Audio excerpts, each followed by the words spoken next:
sọ ìka ní gbogbo yín o ìka òun ni every one of you lórí Temi's platform yìí gbogbo wa pátápátá ẹ̀jẹ̀ lájẹ̀ gbogbo wa pátápátá ibi ìbá ni gbogbo wa ti ń sọ̀rọ̀ pé tó bá ti sọ pé ọ̀rọ̀ owó a máa lọ sọ́dọ̀ bẹ̀rẹ̀ láti a máa lọ sọ pé alẹ́ evidence lọ́wọ́ a máa kú wù mí bẹ́ẹ̀ a máa ṣe gbogbo ẹ̀ just to get the money okay why are we blaming ìyá Mohbad?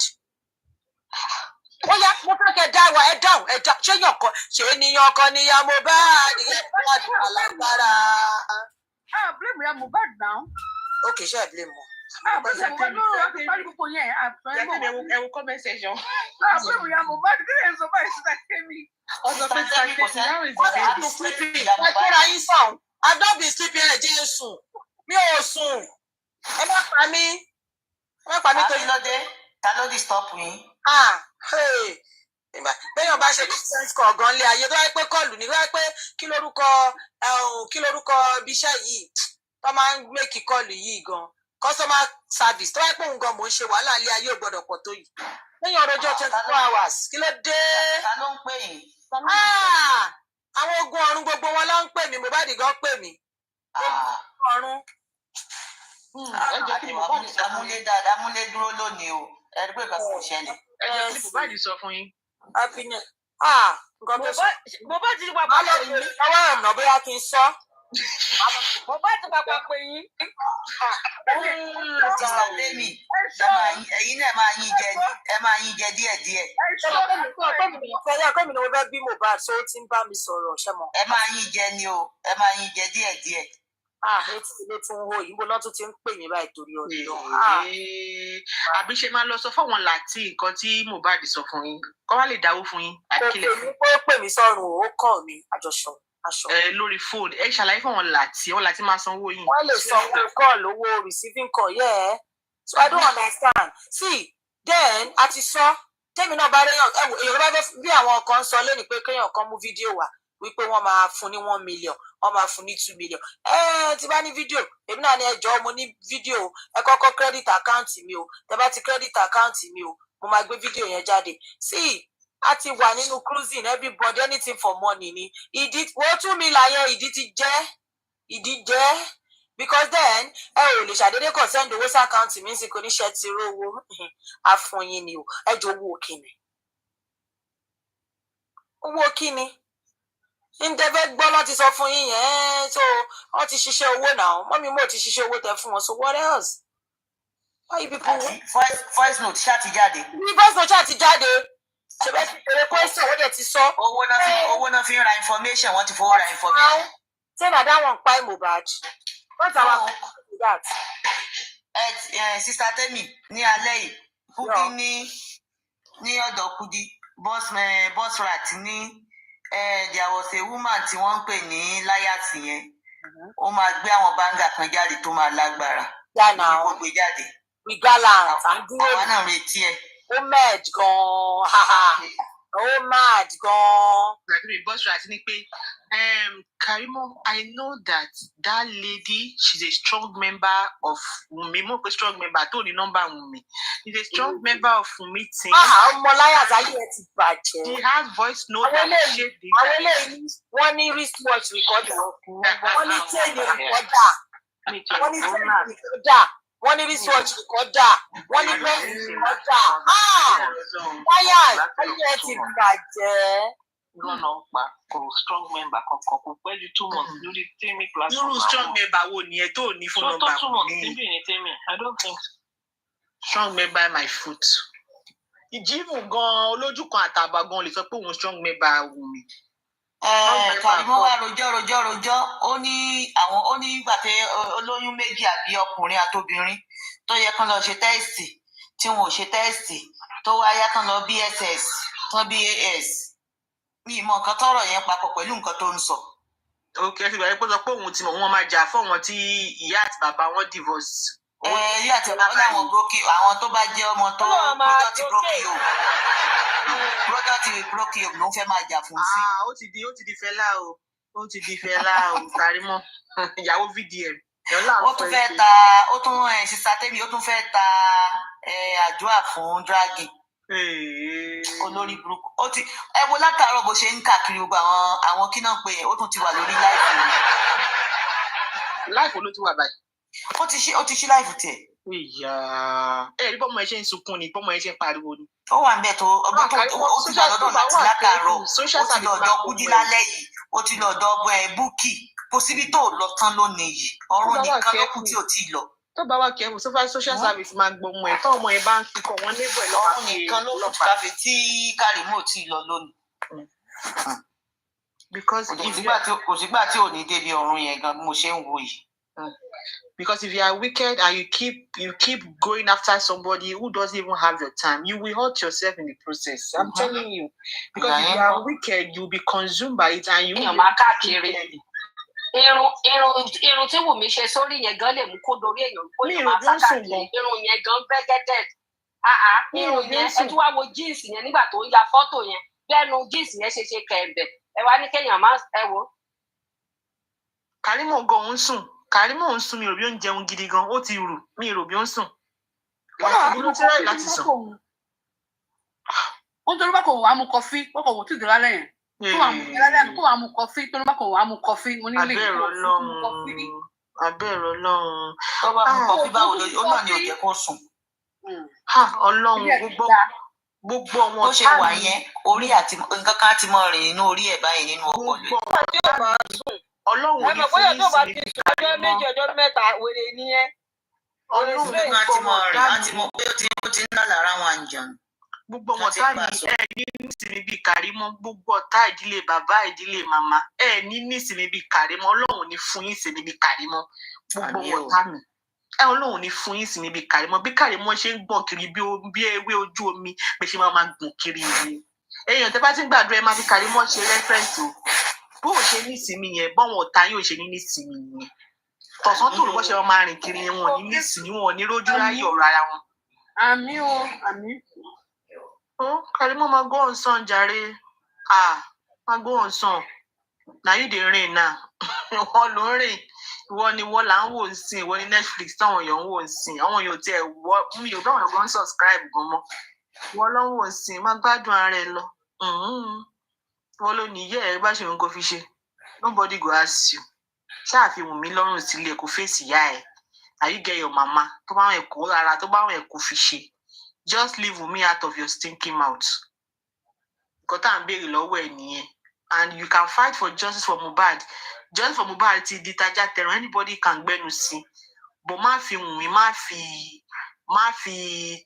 fi ṣí platform ẹ̀ má fi pawó because owó tó bá pa lórí ọ̀rọ̀ Wùmí wàá fi ra wàhálà sí ayé ẹ̀ ni because that is blood money because owó ẹkún ni bó ṣe wọ̀pọ̀ yẹn owó ìbànújẹ́ ló máa jẹ́ fún ẹ tó bá yẹ kó o fẹ́ máa fi Wùmí fẹ́ fi máa pawó because we know you are lying you are a pathological liar o sọ pé Wùmí ń bẹ̀ hey I laugh in Spanish Wùmí ń bẹ̀ Kàrímọ́ nǹkan gidi máa wọ̀n létí ẹ o Wùmí ò wá anybody bẹ̀ láyé yìí Kàrímọ́ ló máa lọ bẹ̀ Kàrímọ́. ó ṣe Wùmí nìkan ló ń bẹ̀ wọ́n o ó ní gbogbo wọn àtàwọn tó ń tẹ̀lé wọ́n máa bẹ̀bẹ̀ lẹ́yìn wọ́n máa bọ́ síta máa bá ṣe wọ́n máa bẹ̀bẹ̀ lẹ́yìn. ẹ dúró náà o Sister Temi is that true? Sister Temi máa ń bẹ lójoojúmọ́ àárọ̀ ọ̀sán àtàlẹ́ ló máa ń bẹ kódà wọ́n ń bẹ lọ́wọ́ báyìí Sister Temi ń bẹ lọ́wọ́ báyìí ni kódà wọ́n ló ń bẹ lọ́wọ́ kó tó pè wá yẹn àwọn ló ń bẹ lọ́wọ́. Sister Temi máa ń ṣe báwo ni Sister Temi ò ṣe ní bẹ̀rẹ̀ rẹ̀ pé wọn ò ní lè róyún yẹn bí. báwo lè ṣe rí Sister Temi sí ẹ rí pé Sister Temi jọyàn tó máa bẹ̀rẹ̀.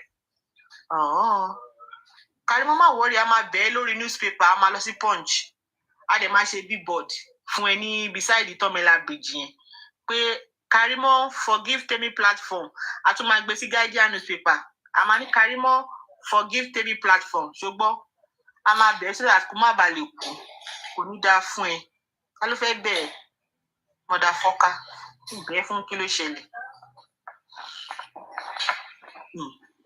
Wùmí tẹ̀yìn rí yẹn ó jọ̀yàn tó lè bẹ Kàrímọ́. Kàrímọ́ keep dreaming o keep dreaming. wàláì ayé Kúdí ò lè dà Kúdí ní tó bá jẹ́ pé kò gba ìyá ìsínú ayé ẹ̀ padà ó ní kò ní problem tó nìyẹn. Ẹ̀yin náà gbọ́ ẹ̀yin mi pé ẹ̀yin náà gbọ́ o. Ayé Kúdí kò lè dà Ọlọ́run. Bẹ́ẹ̀ ló ń gbọ́njú pẹ́pẹ́pẹ́. Ọ̀nà ń gbọ́njú pẹ́pẹ́. Ó ń gbọ́n ojú ni. Ilé ẹ̀ṣẹ́ àìbóyè ń ṣe ni. Àìbóyè ń ṣe ń gba àìbóyè ń ṣe ni. Ó ń gbọ́n ojú pẹ́pẹ́pẹ́ ni. Kúdí kan ti ya wèrè. Kúdí kan ti ya wèrè. Kúdí kan ti ya wèrè. Kò sẹ́ tó lè bá mi sọ. Ọlọ́run ló ní kémi àti àwọn kan ká má jọ gbé lùlù kan ká mọ̀ gbé tí bí Kúdí wà yẹn. Ọlọ́run.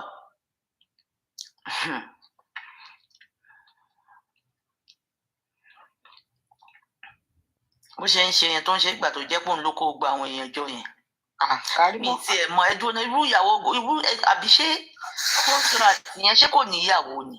No bọ́sùrà ṣé yẹn ó kọ́ ọ bímọ fún ni náà ṣé bọ́sùrà àtijọ́ tó lè gbé ìyàwó tí. Orí gbogbo àwọn ọkùnrin tó wà lọ́dọ̀ wọn yẹn kò sí kankan tí kò sí ètò lè jẹ́ ọkọ mi ń bẹ̀ tí. Bọ́sùrà tèmi wò yẹn wọ́n máa la lẹ́pọ̀n ni. Ẹyin bó ṣe máa ń ṣe ni wọ́n máa la bọ́sùrà lẹ́pọ̀n ni. I'm telling you. A lọ jókòó sọ́dọ̀ Kúdí a máa ṣe bí ẹni tó ń káwọ́ sẹ́yìn ìròjọ́ níbẹ̀. Ọmọ ní yeye. Kúdí wa ń sọ níbẹ̀ pé bọ́sùrà tí gan mi ò fún ní nọ́mbà mi. Kí ni ta ló ní nọ́mbà wèrè. Kúdí mímọ nǹkan tí Kúdí máa ṣe lẹ́yìn nǹkan tí kíní ìbá parí I don't know. Mi ò mọ nǹkan tó fẹ́ kí náà ń pè yẹn ṣe. Péèjì ẹ̀yẹn mi ò mọ nǹkan tó fẹ́ fi ṣe. Kúdí tó yẹ pé tó bá ń ṣe ṣó ń gbà kó máa rí 1+1+8 2,000 ló máa rí wò nísìn. Kúdí òun ló lọ kó kárí wá mọ́ wálé ni o ìsílẹ̀ kó jẹ́ òun àbí kó lọ kó ti rán bọ́ọ̀sì àti pé kó wá sọ́dọ̀ òun torí àti ìjọ mẹ́ta kò sọ̀rọ̀ Mohbad mọ́ o nítorí voice note yẹn. Ẹ mọ̀ nǹkan tó ṣe Kúdí voice note yẹn ṣe mọ̀ pé kíní ló play Bukky Jesse torí ẹ̀ ni ò jẹ́ kó lè play. Wọ́n á ní ìyá Mohbad ti sọ pé òun ẹ̀hún ti mọ́ bọ́ mọ́. Àwọn èèyàn tó wọ́n àbẹ̀ wọ́n dẹ̀ ń sọ wọ́n nínú báwọn ṣe gbọ́ kò sọ bẹ́ẹ̀ o.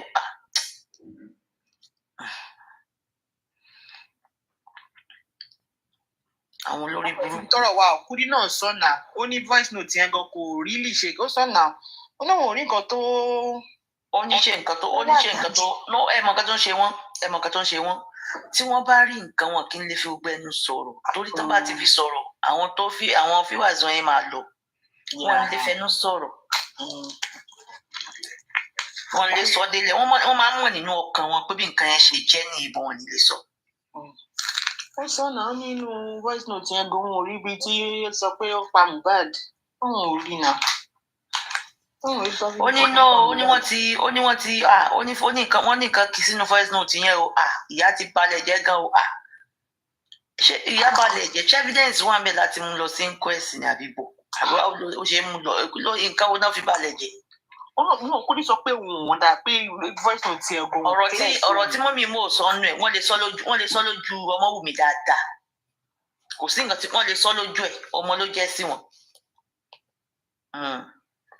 Kí ló wà bẹ́ẹ̀ tí wọ́n lè sọ lójú ẹ̀ náà.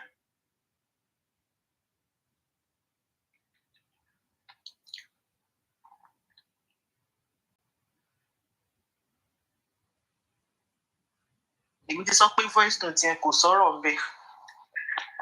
ńbẹ̀ mi lè sọ o any voice note tó bá sọ pé Ọmọwùmí ló pa Mohbad mi jẹ ní interest. Wọ́n ló pọ̀ wọ́n ní bí 8 nípa àwọn ọmọ yìí jẹ ní kò sí wàhálà ẹ bá plẹ̀ di 2028.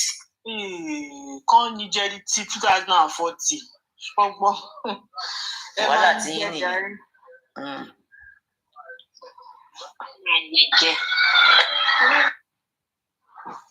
Even gbọ́rọ̀ jò sí gan nìyá yẹn sọ jù. Even ṣẹ́rọ̀ ọ̀rọ̀ yẹn ọ̀rọ̀ jò sí ní ìyá yẹn fẹ́ wọ́n wá ń ti ọ̀rọ̀ Wùmí sí wọn lẹ́nu ṣe mọ̀ wọ́n máa ń ti ọ̀rọ̀ síyàn lẹ́nu bọ́dẹ̀ ṣe máa ń ṣe nìyẹn ìgbà tí wọ́n gbé spending wá sí ọ̀dọ̀ Láti àbí bọ́dọ̀ gbé lọ wọ́n ṣe ń ti ọ̀rọ̀ sí lẹ́nu nìyẹn àti Bukky náà ẹ̀yìn afẹ́ nǹkan tó wà lọ́kàn sílẹ̀ fẹ́ káwọn ènìyàn sọ. Ó tó tiẹ̀ yé mi ni wípé ṣe bá fẹ́ jà fún ìyá Mohbad pé bí ìyàwó ọmọ ẹ̀ ó ṣe gbá ó ṣàwò fún. It's not your place to fight for ìyá Mohbad. It's not your place. It's family issue. It's family issue. No, tó bá fight fún ìyá Mohbad kí ló kan yẹn ìgbà tí Wùmí ò rí wọn. Àwọn ṣàǹkó wọn gọ gbogbo ń tán ṣe láti yọ ṣé Wùmí rí wọn ṣá. Ló kọ mọ́ Wùmí. Ẹni tó bá ti gọ̀ ó ti gọ̀ nìyẹn wọn ò lè gbọ́n mọ́. Gbogbo ìtẹ́ ń ṣe yìí ẹ lè rí kí Wùmí bọ́ síta kó máa sunkún ẹ lè rí kó máa ṣe ọmọlọ́mọ ti mú oṣoògbò yẹn o.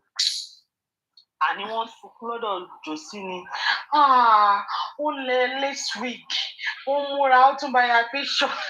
wọ́n ló tún wá ń jó wọ́n ní bó ṣe mọ̀ pé ijó yẹn ó tún kọ́kọ́ jó yẹn kó tó di pé wọ́n bẹ̀rẹ̀ inquest yẹn wọ́n wá nígbà tó parí inquest torí pé wọ́n sọ pé wọ́n ti suspend ẹ̀ pé torí ẹ̀ ló ṣe wá ń jó wọ́n ṣàmú nǹkan wọ́n á tó lọ. Bukky tó wá play voice note yẹn ó ṣe update ó ní ìyá Mohbad wípé òun ò ní problem kó ṣe bá Àṣànà ṣe o ó lọ sẹ́tù pẹ̀lú Àṣànà pé but òun mọ̀ pé Àṣànà ò lè trust ẹ̀ mọ́ láéláé but anyway òun máa jáde òun bá play àwọn voice note ẹ̀ òun ló fi after àgbà ló wá play voice note. But Sister Dupsy ṣe mọ̀ yìí pé ní 3 days ago or 4 days ago ẹ̀ pé Bukky ti bú ìyá Mohbad. Ó ti bú kó tó dijọ́ inquest ó ti bú bóyá 4 days ago. Ṣé ẹ mọ̀ pé tó bá ní voice note tó burú gidi tí ìyá Mohbad sọ ṣe ń pòun náà kọ́kọ́ play ṣá eléyìí tó bá le gidi tó jẹ́ pé èèyàn lè ní kíní kan fọwọ́ gbárí ká ló wà lọ́wọ́ wọn òun náà kọ́kọ́ wá play gbogbo eléyìí tó sọ pé ìkan ṣèkún síbì kan eléyìí tó ṣe kinní náà òun náà wá play. mo fẹ́ béèrè nǹkan kan ṣé èyí tó bá burú yẹn ṣé ìyá Mohbad wá purọ́ máa ń wù mí ni pé àwọn rí pẹ̀lú ọkùnrin láì rí pẹ̀lú ọkùnrin. ẹ má dá wọn lóhùn náà ni mò ń sọ èmi kàn fẹ́ sọ wọn pé gbogbo nǹkan tó wà lọ́wọ́ wọn náà ló ti play. àwọn a máa yín jẹ ni kí ló wà fi ń ṣe yẹn wọ́n ní láyàzì wọ́n ló máa mìlú títí máa gbé bọ̀. Ìgbà tí olórí burúkú very stupid boy yẹn tó ń káràmọ́ nǹkan tó gbé jáde kí náà ti fi ṣe ń sìn. Ìgbà tó bá sọ láàrin 2 days or 3 days wọ́n á dá kẹ́ńbẹ̀ so kí ló wà nínú kíni. Ẹ̀yin tẹ́ ń ṣe fracas onílẹ̀ tí ń play voice note látijọ́ yìí ìbí iṣẹ́ tá a mọ̀ yín sí nìyẹn tẹ́lẹ̀tẹ́lẹ̀.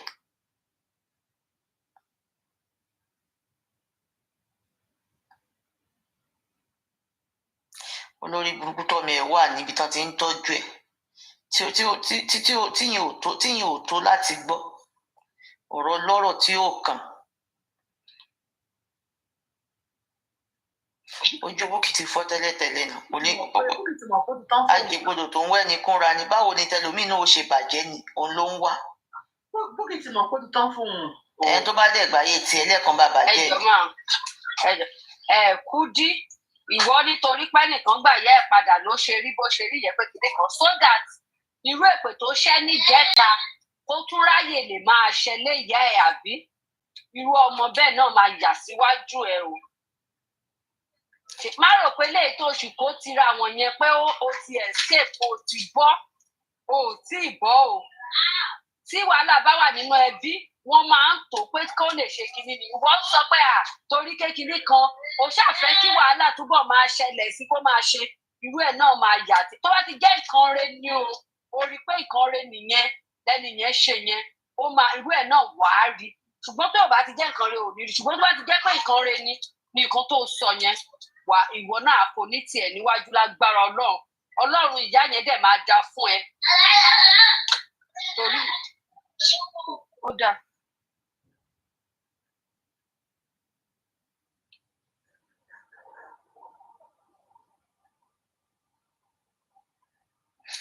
Kó dídà máa ń ṣe bíi saint nígbà tó jẹ́ pé òun ló saint ló bó ṣe máa ń ṣe nìyẹn. Ẹ̀gbọ́n ló sọ pé àwọn yẹn sọ pé wọ́n pè òun pé kí ló dé tó fi ń gbà káì mo máa bú yẹ wọ́n sọ pé òun ò fẹ́ dá sí o mo pé olóṣì yẹn Kúdí olóṣì yẹn. ó ti sọ lórí platform ẹ̀rí tó sọ pé ó ti sọ lórí platform ẹ̀rí pé ìyá ní òǹgàn òun ṣe ìyá dáadáa ó ti sọ rí tó bá ṣèwọ ló bá bí àwọn ọmọ ẹ̀ wàá mọ̀ Ọlọ́run á dá fún ẹ. tó bá búyà fọ́jú ẹ̀ yẹn á máa sunkún ni á kéyìn sókè.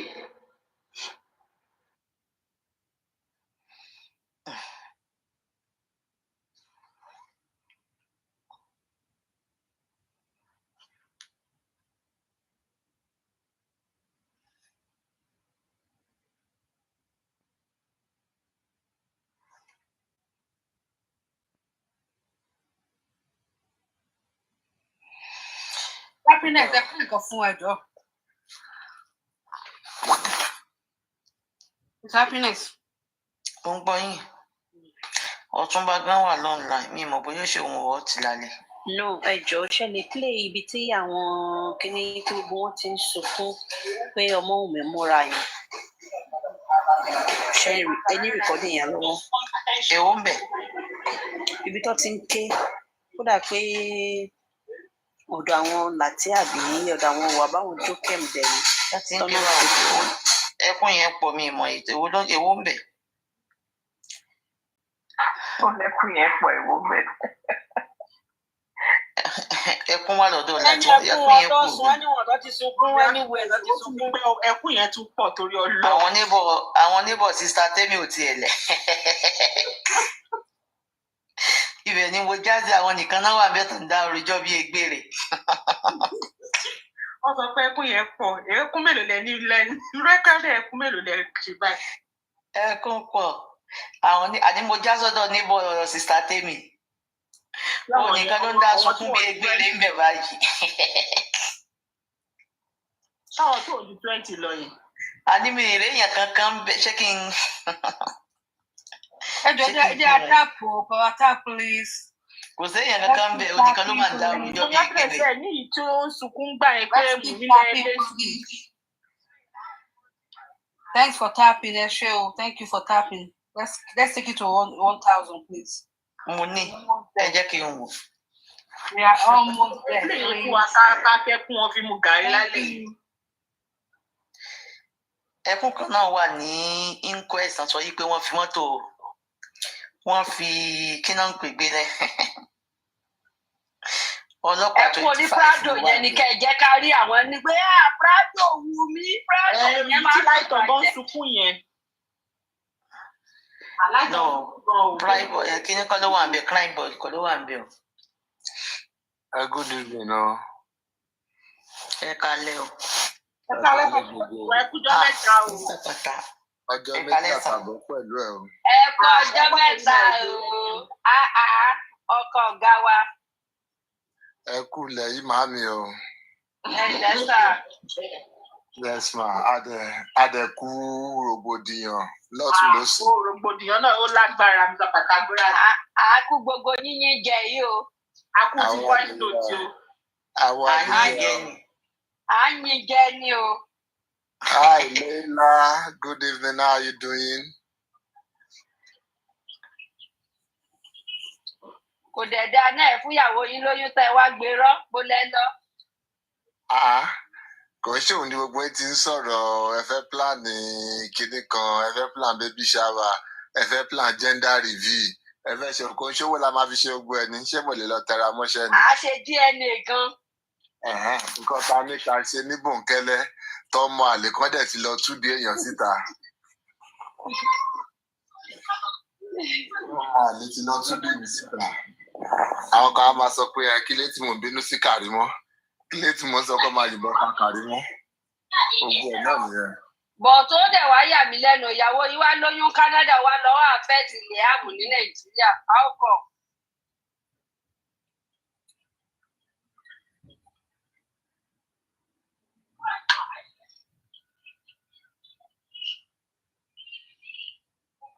Ó máa gbé ogún yẹn lọ.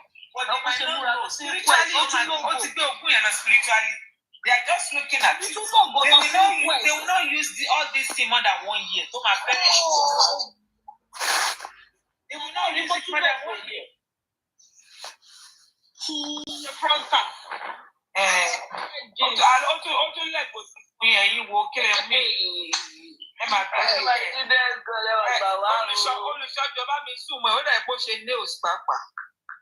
Ó ṣe mo ti rí.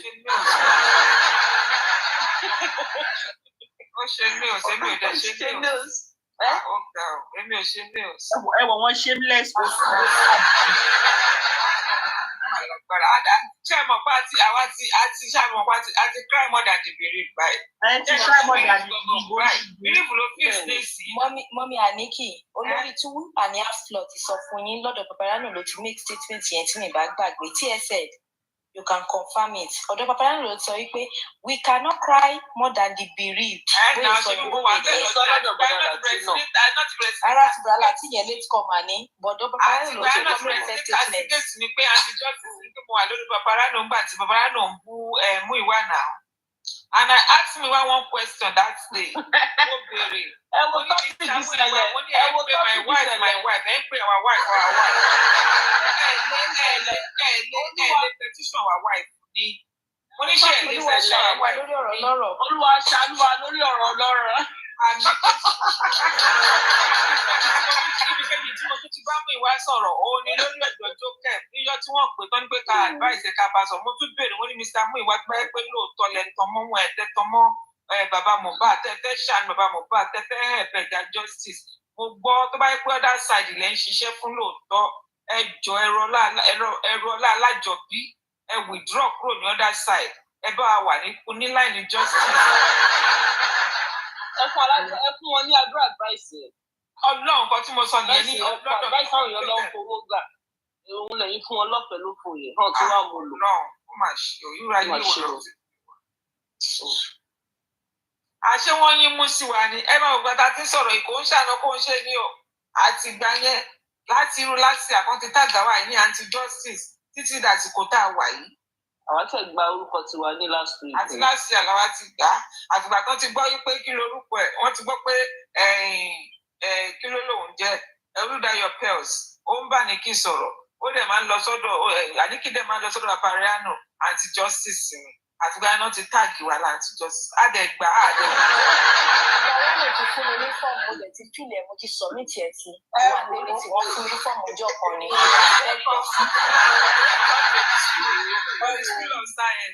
Lọ́wọ́ yìí mo sì trust Paparano dìbò rẹ̀ sí yẹn. School of Science làwa wà láwa lọ àwa dẹ̀ graduate. Ọ̀gá o ẹ wo selfie ẹ wo ọmọ ẹ wo jeans ẹ wo top. Ẹ̀ṣọ́ wà lọ́rùn gan.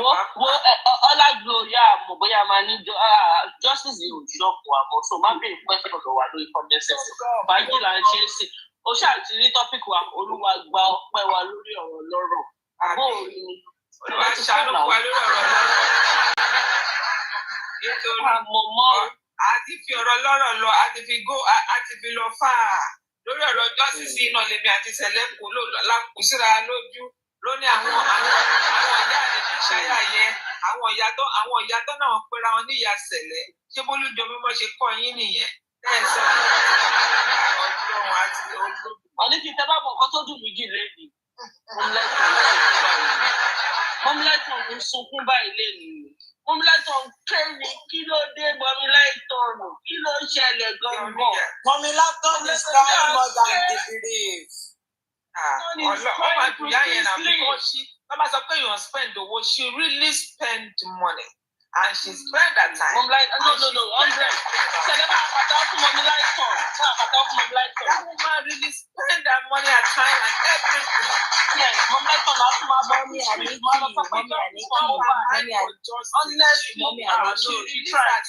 Mọ́mí Aniki ní ìgbà tá a fẹ́ open ojú wọn wípé ẹ ti ń cry more than the bereaved wọ́n sọ fún wa wípé ṣòwò wọn là ń ná ni. Èmi jẹ́ mi ní sálárì wọ́n ti pàtẹ́wọ́ fún wọn yẹn ti lọ. Àwọn gbélé ti tàbí àfíìsì. Ó dàbí ìjọba ti tàbá lọ sí sáìtì lọ́la àbí ní a máa lọ sáìtì. Sáìtì wa ló tẹ̀ jàre sáìtì wo là máa lọ sáìtì. Oh, sorry. Ẹ má bínú. Tó bá ní pé kí wọ́n wá èèyàn tó wà ní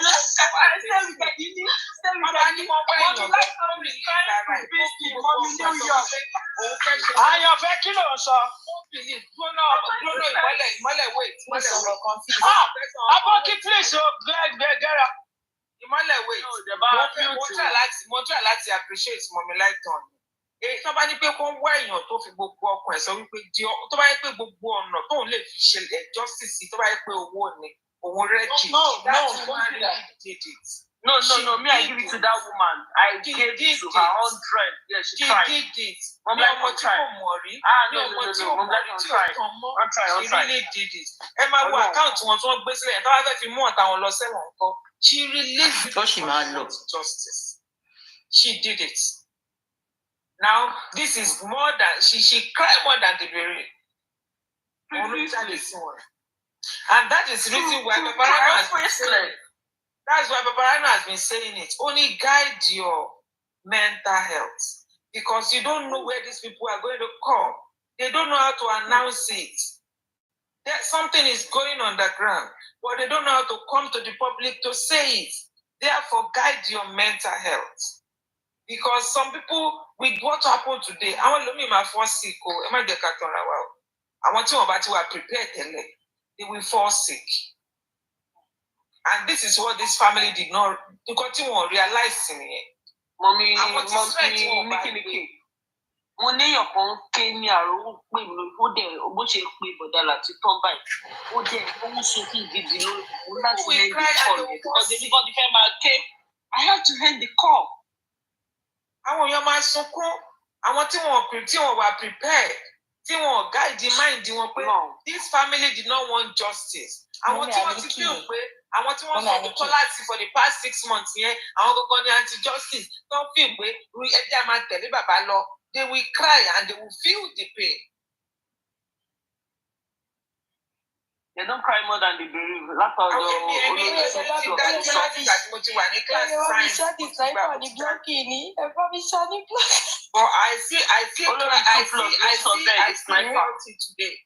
I felt it. I wanted to share. Mo fẹ́ sunkún gbà tí wọ́n sọ wípé nǹkan báyìí ni wọ́n ṣe. I felt it. Kí ló tí wọ́n ṣe báyìí fọmọdé? Irú ayé wo lọmọdé ìwà ṣọmọ iṣẹ́ tó tó yìí. I felt it, but ìgbà tí mo ti wà ní class science tó sọ pé be prepared and guide your mind. Mo sọmọ courage, mo tún nomi jẹ́mi.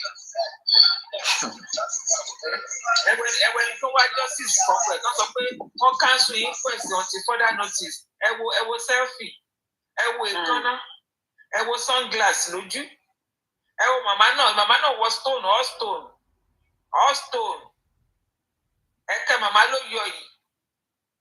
Èmi ẹ̀kẹ́ tèmi ọ̀nà ẹ̀kẹ́ mi papọ̀ ní lórí ọ̀rọ̀ justice.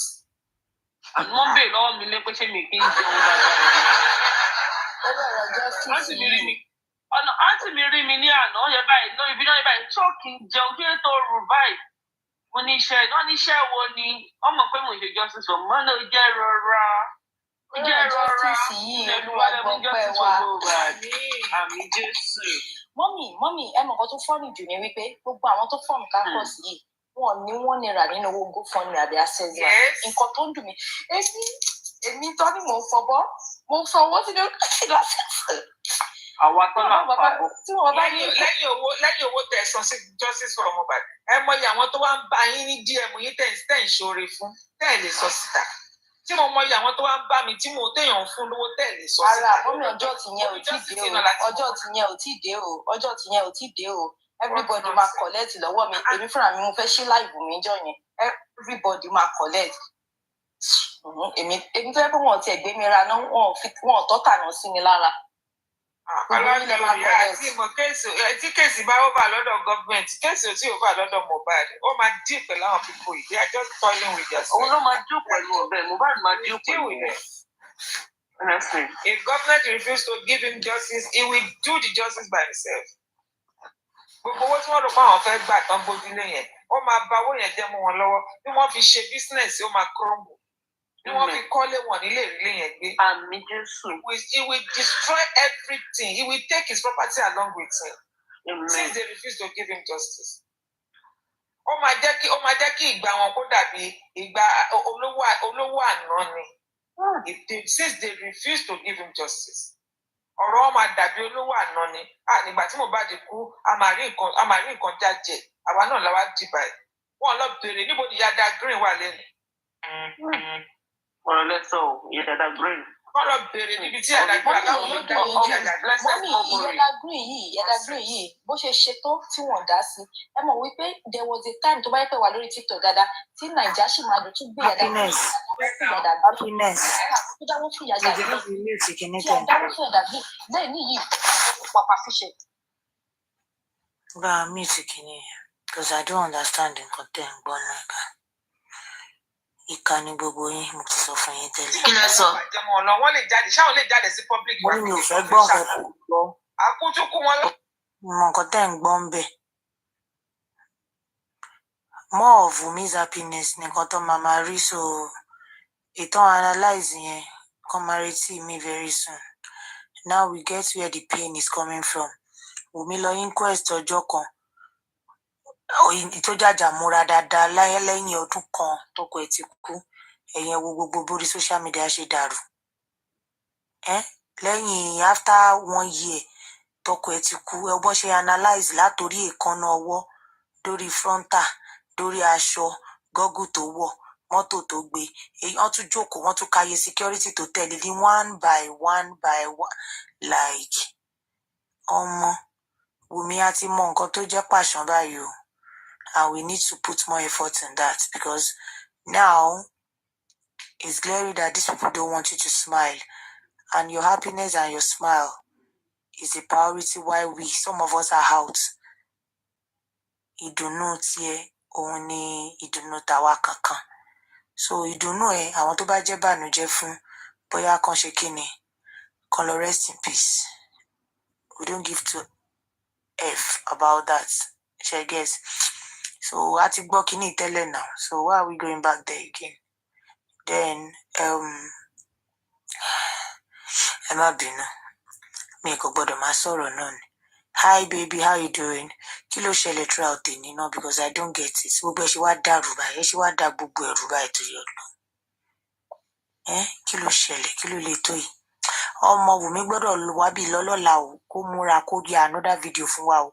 Wo tó bá níbi tó ń lọ ṣáà lọ múra. I shall need another video because eléyìí tó ṣe lánàá mo ti wo. In fact, tó bá yẹ pé ó yẹ kí fídíò yẹn ṣáàgùn yẹ kó ti ṣá. Ọmọ fídíò ẹ̀ la fẹ́ máa rí sìn o, ìdùnnú ẹ̀ la fẹ́ máa rí o, ẹ̀rín ẹ̀ la fẹ́ máa rí o. Èmi ò gbọ́ kankan o. Mi mọ̀ bóyá èèyàn gbọ́ nǹkan ṣáàbọ̀ bí mi ṣe èmi ò gbọ́ kankan o.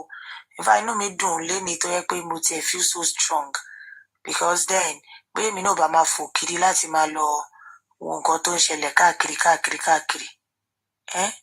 Kí ni gbogbo ilé ìbà? Ilẹ̀ mọ́ baálé wa ọkọ gbogbo TikTok. How you doing? Baálé ẹ̀yin mélòó? Ọkọ host wa. Kò yé mi mọ́ ni mi ṣọ́ọ̀bù yé mi nìkan ni mo ń jẹṣẹ́ yẹn mọ́ báyìí. Gbogbo ẹ̀jẹ̀ tí gba tí mo tiẹ̀ ti lóyún ṣe mọ̀ ẹ́ máa fẹ́ máa pín káàkiri. Ṣé èèyàn ń jẹ lórí mo yú náà ni? Àbí nǹkan tí mò ń wò náà nìyẹn tí mo ṣe ń gbójú mo ti lámójú kúrò báyìí. So ẹ tẹ̀kẹ̀ ẹ́ ẹ jẹ́ káwọn lélà náà jẹ́ nǹkan tó wà lẹ́yìn. Wá tó sìn azin ẹwà àgbọ̀n kankan. Classic babe ló wọlé yìí àwọn ọmọ ogun òru rè. Ìjà tá lọjà lóru àná mọ́jú ènìyàn kò dẹrùn. Ẹ̀yin ọmọ ogun ìburú ẹni lọ́wọ́ ẹ̀fà lẹ́rù. So I yield my mic. Thank you. You yield your mic to who? To Leila. To you, baby. Ṣebí mo ní máìkì náà. Anyway.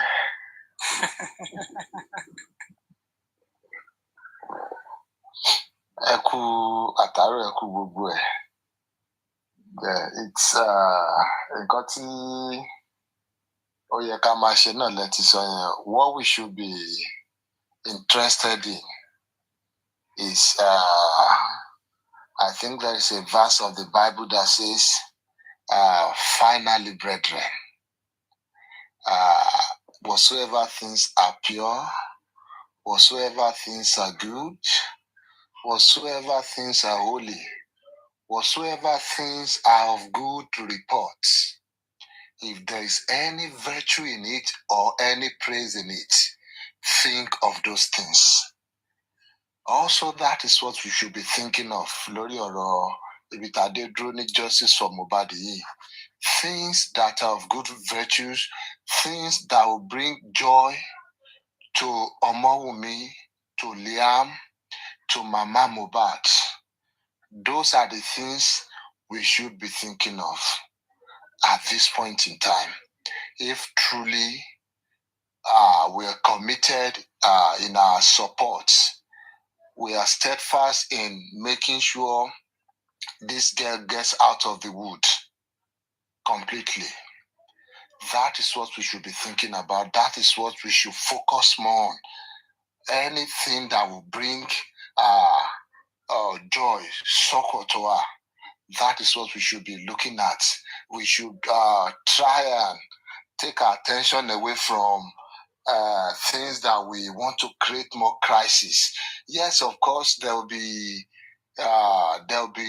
enough room, enough things to, or enough reasons for us to want to engage in issues like that.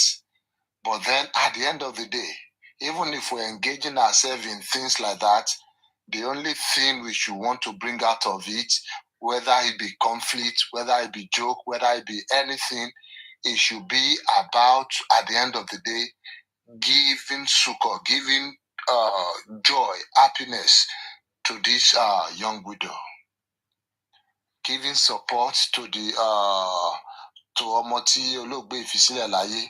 Gbogbo àwọn kan tí a gbọ́dọ̀ máa concentrate our attention wa lé lórí yẹn dábàá pé I really support ọmọ yìí.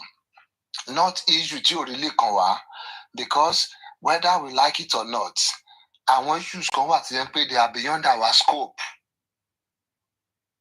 They are beyond our scope. Tó bá sọ pé ó gbéṣẹ́ fún yàn, ó máa sọ bí tó máa ṣiṣẹ́ yẹn dé, ó máa sọ fún ẹ. Sometimes Josie can be it can be too much, but then nínú àwọn ọ̀rọ̀ ẹ̀ ó máa ń yọ one or two things kan sílẹ̀ fún wa tó máa jẹ́ pé tá a bá gbé yẹ̀wò lóòótọ́ a máa rí pé ó tọ́ ni máa yín sọ́nbì yìí pé nǹkan tẹ́ wá ṣe ni kẹ́ wá ṣe, kẹ́ fi fámìlì mi lẹ̀ fún mi. Justice for Mohbad ẹ fẹ́ ṣe ẹ ṣe justice ti family ẹ fìyẹn lẹ̀ fẹ́ mi. One way or the other, bá a ṣe ní láti máa ronú nìyẹn.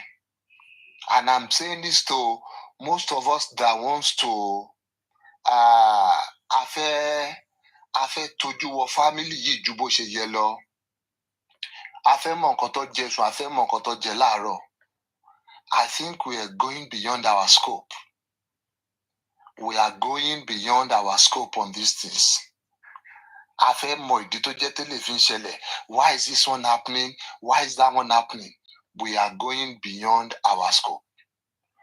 Yes, while we are advising, while we are preaching caution, which is fine, we should always remember our position in all this. Our position is just mo gbẹ́jọ́ mi dé kind of thing. Ẹjọ́ tó bá gbé wá fún wa, òun la máa rò, òun la máa dá, òun la máa deliberate lé lórí. Tó bá dẹ̀ ti gbẹ́jọ́ yẹn lọ́wọ́ wa, a ní láti release ẹ̀. We need to release it. A gbọ́dọ̀ wá jóye obì tá fẹ́ kú sórí ọ̀rọ̀ ọlọ́rọ̀.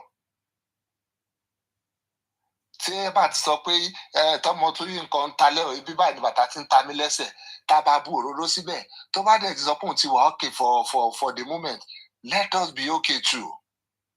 Let us not push more just because we feel we've been there to support her, we've done this, we've done that for her, then we own her. We own everything concerning her life. We can dictate for her. We can force our hands on what to do and what not to do. If she makes a decision and we are not part of that process, or we don't know what the rationale behind that decision was, then we need to condemn the decision, or we need to put her in a position where she might get hurt, or where she might now be feeling, oh, are these people still really behind me? àṣejù nìyẹn, àṣejù tí wọ́n nìyẹn. Because we can lè sọ pé it's online, whether we like it or not. There are some things we will see. No matter how much we try to ignore some of these things, at some point we will be forced to react to them. We will be forced to see them and really say, oh, àti rí eléyìí náà. Lóòótọ́ ní kálukú mọ angle tó ń chase lórí Justice for Mohbad tóró broad gan. Justice for Mohbad bíi discipline ni téèyàn bá sọ pé bóyá èèyàn lọ sí school. It's a discipline tó dẹ́ pé níbẹ̀ oríṣiríṣi branch wà bẹ́ẹ̀ téèyàn lè wá specialize lé lórí around tó specialize lórí pé ká wá gbowó. Àwọn kan specialize lórí pé ká wá bá máa wá fi kíní make owó either by swindling people or by káwọ́ bá máa parọ́ fáwọn èèyàn gbé project sílẹ̀ tọkọ̀ máa dáwó síta àwọn pé project is going nowhere. We saw the likes of Yomi. Àríbá àwọn arífàṣẹ wa fi rọ gbowó.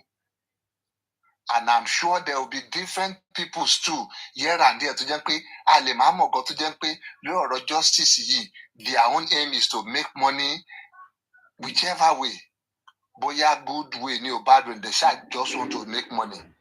Àwọn ẹlòmíì náà ó lè jẹ́ pé bóyá business wọn náà lọ máa gbé wá ni o, they just want to make money, whether it's a good business or bad business. At the end of the day, it is left fún àwa tá bá sọ pé we are actually committed to justice láti mọ ibi tá fẹ́ swing sínú ẹ̀. While we are doing the justice, yes, we'll make friends, we'll even do business with one another. Of course, for that one, we have to do it with caution. Tó bá jẹ́ anybody bá ṣe business tó bá gbà lórí pé ó fẹ́ ṣe justice for Mohbad, it is on you. The same thing àríwó nǹkan tó ń ṣẹlẹ̀ lọ́dọ̀ àwọn bàbá tó ń gbá wọn ṣeré lórí ẹ̀dá òfìlẹ̀ ẹ̀dá fún tọ̀hún àwọn ìtàdẹ̀ rí nìyẹn. So we need to know our limits. We need to know our limit on this justice and do this justice for the purpose of giving succor, giving peace of mind, supporting this innocent widow. Tàbá mọ̀ pé side bí làwà. A ní láti mọ̀ pé nǹkan tá fẹ́ ṣe nìyẹn. Kí ló dẹ̀ sún adé òbóbi tá wà yìí? Whether we like it or not, kò sí báyìí máa porí ajá tá lè porí kòkò tó fi ṣe. And that is our social media yìí náà ni. No, yes, I know most of us want me to say it's Josie. Yes, it might be Josie, but tẹ́ bá lọ wò kúlẹ̀kúlẹ̀ social media yìí ni. Àwa la lọ tọ́nà sí lójú. Àwa la ń wá kiri lẹ̀ ń pé ilé tí bàbá ibo ni bàbá celebrity wà, ibo lélẹ̀ wà, nítorí pé a fẹ́ jalè lórí ọ̀rọ̀ yìí. A fẹ́ make owó one way or the other on this thing. Yes, because maybe Josie was a willing tool also. Or make her available for use on this thing. And at the end of the day, díẹ̀, ọ̀rọ̀ yìí tán débi tó dé yìí lénìí báyìí. Tó wá jọ bẹ́ẹ̀ ni pé everything has gone out of control for him. You can see he cannot even longer control anything again.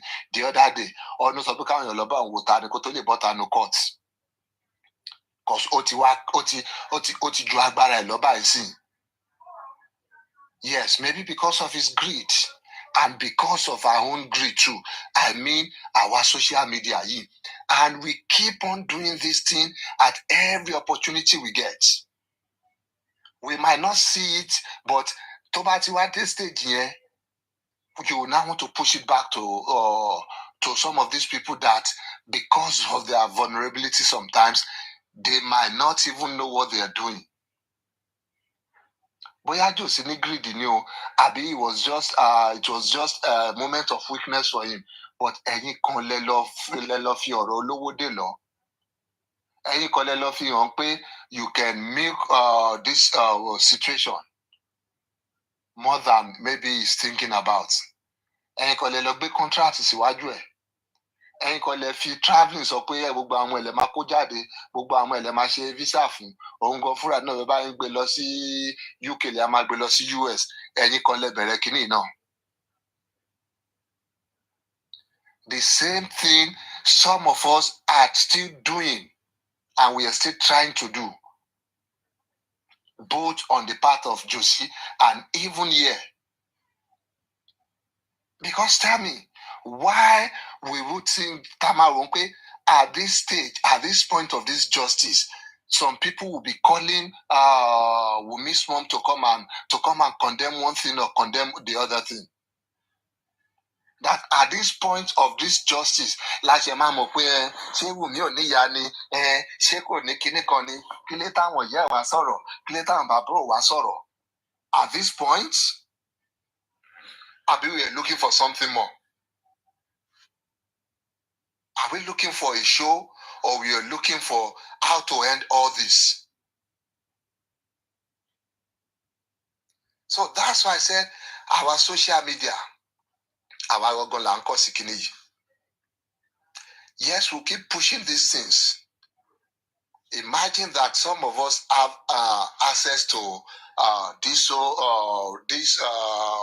Wumi's mom or boya mo family member kota won pe they are critical or boya or won ma make it wait because kilo ti e mo aronu debe ganan kí ni ó fẹ́ wá sọ tí boya any other person ò lè counter kí ló fẹ́ wá what impact ló fẹ́ make at this point lórí case yìí tí Ọlọ́run ò tí bá wa make up to this point. What kí ni ó fẹ́ ṣe? No matter how you dice it, there's nothing to fẹ́ ṣe more. Nothing more. Any other thing to Baba Shensin is just sensationalizing this thing. It's just trying to play to the gallery. It will just be for the fun of it. We just want to have a show.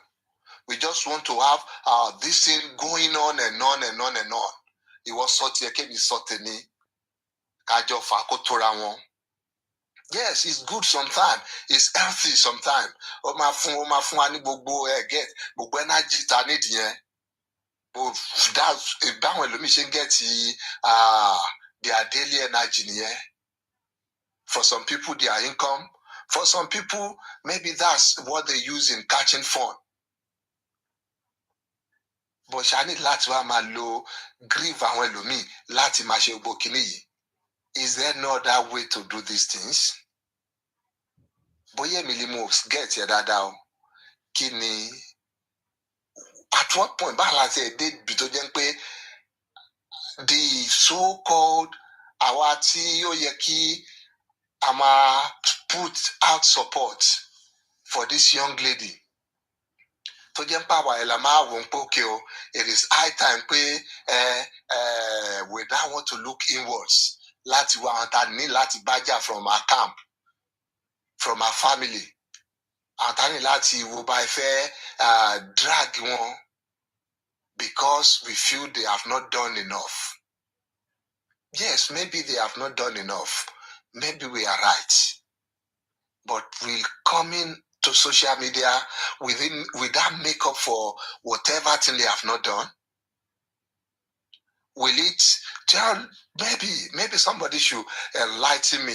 How will it move us forward here? How will it make us know? How will it bring back the coroner's inquest? How will it go to the High Court and settle the case between Bankole and Smith and the magistrates? How will this make the magistrate court, the coroner's inquest, to release the body of Mohbad for burial? How will it hasten, in quote, the so-called DNA, Tafeshe? How will it make Wunmi settle in quick? How will it make her continue with her life so fast? Báwo ni gbogbo pé ìwọ bọ́ síta wá sọ̀rọ̀ wọ́n náà ṣe kíní kan, ó yẹ kí wọ́n ti sọ̀rọ̀ ń gbà báyìí, ó yẹ kí wọ́n ti ṣe kíní kan, báwo ló lè máa solve issue fún wa? Maybe if we can bring out the connections for me, maybe I will understand. Otherwise, I will just see it as a calculated attempt to continue milking this situation. Yes, maybe we are tired. of this old something. Maybe it's getting to us and we just want to, get some fun out of this. So that, okay, till Baba sọ̀rọ̀ títọ́ náà bú padà, tó búra wọn, maybe we can catch fun, a lè rí bí tá ti máa rẹ́rìn nínú ẹ̀. Àṣà àmọ́ bá fi Ìyá Túndé jáde sọ̀rọ̀, àmọ́ bí yẹn ṣe give wa ní some comic relief for a few weeks. Maybe that's what we're looking for again. Kí Ìyá Wùnmí wá sọ̀rọ̀, bóyá kí Ìyá Túndé náà wá sọ̀rọ̀, ká tún get one comic relief out of it, ká tún rí báyìí tún máa rí Kàrímọ́ boo from it or rí Jòsí boo from it. Tá bá ti ń dé stage yẹn ó dẹ̀ ti di yẹ̀yẹ́ náà. Ó ti di yẹ̀yẹ́, ṣe yẹ ká kọ́ wá nǹkan tá à ń wá ná, then we can now bring the comedy into it again. We can now bring, in quote, the fracas into it. Ṣe jẹ́ ká gẹ̀ẹ́tì ká débi tá a fẹ́ dé náà. Why can we not be focused first? Why? Why is it that too much for us to do? I don't think it is necessary. Whether there is a reason for it or not. Yes, I'm sure there are abundant reasons for bóyá Kele wá síta kó wá sọ̀rọ̀, Kiton wá síta kó wá sọ̀rọ̀, kó wá debunk Kele kó wá debunk Tom. Yes, there will be reasons for it. Reasons máa wà. But then, is it strategic? Is it going to lead anywhere? Or is it going to create more confusion and media unrest? Is that what we want? Steer the waters? Ṣé nǹkan tá a fẹ́ ṣe nìyẹn? Ká rú omi ìjà yẹn, kí gbogbo ẹ̀ tún rú sókè, ká tún bẹ̀rẹ̀ sí ní jù sọ́tún jù sósì. So if not, tí èèyàn bá ṣe nǹkan tá a fẹ́, then we need to rethink our strategy here. Because truly we might not be seeing it. We might just be pained in pé nǹkan báyọ̀ yẹ kó lọ bẹ́ẹ̀ yẹn, which is right. But then, ẹ má jẹ́ ká ro dídùn kíní, otherwise a máa ọ̀rá dé egun ni. Tá a bá wò ó pé bó ṣe yẹ kí response yẹn ṣe jáde, bó ṣe yẹ kí nǹkan ṣe ṣẹlẹ̀, tá a bá ti torí ẹ̀ fi react innocently, tó bá jẹ́ innocently and make àwọn moves yìí là ń kọlù fáwọn kan báyìí. It will only destroy things the money. For people on the side of Wunmi, tọ́wọ́ ń pòkè o, àwọn ò rí nǹkan tí ọmọ ìṣe tí ò dáa in relation lórí ikú tó pa ọkọ ẹ̀. Tẹ́lẹ̀ wọ́n pé you want to continue throwing your support behind her. Whenever you're making these moves, these calls, this kind of actions, the first thing, the foundation, before you even go ahead and do this thing, the questions to ask is, will it make it better for me? Will it make her happy? Will it make her pains go away? That should be the question. And if that cannot be, if the answer to those questions are not yes, then it's not worth it, or it's not the right time. The answer about yes, but yes, this thing is really going to make her happy. Oh, this thing is really going to make her pains go away. Oh, this thing is really going to give her peace of mind. Then why do you want to do it? Ask yourself why. Why do you want to do it? What other? What's the motive there? Why do you want to do it? Yes, I know we might have maybe done some things innocently without asking these questions. Maybe they call for Kele Wasoro, Kiton Wasoro. No, maybe we've made some of these calls innocently too, just because of the abundant reasons for it. But let us go back. Ask that question. Step and take you. Omotala and support you. Will it make her happy? Will it make her pain go away? Will it give her peace of mind? But then the question and answer is there's no big deal there. Yes, we've made she 1 or 2 steps, because until we make mistake, we can easily retrace our steps. we can retrace our steps. Because from where I stand and from how I'm seeing these things, it's not worth it. Or maybe to put it fairly, it's not the right time. The same thing with call fún Ìyá Mohbad kí Ìyá Mohbad wá ṣe léyìí afẹ́ yọnu láti máa bú Ìyá Mohbad at this time of the day. I don't know. Is it that we are not seeing the big picture here? Is it that we are not seeing the play here? Is it that we are not seeing the plan of these guys here? Why do we think this is the right time? Láti sọ pé a fẹ́ máa bú Ìyá Mohbad. Whether rightly or wrongly, as long as ẹ bá sọ pé agree pé fẹ́ support Wùmí ní kinní yìí, ìyẹn túmọ̀ sí pé Wùmí ní àwọn opponent kan. So the opponent bá dẹ̀ ti wà, tí àwọn tó ń support bí náà bá dẹ̀ ti wà, whether we like it or not, not just to, I'm not trying to trivialize gbogbo ọ̀rọ̀ tó wà lẹ̀. It has become a game. Tàbá ti ní side A, tàbá ti ní side B, ó ti di game. So how do you want to play the game? Do you want to play it to win or to lose? So if you are now seeing the steps to make, and you now think you just want to play into their hands, I'm sorry. I think that is just being foolish. We cannot play into their hands. We've seen this thing miles away. That yes, this is what they want.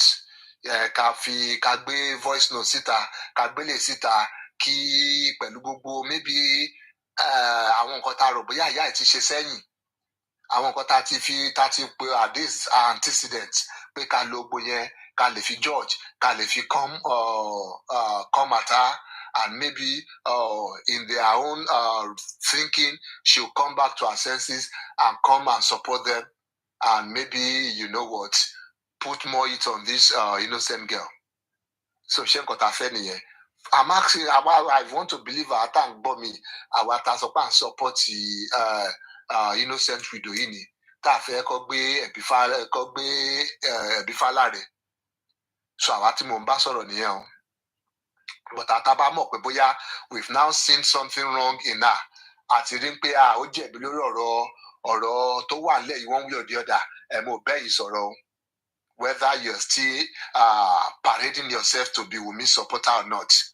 Má bínú kò ṣe mo ń bá sọ̀rọ̀ sí. But ẹ̀yin tẹ́ you are committed. To jẹ́ pé up to now, till any evidence, whether in private or in public, because we keep hearing these things, we know some things behind the door. Yes, boya leti rí one or two things. It is fine for you to want to move to any side. But that you are still on this side, go what here? Castigating Ìyá Mohbad at this critical point. Okay, but yeah, that is the next thing to do. What do you want from her? Yes, she will have her grievances. She will have her reasons for doing whatever she has done in the past or whatever she's doing now. You want to say it's because of money? That is your own opinion. You want to say it's because of this opinion? You are not in her shoes. Now. But what we can see, except we know otherwise tomorrow, except we see otherwise tomorrow, through our actions, we cannot just sit here on social media and be connecting dots. What we can see, what we last saw, is that Wunmi was happy.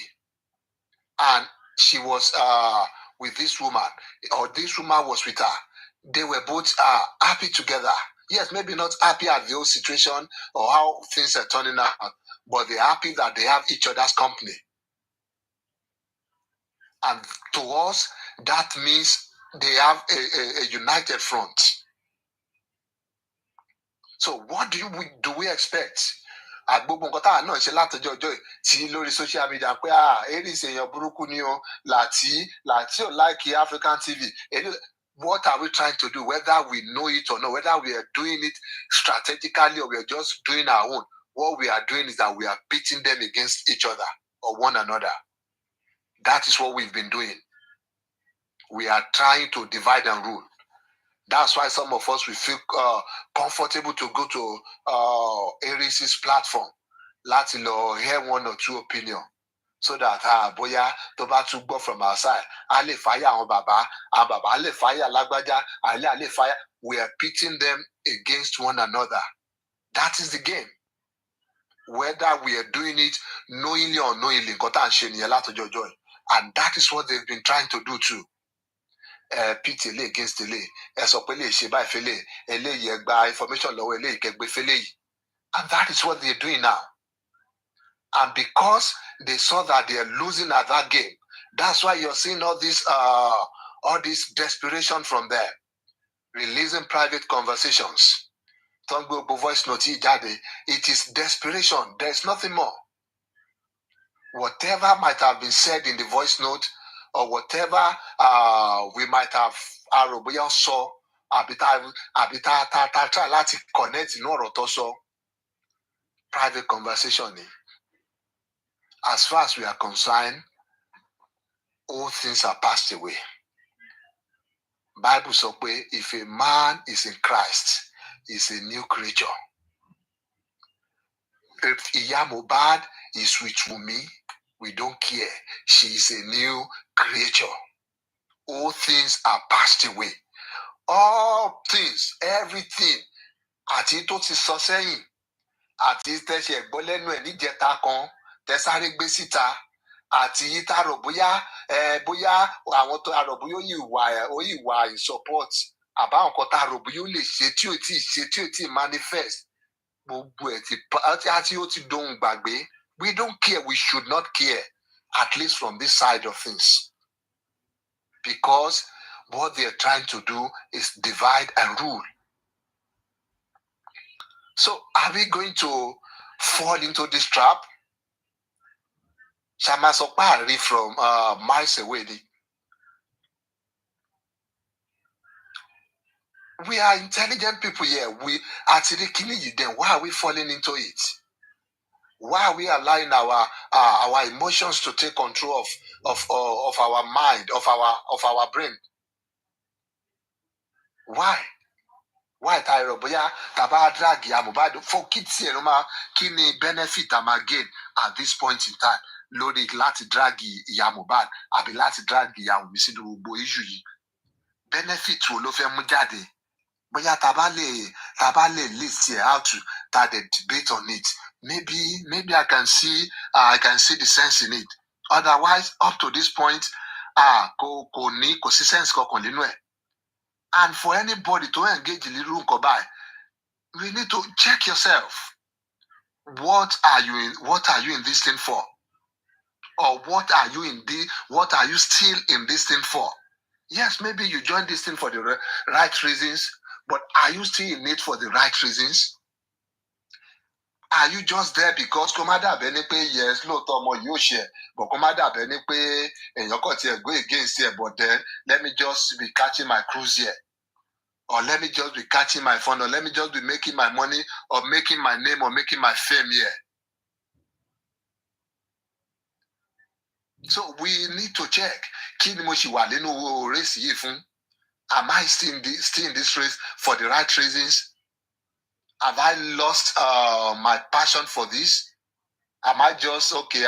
Àwọn Sister Cindy wà bí, àwọn benevolence wà bí, ọ̀rẹ́ ni wá kẹjẹ́ ká ìjọ máa ṣe kọ́ọ̀sì yìí lọ. Is that why I'm still here? We need to look at these things. If you are still here for the right reasons, do, act, and speak for the right reasons also. And what are the right reasons? Is to give Wunmi peace of mind. Is to try and give her happiness as much as we can. And is to try and shield her from any form of harm. Those are the right reasons. And anything we are doing that is contradicting that, or that's opposing that, then we need to stop. Tàbá sọ pé we are supporting this girl. I don't care who you are. We need to stop. We need to stop. Whether you've been doing it innocently or maliciously, this is the time for you to have a rethink. There will be reasons for you to do it, of course, but is this strategic to achieve these three objectives? Give her peace of mind, try and give her happiness, and shield her from harm. So if it's not doing this thing, then we are wasting our time. We're only trying to maybe control her. We're only trying to make her dance to our tune. Okay, yes, most of us know how to try, but then we still need to say it's only a mistake, you know. I know there was a time to say, I know, so we give you 2 days. We will drag you here. Josie or something. We did it then too. Yes, but then I took the year. No, what is the point? Kini kota so gonolenu. Kila abemo. Tenya ba so rongba mi. Wa tewe wa so wono wa agbon renpe a. Kini yo maru dada ke. Then you quickly make adjustments. So ko see that after me be and try lati control me pe a obodo dance to our tune. What we think we know the best for you. How can you know the best for Ashoko Elokuni? Ṣé ìwọ ló sọ ọkọ nù ni? Àbí ìwọ ló sọ ìyàwó nù ni? How can you? Yes, all you can do is try. You might think you know the best for her, but no. She might do some things, only ma yewa. But if she's doing it, if it's going to give her peace of mind, if we have any form of inclination, peace of mind, we should support it. Àfi tá bá kò rí the apparent danger in it. Danger. We have to start looking at the pros and cons. We have to start laying it down. Oh, this person might be but there is outright danger in this. I think we should give her some leeway. We should give her some sense of ownership. Because whether we like it or not, we've been trying here on social media to weather the storm with her or for her. But Omulon passed through Bobokini. And up to this moment, Omuno Loyi Pera Debito Day. Oyekale Funlakole there. Oyekale Mope, she can make some tough decisions herself. Oyekale Mope, Omuno Shiomo Wobe, no. Oyekale Mope, Omuno le make only Riamo dangers me.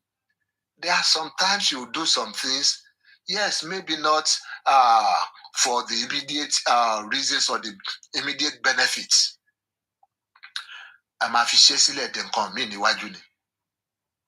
We might not understand all these things. It's like playing a chess game. Yes, you can sacrifice even your queen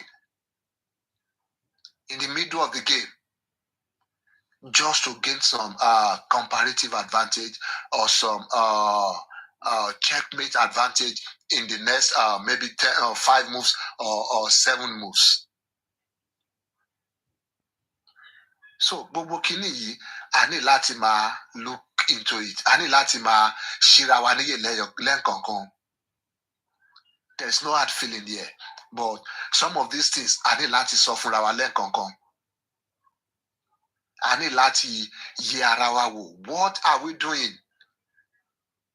Ṣàkọ̀fẹ́ ṣe kíní ni for the fun fair. Ni pé yes, ẹgbẹ́ náà wọ̀n lójú, ẹbú eléyìí ẹbú tọ̀hún, ẹgbẹ́ ṣàkọ̀fẹ́ ṣe yes, àwọn ìgbà náà tó jẹ́ pé we might want to do it. Because it's in our nature sometimes to just lash out at things we don't understand. Especially when we're not seeing the connections. We might just want to lash out, hoping that maybe by lashing out, there will be an epiphany, we'll just see everything. And the whole, you know what, there'll be a light bulb, okay, okay. No. Sometimes you just need to be patient. Sometimes you just need to mind your fucking business. kò dẹ̀ ṣe justice yìí bó ṣe yẹ kó ṣe. So, because we've been seeing things. I've been seeing things personally, and I feel it's time we correct some of these things. Yes, boya my fun one or two enemies, it is fine. It is fine as long as tabale joko lo yewo fúnra again. Fight me today, but then emaso awon look at it, ponder on it, and I hope, and I'm sure, and toba of sound mind, even if you're angry with my approach tonight, I'm sure if you sit down on this, teba rodada, maybe in the next few days, you will find a way to forgive me for what I've said tonight. And for Karimot and liars, Adigunjalè ní ìgárá ọlọ́ṣàlẹ̀ méjèèjì. Ẹ̀yà gbé ohun níbi tó lóun gbé nǹkan ẹ̀ sí. Ẹ̀yà lọ kó lóun kígbe. Òjálé onílé fi bo tiẹ̀. That is what you two are. Ẹ lọ digunjalè, ẹ lọ kó ogun báyọ̀lé, ẹ kó fònà ẹ̀. Just for you to set out for dragging on social media. Karimo, I know you have no shame. Even liars, because you both should be ashamed of yourself. But then, iboni shame on what lati jojo tell. But then, esoma kelori, Kama is a bitch. You will get what you are, what you should get. Emma get here. Emma get here. I think for now, I want to rest my mic. Thank you for listening.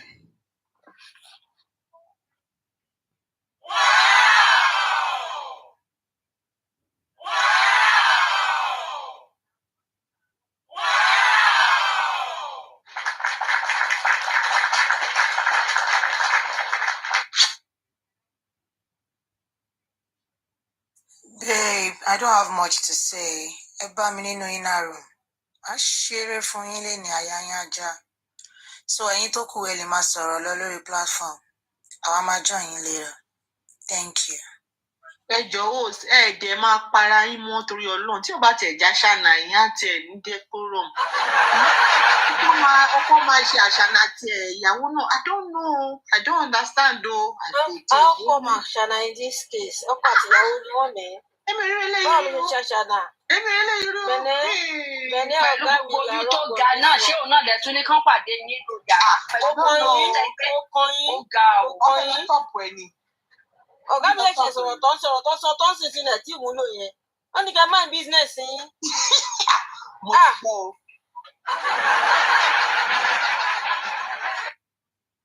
Wani, what's your fucking business?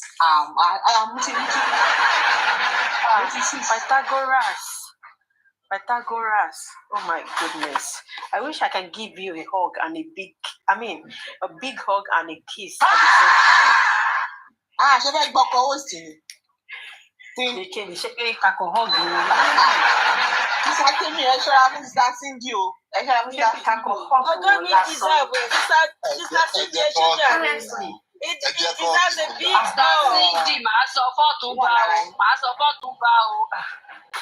It deserves a big hug. Gbogbo yẹn lè dá sí ọ̀rọ̀ ilé wa. So ẹ ká padà sí nǹkan tá à ń sọ.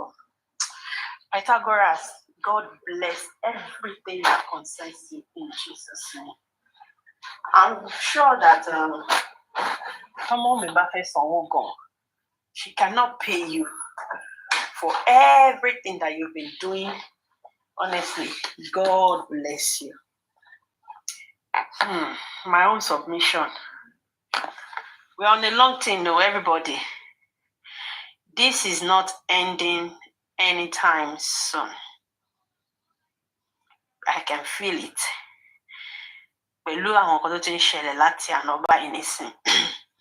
It is not ending anytime soon. But on this platform, our own concern is all about Omowumi. We don't care about any VN or any recordings that they are playing right now or that they are still going to play. We don't really care about it. One way or the other, we talk about each other. Nǹkan tí mo fẹ́ kẹ́ mọ̀ nìyẹn. Have I talked about Sister Temi? Yes. Especially tíjà bá tún wà. Tíjà bá tún wà. Wọ́n ní pé tí èèyàn bá rí ọlọ́rọ̀ ẹ̀, ó máa ń di sọ̀rọ̀sọ̀rọ̀ ni o. Now, another thing that I want to say, do you want to tell me that one way or the other, Omowumi has not said anything about her mother-in-law, or gbogbo àtàwà lórí platform yìí, ṣáà tí sọ̀rọ̀ nípa àwọn in-laws wa rí? Ṣáà tí sọ̀rọ̀ nípa ìyá ọkọ wa rí? Ṣé àti sorry? Tá bá fẹ́ rojọ́, we've said it. And the same thing, tí ìyá Mo bá sọ, that's because ìjà tó wà láàrin wọn, òun ló jẹ́ kí wọ́n sọ.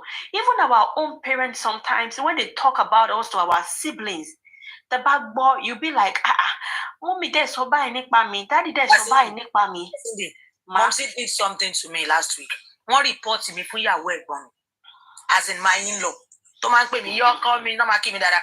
My mom reported me to her. And I was like, Momsi, ìyàwó ọmọ yín. Ráwọn ẹ̀gbọ́n mi ń bẹ̀. Ẹ wá pè. Yeah, that, ẹ ṣe nǹkan tó bí wọn nínú, and ẹni tó dẹ̀ rí bá sọ̀rọ̀ ní time yẹn nìyẹn, òun ni wọ́n sọ fún yẹn. So, gbogbo wa yìí, torí mi ò mọ bá ṣe fẹ́ wá máa condemn èèyàn kan wípé ó sọ̀rọ̀ nípa èèyàn kan, táwa dẹ̀ ń ṣe nǹkan tó worse lẹ́yìn yẹn, because our recordings didn't come out, because when we recordings were jáde, does that mean we've not been talking about each other? Àbí torí pé wọ́n ti gbé recordings Omowumi jáde, does that mean Omowumi has not said anything about her mother-in-law? Does that mean èmi kò tí ì sọ kankan nípa àwọn in-laws mi ni nítorí pé wọ́n gbé recordings mi jáde? Does that mean ẹ̀yin tẹ́ ń gbọ́ yìí ẹ̀ tí ì sọ kankan nípa àwọn in-laws yín? Most of you gan àárẹ̀ yín àti ìyọkọ yín ò tò. Most of you, ìyọkọ yín ò lè wá sunrun ọjọ́ kan ní ilé yín, and you are the same people that will come online to come and condemn somebody. Come on now. Àwọn míì gan nínú yín tó jẹ́ wípé ẹ̀yin àti ìyàwó ọmọ yín ata àtọjú ni yín. So why are you coming online to act like you are a saint? Why are you condemning her for what she has done? Why are you doing that? Like I said, on this platform, we are only here for Omowumi. As long as the recording didn't say Omowumi ló pa Mohbad. The recording is about to sọ bẹ́ẹ̀, wọ́n á tún gbé proof jáde. Ó máa gbé proof jáde. And nǹkan tí mo tún fẹ́ sọ, Sherry, bloggers, they are causing more damages than the good that they are doing on this justice for Mohbad. I don't seem to understand the reason why they are doing that. But another thing is, they need traffic on their platform. They need to talk about something. So they have to continue to dig deep, deep, deep, and deep. They need to dig deeper. Look for stories where there is no story. Okay, do you want their platform to just be there? Most of them, Glory wants to cook for a very long time. Nobody heard about them. But they are using this justice for Mohbad to revive their dead Glory. We should not be surprised that this is coming out now. But I beg everybody on this platform, if we can look away, if bloggers want to drag Yamu, let them do it. They are doing fracas. We are not here for fracas. Tí ìjàmbá ṣẹlẹ̀ láàrin wa ká tẹ̀ síra wa lójú, and we move. That's it. But digging deep into people's life, no. Why are we doing that? Taba sọ pé à ń support Omowumi. By doing that, are we making her happy? We were all happy yesterday, seeing her on Monday, seeing her at the coroner inquest. She was looking very radiant. That is our joy. Omowumi, that is why we are here for you. We just want to see you smile and happy again. Okay, I want to promise you, Omowumi, if there's anything that is happening between us, we will find behind closed door. We will not come and because I see some of you that say you are supporting this lady, and you still come on your platform to talk nonsense about her. Social media to talk about your child. Some of you cannot even talk to your children. You cannot. You give them respect, and yet you want to control this lady, all because you're supporting her. You want to control her life. You want to tell her where to go. You want to tell her aṣọ tó máa wọ̀. MFM, ayé ò ní dá. I'm sorry I have to say this. You are the same person that complained about aṣọ tí Ọmọ́wùnmí wọ̀ lọ sí the last corona inquest. And now you are condemning her for the way she was dressed on Monday. Kí ló ṣe yín ẹ̀ẹ́dẹ̀ dúró sójú kan kẹ́ mọ ibi tí thunder ti fẹ́ bá yín? Why are you doing this? Why are you doing this? If you don't want to support her, fuck off. Tẹ́ ẹ bá fẹ́ support ẹ mọ́, ẹ lọ wá bí jókòó sí, ẹ má máa ṣe ògbóná òtútù. Some of you even say, you said she justice for Mohbad mọ́, yet you refuse to leave. What exactly do you want? Kí lẹ fẹ́ gangan? Tẹ́ bá fẹ́ ṣe, ẹ ṣe. Tẹ́ bá fẹ́ ṣe, ẹ jẹ́ ká mọ̀ pé ẹ ń ṣe. Kí ló dé? Kí ló ṣẹlẹ̀? Ẹ lè máa sọ pé ẹ support ọmọ yìí kẹ̀dẹ̀ tó máa jáde kẹ́ tó máa condemn ẹ̀. Kẹ́ máa bá wí. Ẹ ní nọ́mbà ẹ̀ lọ́wọ́ ni tẹ́ fi lè pè lẹ́yìn. Ṣé ẹ ní nọ́mbà ẹ̀ lọ́wọ́ tẹ́ fi lè pè lẹ́yìn? Àbí because Sister Temi will come out to talk about Ọmọ́wùnmí this and that. Ṣé fi pé wọn kì í jà ni? You feel kò kí n sígbà mi tó máa sọ pé no, you can't do this, you can't do that. Have you ever seen her come on this platform to talk about it? Tó wáyé pọ̀ ọmọ ìyá èèyàn dó ọmọ ìyá Wùsáwà irú ẹ̀ ní Kàrímọ́. But tó wáyé pé ẹ love ọmọ ìyá yín gangan. Tí irú nǹkan báyìí bá ṣẹlẹ̀ ṣé online lẹ ti máa wá sọ gbogbo irú nonsense tí ẹ̀ ń sọ yìí. Most of you are supporting Kàrímọ́. And so somebody even say Karimo's mom should go and beg her. Ẹ̀dẹ̀ panu yín dé ṣojú òtì yín ni. Ṣé ojú òtì yín ni? Ẹ̀dẹ̀ panu yín. If you have nothing to say, shush your mouth. Shush your mouth. You don't have to talk about justice for Mohbad. Problem tó wà nígbésí ayé yín gan ju justice for Mohbad lọ. Ẹ̀yin gan wá justice. Shush your mouth if you have nothing to talk about. I beg everybody on this platform, Ejo, we are here for Ọmọ́wùnmí. If they want to drag Iya Mohbad, let them drag her. What are those dragging her? The fracas bloggers, they are the only one dragging her. Trust me. Go and check their record. Go and check their antecedent. They are the one dragging Iya Mohbad because they just need something to talk about. They need something to talk about. So ẹ jẹ́ ká fi wọ́n sílẹ̀. Let's just focus on Ọmọ́wùnmí's happiness. Ọmọ́wùnmí jọ̀ọ́ bá wa ṣe fídíò mi. We need to keep posting that video. Nǹkan tó ń mú wọn gan, nǹkan tó ń ṣe wọn gan nìyẹn. Video ẹ, they don't want to see you happy. Ẹ tó bá dẹ̀ sọ pé òun ò fẹ́ rí ìdùnnú ẹ, ẹni ò ní rí ìdùnnú. Kò ní rí lórí ayé ẹ, kò ní rí lórí ọmọ ẹ, kò ní rí lórí gbogbo àdáwọ́lé ẹ. We want to see you happy. It is not that you see in yes, we are fighting. We are doing justice for Mohbad. Our justice for Mohbad is all about you and Liam. In koto de shefu alojo Monday yen, o tu fi okan wa balẹ̀ pé yes, we are doing a great job. That's the only thing we want to see going forward. In koto sọ pé àwọn ò fẹ́ rí yẹn gangan ló máa ṣe fún wọn. Ìyẹn gan máa jẹ́ kó yètè kú. Nǹkan tí ọ̀tá yẹn bá sọ pé òun fẹ́ rí yẹn gangan, ìyẹn lè máa ṣe fún wọn. Ìyá Mohbad will forgive you. We are not in your shoe, just like Pythagoras said. We are not in your shoe. We are not in Ọmọ́wùnmí's shoe. Àwọn méjèèjì ló wà níbẹ̀ báyé máa react sí nǹkan ó yàtọ̀. Bí àmọ́ ò ṣe fi pé òun lè react ló ti react. It's okay. Do you think going forward she won't learn from her mistake? She will. And I'm sure she will be regretting pé àwọn èèyàn yìí. And as for you, liars, bálàárọ̀ bá ní ó yẹ ọlọ́sàn ò ní jẹ́ ó yẹ bọ́lọ́sàn bá ní ó yẹ alálẹ̀ ò ní jẹ́ ó yẹ. So from the onset o ní plan yẹn o mọ nǹkan tó fẹ́ wá ṣe, bring it on. Àwọn ò ní bẹ́ẹ̀ dá sí àwọn tẹjọ́ ń ṣe fracas náà lẹ́jọ́ máa yanjú ẹ̀. We will watch you, we will listen. Tí èyí tó bá yẹ ká listen sí, we will listen. And àtún máa fi ẹ̀rí pé bẹ́ẹ̀ play kínní ní àná yẹn ẹ̀rí pé ṣe la ṣáná sí kínní làwa ń jó tiwa. Àwa ò ní ìbànújẹ́ níbí báyìí. We are happy people. We are happy and we want that happiness to radiate on this platform and even to Omowumi. Àwọn òwà bitad àní ìdààmú tó ju ẹ̀mí wa lọ. Tàmá sọ pé because we are not happy, everybody around us must not be happy. No, we are not like that. Bring whatever you want to bring out. Bring it out. Yamo, President Solano, we forgive you in advance. Ni anything tí a bá fẹ́ gbọ́. Pythagoras is not there, so this thing that they are doing is divide and rule.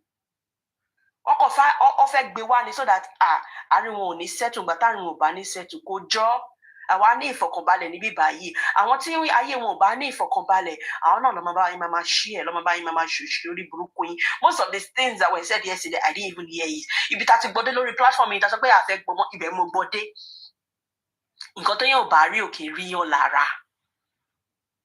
Ọmọ mi wo máa gazọ́ lọ ṣorí fídíò tó ṣe yẹn anẹ́mi náà fẹ́ ṣe fídíò yẹn mo fẹ́ ra frontal máa ṣe frontal mi máa ṣe fídíò yẹn máa copy ẹ̀ mo love fídíò yẹn bàjẹ́ àwọn ọ̀tá ẹ̀ ni ò ní sinmi ayé yín ò ní dá ẹ ṣé o. Hey baby, hope you feel cool. Hello baby. Hello. Kọ́tà sọ sí lọ bébì lẹ́yìn rí. Bébì lẹ́yìn rí ní gbogbo kọ́tà sọ sílẹ̀. Pàtẹ́wọ́ fún mi. Ọkọ̀ lọ́dún. Wàhálà wà o. Àṣànà. Nípa Pythagoras fẹ́ kúrọ̀ lẹ̀. Yes, ẹ kúrọ̀lẹ́. Ẹ kújọ́ mẹ́ta. Ọjọ́ méjì pẹ̀lú ẹ̀ máa mi. Mr. Pythagoras. Mo ní kọ́ńtà. Nǹkan sọ lè sọ̀rọ̀. Ara kọ́ńtà ń sọ nìyẹn. Nǹkan sọ lè ní ìdá ọ̀bọ̀ yẹ kẹ́ wọ àwọn tó wà lórí panel yìí kẹ́ tó sọ̀rọ̀ o. Ara kọ́ńtà ń sọ nìyẹn. Ìyàwó tí ò ní jẹ́ kí n lọ sọ̀rọ̀. Ó ti tán. Ara ẹ̀ nìyẹn. I don't understand this kind of set of people here tonight o. I don't understand. Ó nìyẹn. Ẹ mọ̀ pé gbà míì àsìkò ọ̀rọ̀ máa wà tí ò ní sáyè but then àyè wà ọ̀rọ̀ dẹ̀ tún wà ńlẹ̀ ẹ jẹ́ àsọ. Wọ́n ní jẹ́ káwa nílò sọ̀rọ̀. Ṣé Pythagoras ẹ̀jẹ̀ wọ́n ní káwa nílò sọ̀rọ̀. Ṣíbí mi ìgbà tíyàwó Níbo lẹ ti rí ṣíbí mi? ó yẹ ká Níbo lẹ ti rí ṣíbí mi? Ó yẹ kí ara ìyàwó yín tẹ̀ sí máa balẹ̀ díẹ̀díẹ̀ nígbà tó ti lóyún yìí. Ṣé ẹnu wọn pé oyún ò wọ́ sí wọn lẹ́nu náà ní báwo lẹ ṣe ṣe? Yẹ kán tẹ̀dẹ̀ sí mi díẹ̀. Irọ́ kò tí ì tó stage yẹn.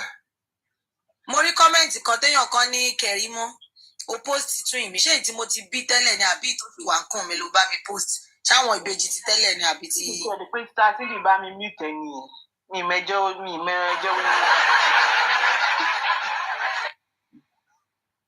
Ó post ẹ̀ nù. Mr. Pythagoras. Yeah, let's chop me. Wọn kì í pàtẹ́wọ́ fẹ́ lòmí mọ́ lórí platform yẹn nìkan ló ń pàtẹ́wọ́ fún un sìn. Bóyá ti tá ìkíní ẹ̀ síbi orúkọ mi ni. Ojú wọn làwa kú tí sọ ìyàwó sọ lẹ́yìn ọkọ̀ nídìí kan rìkọ́dù àwa máa sọ lójú yín ni. Tó sọ̀rọ̀ káwọn èèyàn pa wá táàbù. So àwọn tó bá di rẹ́kọ̀dù. Èwo ni ṣíbí mi? Kò yé mi o. Síbi yín àbí plate yín ẹ̀wọ̀n náà. Kò yé ìdílé tó sọnù fún ọ o. Bẹ́ẹ̀ náà ni mo máa bí ṣọ́ọ̀ṣì ń pe Jesus is Lord ni justice is Lord. Wàhálà ti dé báyìí. Ó ní justice is Lord ẹjọ́ máa justice is Lord ẹjọ́ máa. Wàhálà ti wá ṣẹlẹ̀ báyìí o. Gbogbo nǹkan tó sọ lẹ́ẹ̀kan yẹn, àràárọ̀ mọ́ kọ́kọ́ mo fẹ́ fún sórí torí Ọlọ́run when you are talking about dressing. Má máa dárúkọ MFM. Kí ni MFM fúnra rẹ̀ ń wọ̀? Orí Jésù tóun náà wọ̀ tó fi ya fọ́tò ni. Ináwé àwọn ọkùnrin ló máa ń wọ̀ kiri bí kò máa lọ wọ àwọn iná máa wọ ṣẹ́ẹ̀tì àwọn ọkùnrin. Òun ló máa lọ ń rà tó máa ń wọ̀. Jíǹsì tó máa ń wọ̀, rí cargo pants tó lóun wọ̀ ọjọ́ yìí, cargo jeans tó lóun wọ̀. Wọ́n kọ́ tọ́mọ̀ mú ayé. Ibi táyé ẹ bàjẹ́ dé MFM. Múra ó ní òtí ẹ̀ pé for you even talking about the dressing. go dressing ọmọ mi kó wo nǹkan tí wọ́n fi jó lórí platform ẹ̀. Èwo ló better jù? Ọmọ mi tún fine jù ẹ ló ń ṣe eré ni. Who are you to condemn her dressing? Kí ni ìwọ fúnra rẹ̀ ń wọ̀? What are you wearing? What is it tó ń wọ̀? Ó ń wọ aṣọ Trivi store. Àbí aṣọ kò tó wọ́n máa ti gan dá torí wọ́n máa tún yìí ní good quality jeans. Good quality jeans kò wọ́n máa ti tún yìí ní. O lè lọ ra Walmart. Olóògùnkọ ààrẹ owó aṣọ tó wọ̀. O ní ká mọ̀ mi ra aṣọ ránṣẹ́ sí ẹ. Kó tún ra aṣọ ránṣẹ́ sí ẹ. Kó fún ẹni bó ṣe máa dress. Olóògùnkọ ààrẹ òun sọ̀rọ̀ ó ní kí lọ mọ́ mi wọ̀. Kí ni ìwọ ń wọ̀? Ẹni sùúrù tó bá ra aṣọ ránṣẹ́ sí ṣó máa kọ àwọn combination tó máa lò náà fẹ́ bẹ́ẹ̀. Ó máa Mr. Pythagoras ó máa bá match awakọ̀ ready for Monday. A combine ní this one for Tuesday. A combine bí mo ṣe máa combine aṣọ fún ọmọ mi obìnrin tí bá ní sílé àbí weekend tí wá ti mọ̀ pé mo máa ṣiṣẹ́ tó àdúrà máa combine Monday máa kọ́ sí Tuesday, Wednesday, Thursday máa bá combine gbogbo ẹ̀kọ́ tó abalẹ̀ mọ́ bó ṣe máa wọ̀ ọ́ tó bá máa jáde. Torí bí ó bá tún combine ní òṣì ló tún máa wò tó bá jáde. So next time orí ẹ ò pé for you tó tiẹ̀ láti lanu tó ń sọ pé ọmọ wù mí pé bó ṣe dírẹ́sì yẹn orí fún ẹ̀ nàbó orí ń ta kò dé ṣe pàbó orí ń ta ẹ orí ń ta àwọn ọ̀yá ẹ̀ lórí ń ta very useless idiot. Bí ẹ tún gbọ́ kó tún condemn aṣọ tó wọ̀ wọ́n mọ̀ tán. Ẹni tó wọ yẹ̀sì ẹni sùúrù benevolence olóbùkú ṣé English là ń sọ olóbùkú wọ léèsì 1964 àwọn òyìnbó tó ṣe léèsì yẹn gan ti kú bẹ́ẹ̀ bá jí pé ṣòmọ́rọ́ tí kò ṣe léèsì ní Korea lòun ò ṣerú ẹ̀rí olóbùkú wá sọ̀rọ̀ pàjọ kí lẹ wí. Léèsì ayé pé. Ọ ní léèsì ayé pé. Ayé pé gan ò ṣe léèsì àwọn Korea lọ ṣe Mr. Pythagoras tẹ bá jí òyìnbó yẹn ti kú òyìnbó tó ṣe yẹn ó ti kú ó ti darúgbó òyìnbó yẹn ti darúgbó ó ti kú tẹ bá jí òyìnbó yẹn gan sí pé ṣọrọ tí kò ń ṣe léèsì á ní láíláí òun ò ṣerú léèsì yẹn rí èmi tẹ̀mí wọ aṣọ kan ní almost 10 years ago gan aṣọ tí mo wọ̀ tún bẹ́tà nǹkan tí gbèrè yìí wọ̀ recently ó ń ṣe eré ni ó wá ń darúkọ pa aṣọ tọmọ wù mí wọ̀ pé bákan ló ṣe ni who are you to condemn her dressing? Ayé ìfẹ́ bàjẹ́ ṣé tẹ̀lé problem pẹ̀lú idiot woman yẹn ni wípé kí lòun fi picture Mohbad àti ọmọ ẹ̀ ṣe ní ṣe background ẹ̀ me I no understand and where is she even standing gan ṣé ibo ló dúró sí gan ṣọ́dọ̀ wọn jòsí ló dúró sí ni àbí kíkíbo ló wà gan. Ojú ẹ̀ ló ń confuse ẹ̀ kò mọ bí tó máa dúró sí. Ó má dẹ̀ ló tán. Ojú ẹ̀ kàn ń pa ìbò ni kò tiẹ̀ mọ bí tó máa dúró sí. Olójú 1.5 because I don't understand. Tó bá máa já àṣàkà ni kò já àṣàkà ẹ̀wọ̀n ní àṣàkà ṣoko because I don't understand. You are just a confused idiot. Go get a life, motherfucker. When lady no more dislike ẹ̀ all this very disgusting thing. Ajọ́ kò sí bẹ́ẹ̀ viewership ẹ̀ wọ́n kọjá 20 àbí 40. Mi mọ̀ wọ́n wèrè tó ń wà níbẹ̀ tó ń gbọ́ kò sí tó ń sọ. Ẹ̀mí wà ṣé kò yẹ ká tiẹ̀ ti competition kọ́ lọ gbé Ọpẹ́yẹmí Adigunjalè.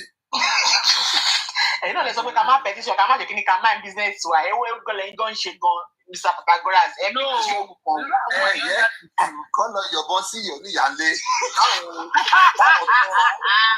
Báwo yẹn bá ti lọ ṣe mistake nìkan lọ́jọ́ ẹ̀kọ́. Ìdájọ́ náà sọ Pythagoras ẹ̀ fi mí lẹ̀ ọ́. Wọ́n bá ti lọ ìyẹn oníyà tó ti tààrà níyà ń bọ̀ kí làbá máa sọ lénìí. Ọlọ́run àtọkọ yín sáré ṣe quickie nítorí kò yé mi ṣe bẹ́ẹ̀ náà ń bọ̀ sí ní ń gbà lọ́kọ́ ẹ̀ tó kọ́. Benevolence. Mr. Pythagoras ẹ má bínú olóòbùkù kárí mọ́ ọkọ̀ ẹ̀ bá dé lánàá. Tó ń gbé tọ́. Adé ẹ má gbọ́ Benevolence Adé káàbọ̀ come and say hello to mama. Kò tí ẹ dùn lẹ́nu wèrè. Kò dùn ẹ mọ̀ pé bí ẹ bá ṣe sọ kíní ẹ̀ gan ara lọ́wọ́ ọgbọ́n rẹ̀ á jí dìde. Come and say hello to mama. Èyí ò bá dáhùn. Ìgbà tí ọmọ lára adínkù ọmọyàn lára nìyẹn bá yìí dúró bí wọ́n lọ wá bá. Ló bá pẹ́ ló bá ní à dáhùn o mò ń dúró díẹ̀ o. I'm waiting. It's too local. Too ekelebe. Adébádé o, Adébá àròjù Adé, owó Adé nìkan la rí pé Adé àwọn èèyàn bá sọ fún pé ń pé bóyá kò lọ ṣe kíkì. Ó ní ṣé kò lọ ṣe kíkì ṣé kíkì lọ máa ṣe ni àbí tààtààtà àwọn ní ayé bèbí ìṣe wa bàjẹ́ báyìí lọ. Gbogbo ẹ̀ kò sí kankan, kò sí anything, ọ̀rọ̀ ẹnu kò dùn mọ́ ẹlẹ́nu. Romance you don't get. Adé tó ti lọ bá kátásù kò tó bá bọ̀ ọ́nú ilé. Ìwọ wá ní wájú kó wá ṣe tátátá. Nídìí nǹkan tó kàn, kí ló kàn? Kí ló Adé bẹ̀? Ìdí pé aṣárodo ni àbẹ̀wò ní tàtàtà. Bí ti ẹ̀gbọ́n rí láyé mi, tátátá. Kí ló jẹ́ tátátá? Ó lo òṣì. Olóṣì ẹ̀dá. Ani oni come and say hello to me. Àríwá yìí ò ní dá. Ìyá náà bò ń ṣe èrè. Bí tí ọba tó gbọ́dọ̀ sàdí kò mọ Adé lára, Adé gò tètè gẹ̀ẹ́sì. Ìyẹn ká máa wò pé kí ló ń ṣe lè bá kí ló ń ṣe lè bá. Mama jẹ disgrace online. Ó ní I'm waiting. Kàrímọ́ kò ní yẹ olóògùn kò olóṣì aláyẹrú jẹjẹ Adé no ẹ mọ̀ kan tó ṣẹlẹ̀ benevolence ẹ mọ̀ kan tó ṣẹlẹ̀ Adé rí fídíò Ọmọwùmí ni ìyẹn fídíò sókè délé olóògùn kíkọ wa ní kíkọ wa máa ṣe olóògùn kíkọ ó wá sọ pé olóṣì kan wá sọ fún òun pé come and say hello to me come and say hello Karimo next time you say come and say hello to mama. Go she come and say hello to you. Ológun olóṣì. Come and say hello to you. Ọkọ ẹ ṣe máa ń wo ni. Ọkọ ẹ máa ń wo pẹ̀lú hatred ni o. Ẹ tí ibi tí bọ́ ẹ ti ń wò rí.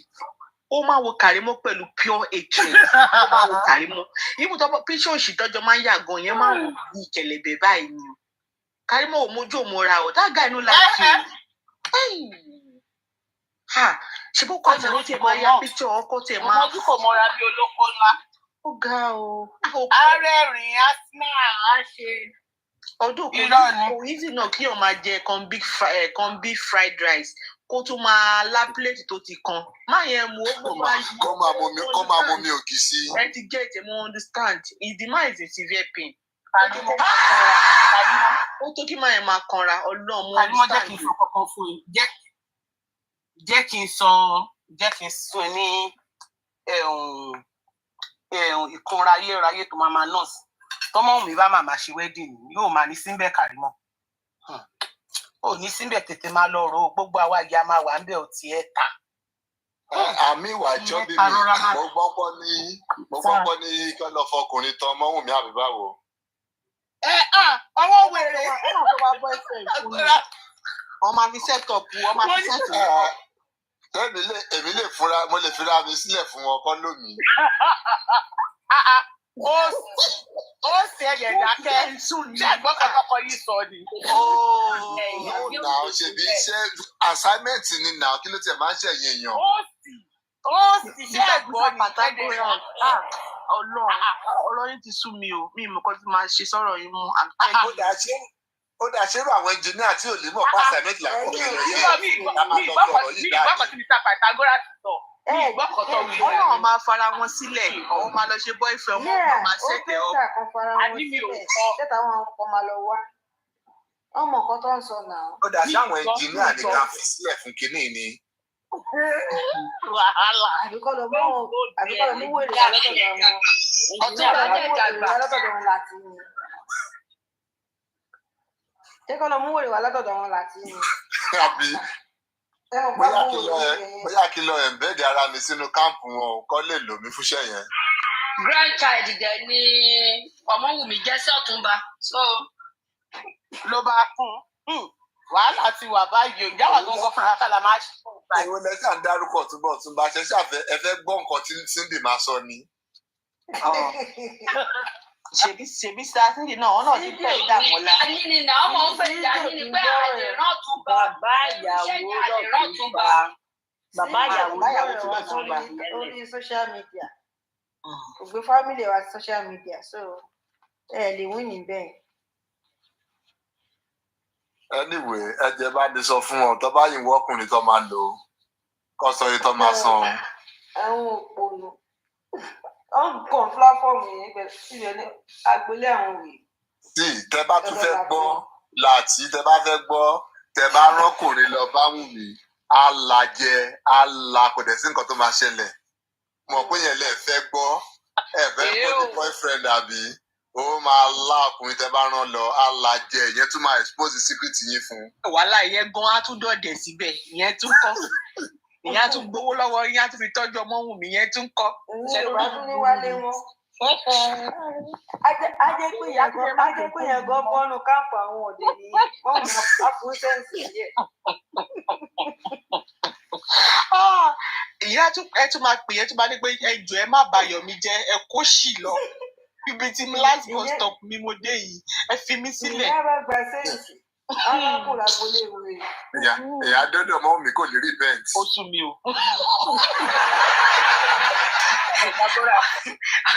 ọjọ́ inquest yẹn jòsí á máa wo Ọmọ́wùmí pé báwo lọ́wọ́ Mohbad ṣe sáré tẹ ọmọ yìí ní Kòròdú ń gbà yẹn gan tí ì fi ṣèyàwó kékeré. Mr. Patagbara tí yẹn bá débẹ̀ tó bá pè ìyẹn máa ṣépè fún wọn náà ẹyẹ yìí máa bàjẹ́ ní tẹ bá tún pè ní wọn mọ̀ ká ẹ máa sùn fún ọmọdé tẹ bá tún pè ní wọn mọ̀ nígbà yìí. ọmọ àtúpè gan a tún sọ fún mi pé díẹ̀ jọ wá gbọ́ wá gbọ́ bọ̀dàlà tí ògùn fi wá gbọ́ tó ń sọ a tún fi yín sí láti gbà. kí ni kí n sọ fún ọ díà. ọ̀rọ̀ wọn bá dọ̀rọ̀ Yomi the second ìyẹn bá tún gbé wọn rọ́. ṣe lórí burú ni ẹ̀yin olùṣe ẹ̀yin wèrè gbogbo. ẹ jọ o ṣé gbogbo nǹkan tí Yomi gbà tí ó fi ṣe kìíní ṣé gbogbo ẹ ti lọ bẹ́yẹn náà nìyẹn. lágbọrọ náà kí lè tún sọ. wọn ò ní drag ẹ pé ó gbá wọn. drag kọ drag. going back now. It's gone long time ago. That's last year. ládùúgbò CCTV tó sì bá wọn wà yẹn. ó ti gọ̀ jù. ojú ń tì wọ́n àti dragi Yomi ni ojú ń tì wọ́n àti dragi Yomi ojú ń tì wọ́n. Yomi Maradona fúnra ẹ̀ ó gbá kúdí lọ́hùn-ún gbá láti níbí yìí ọ̀gbágbá. Because they told them ọ̀gbọ́n ni wọ́n sọ fún wọn ọ̀gbọ́n ni wọ́n sọ fún àwọn kúndé sọ fún pé bọ̀bọ́ yóò dáa ó ń gbá wọn ni wọn ò ní sìn. kúdí ọ̀dẹ̀ fúnra ẹ̀kọ́. ẹ̀yẹ́ ọ̀tí ẹ̀kọ́ tẹ̀lé náà kábírun ni ẹ́ abirun ní kúdí from time. báyìí lọ tiẹ̀ ṣàmọ́jọ síbẹ̀ yẹn náà. Ṣáàrẹ́ nìkan tó ẹmọ̀ wípé àtẹ̀yàn bá ń ṣa tòmátò nínú báskẹ̀tì ń pòkè ẹ̀ṣà lélẹ́yìí tó káwọn ẹ̀ṣà sápá kan. Abirun ní kúdí abirun. And somebody already did it for her one time. This is the second time they did it for her. And still kò tí ì yé náà. wọ́n ń gbá kúdí sí àṣìá láti kékeré lọ ti ń gbà á èmi báyìí náà láwọn kan náà gbà ọgbà lẹ́yìn àgbo náà. wọ́n ń gbà yẹn every time ni I'm sorry for her I don't know I feel pity for her àti kékeré lọ ti ń gbá kúdí bọ̀. I'm sure ọ̀pá àwọn kan náà ló sọ ń pa àmàbà get certificate lọ́ọ̀yà tó sọ pé òun gbà fún yẹn náà ni. And still kò dẹ̀ gbọ́n náà ìgbà ló máa wá gbọ́ báyìí. trauma ni kò tí máa gbáyàn láti kékeré. trauma ni kò máa gbáyàn láti kékeré òun ṣe nǹkan tí yẹn lè get over bẹ́ẹ̀ yẹn. àní Mr. Patagbara gbàdá sọ pé Wùnmí fi nǹkan sínú báàgì Mohbad tí Mohbad wá rí Mohbad wá forgive àwọn wèrè máa ń bèèrè lọ kárí mọ́ bó kí ló dé tó fi wá gbà padà kàmí wá ní ẹ mọ̀ pé love ni oh my goodness people yìí. ó ló fi nǹkan sínú báàgì ẹ̀ nígbà wo. àṣẹyìn ò gbọ́ yẹn ni. mi ò gbọ́. ó sọ pé Wùnmí ló páàkì báàgì Mohbad lọ wọn nígbà tó wá dé airport tó wá rí i pé kókè wọn àní báàgì yẹn ṣe ń gbọ́ o pé Mohbad wá ní Wùnmí ló páàkì báàgì òun pé Mohbad wá ní láti dáwọ́ oṣù yẹn padà pàtó wá délé ọ̀dà nípò sọ pé bí a ṣe ìyá tó bí ìyá Mohbad bí ó gbá Wùnmí létí ọwọ́ adẹrù ẹ̀ síta ṣe ń gbọ́ o pé Mohbad tí wàá lọ wá Wùnmí again ó tún wá fà padà. Kàrímọ́ àfẹ́ ìgbà tó sọ̀rọ̀ yẹn. Kàrímọ́ Tó wà nígbà tó ṣẹlẹ̀ ní. Kàrímọ́ Ṣé wọ́n ṣe múvì ni? movie I don't know. Ó dàbí àwọn India movie yẹn tó máa dra látọ̀kan tá a máa sáré láti lọ rọ́ọ̀ṣì ara wọn. Bọ̀jọ̀ ẹ jọ o Wùnmí jọ kí ló fi sí stew ẹ wetin you put for your stew. Mi rí kí ọ̀fẹ́ rọ́kùnrin lọ sẹ́wọ̀n kí ọ̀fẹ́ rọ́kùnrin lọ sẹ́wọ̀n kọ́kùnrin yẹn tún gbà padà. sí kọ́ ni kíní fi kọ́ ní òun fi kọ́ sí o. Ó lágbára o. Ní ló kára mátà ló kára mátà ló gbà. Kára mátà ló lò kára mátà yẹn lágbára o. Kára mátà ló kíní yẹn lágbára gan. Ó ní Mohbad ti lọ wá kò yẹ pé Wùnmí ló wà bẹ́ẹ̀ o òun ti lọ wá Wùnmí. Máa pọ̀ ní Mohbad náà sọ only dem say you don use juju dem say you don use kayamata wọn no be their matter rọra gbèsè yà máa ká so o ti ní kò sí tó kàn wọn àmọ́ fún fọyọ so. ọkọ mi jọ o lẹ́fọ̀ Mohbad o ó lọ́ọ̀bù ìyàwó ẹ̀ ń bí tá in tears in everything èèyàn fẹ́ rọ́pòrìn lọ sẹ́wọ̀n. ẹ má bí nǹkan sínú báàgì títí wọn o. àníṣe because àwa lè má ní grace tí Wùnmí ní àwọn pé Wùnmí wọ́n tún accept wọn padà àwa lè má ní lucky bẹ́ẹ̀ yẹn Wùnmí. ẹ̀yin ò dẹ̀ ní connection labroad láwọn tó fẹ́ lọ. àti pé ọkọ yín dẹ̀ lè má jẹ́ ẹdúró àti pé ọkọ yín dẹ̀ lè má jẹ́ ángẹ́lì bíi ti Mohbad wọ́n dẹ̀ ní kò sọ fún Mohbad ní pé kó padà sílé so Mohbad wá padà nígbà tẹ́mi sọ fún un. òótọ́ ẹ̀ ló sọ pé ó ní wòlíì prophet ni Mohbad. torí ẹ̀ sọ dáadáa ẹ̀mí ló sọ fún Mohbad kó padà sílé so ọkọ yín dẹ̀ lè má nínú ẹ̀mí yẹn. Ẹjọ ṣé Kàrímọ́ wọ zen àbí báwo ló ṣe mọ̀ kó yẹn ṣẹlẹ̀? Family member wọn Kàrímọ́ is an integral part of that family. Kò rí bí o mọ ọkọ nu wọn bí kò mọ bá kò mọ ọkọ nu wọn kẹ. Kàrímọ́ là ń sọ o ẹ̀gbọ́n Wùnmí là ń sọ o. Ó parí kí ti zú ẹ. Ẹ̀gbọ́n Wùnmí ẹ tó yẹ pé kí òun àti Mohbad fi mọ́ra kò ṣẹ̀yìn ẹ̀. Gbogbo boy is everything. Gbogbo boy lọ ń sun studio Mr. B. Gbogbo ẹ̀ ló mọ̀. Gbogbo boy lọ káàkiri. Kàrímọ́ wà nínú gbogbo fíìmù yẹn o. Kàrímọ́ kódà gan òun ló sign contract Naira Marley àti Mohbad. Olúbàtàn. I'm telling you. Kàrímọ́ important gan. Very very.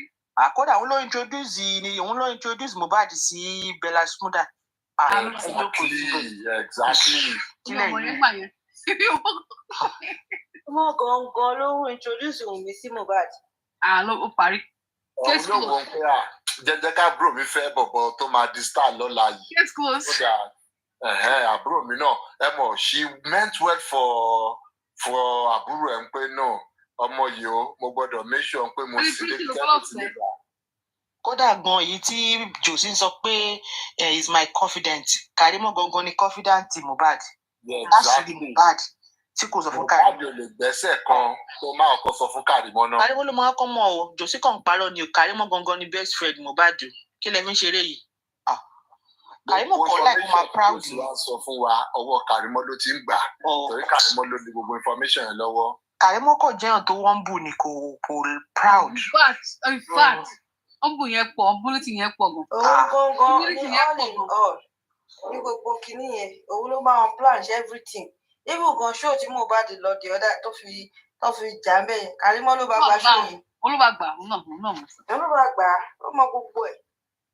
Ìgbìmọ̀ wọn invite Mohbad Kàrímọ́ ló kọ̀ pé wọ́n pé náà rísítà yìí lẹ̀ ni Kàrímọ́ ló find the way to jẹ́ pókè ọkọ̀ lọ pókè no wàhálà ìwà artist lè máa lọ jẹ́ ká gbé Mohbad wọlé fún last minute appearance. Òun náà ló ṣe gbowó àjọ lọ sí Nàìjíríà gbà yẹn 10,000 mélòó ló gbà first flight ló mú lọ pẹ̀lú àwọn tútù tó fọ̀ tó pààkì gbogbo ẹ̀ the first flight to Nigeria I gotta be there. Ẹ jẹ́ kí n tún ṣọ́ọ̀kì yín bí kí Mohbad tó take last breath gan Kàrímọ́ ló pè ṣe tí wàá gbọ́ yẹn.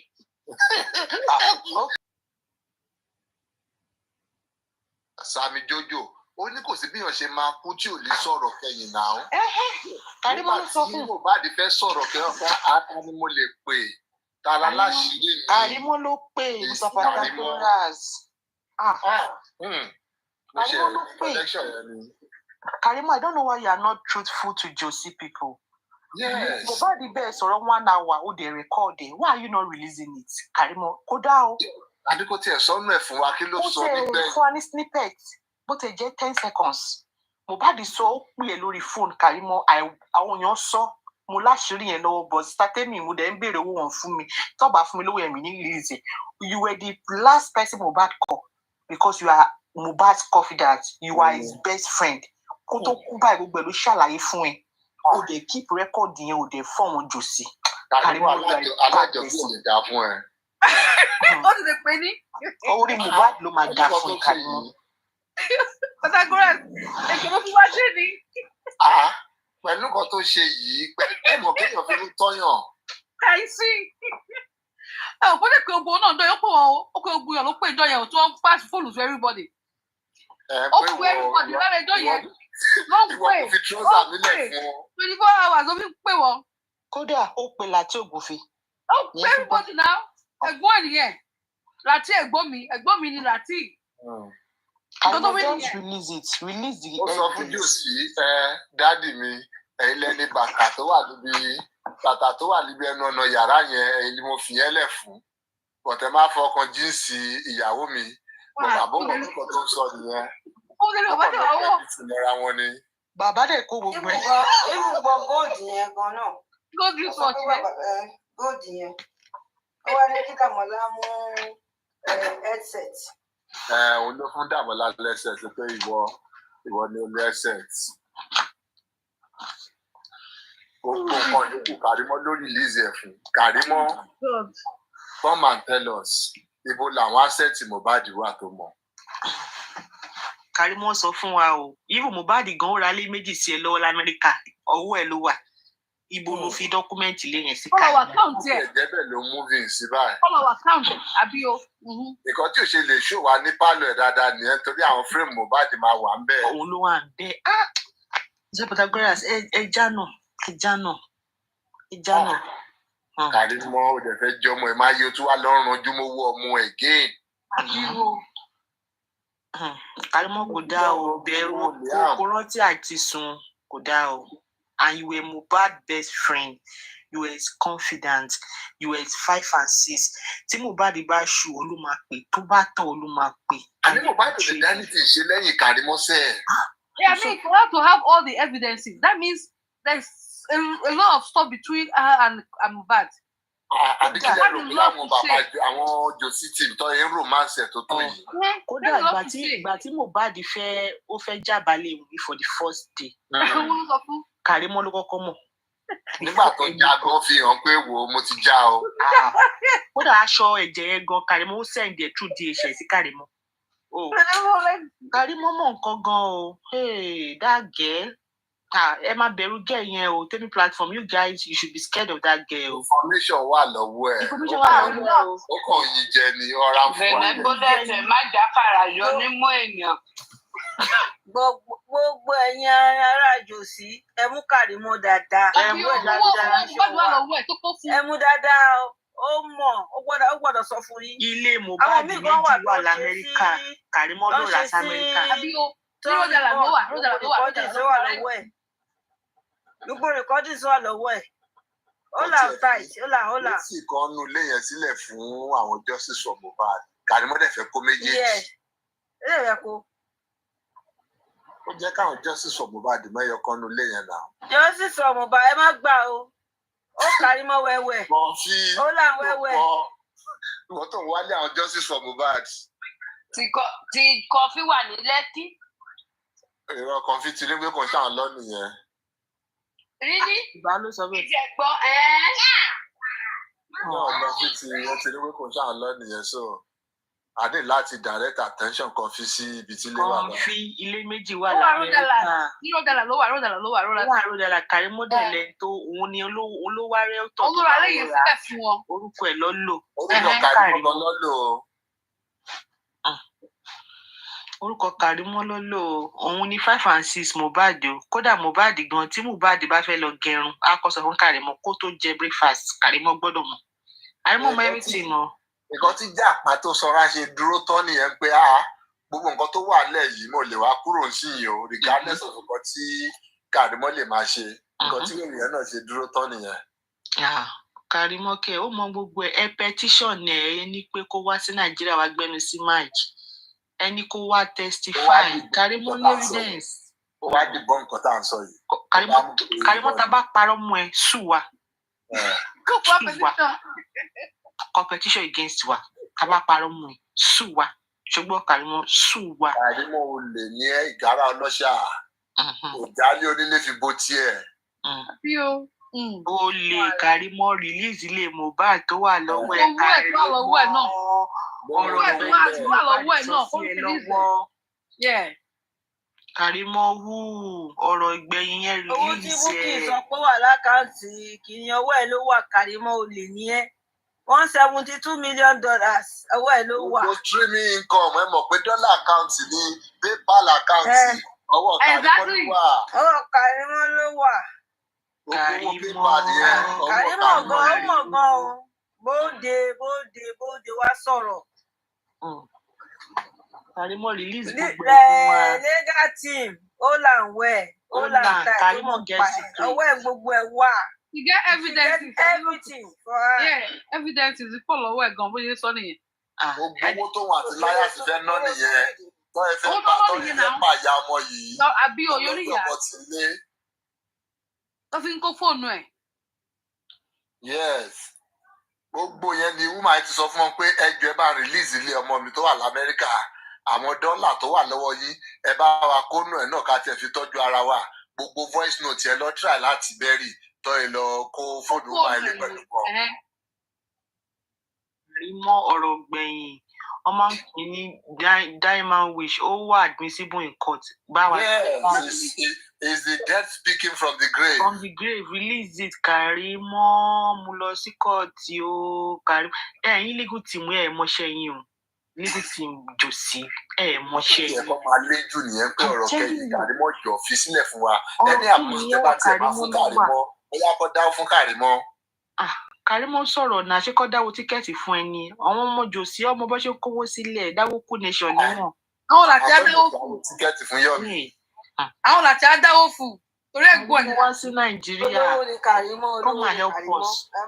Ẹ má yìn sọ́ọ̀tì olówó ni Kàrímọ́. Náà ó lè má fẹ́ náwó Mohbad tó wà lọ́wọ́ ẹ̀ ó lè má fẹ́ fọwọ́ kan. Kàrímọ́ náà lówó. Ẹjọ́ dáwó fún. Ṣíṣe nọ́ọ̀sì àmì nọ́ọ̀sì. Ẹ jẹ́ kó dáwó fún ẹ jẹ́ kó dáwó fún Yọ̀mí ti jẹ tiẹ̀ Yọ̀mí ti jẹ tiẹ̀ Westo ti jẹ tiẹ̀ Arífà ti jẹ tiẹ̀ Kàrímọ́ náà ẹ jẹ́ kó òun náà jẹ tiẹ̀. Gbogbo nǹkan tó ń káwé ara ẹ̀ lára nìyẹn òun gbọ́ wájú. Lórí abẹ́ àwọn wèrè láti bọ̀dá láti ẹ̀gbọ́n Kàrímọ́ ní gbogbo èrò lọ́wọ́. Ẹjọ́ ọwọ́ Kàrímọ́ ní gbogbo ẹ̀ wà. Nítorí excuse yín ìjọjọ́ kémi náà gbẹnu sí Mike èèyàn lèmi náà náà jẹ́ ìsọ̀rọ̀. Bá jẹ́ sọ yeah baby. What's up? I'm good. Táyé pé sore throat lẹ fẹ́ fi gba ohùn lẹ́nu mi ẹ̀ lè róhùn gbà lẹ́nu tèmi àgò top. So then gbogbo oníyanṣẹ́ ọlọ́kà ṣe gbogbo ẹ̀yin tẹ tọ́ná sí loud gbogbo yín la rí gbogbo ẹ̀yin tẹ mú lẹ́gbẹ̀lẹ́gbẹ̀ gbogbo yín la rí ẹ̀yin tẹ kì í bọ̀ lójú gbogbo yín la rí but mo kàn máa fẹ́ drop with the 2 cents of my own opinion and firstly I will go by MFM tó bá jẹ́ pé tòótọ́ ni MFM sọ nǹkan tẹ́ sọ yẹn ṣé mo mi ò ní evidence and ẹ mọ̀ pé mother of evidence lèmi but then mo kàn sọ ni pé tó bá jẹ́ pé tòótọ́ ló sọ MFM ò ní jèrè.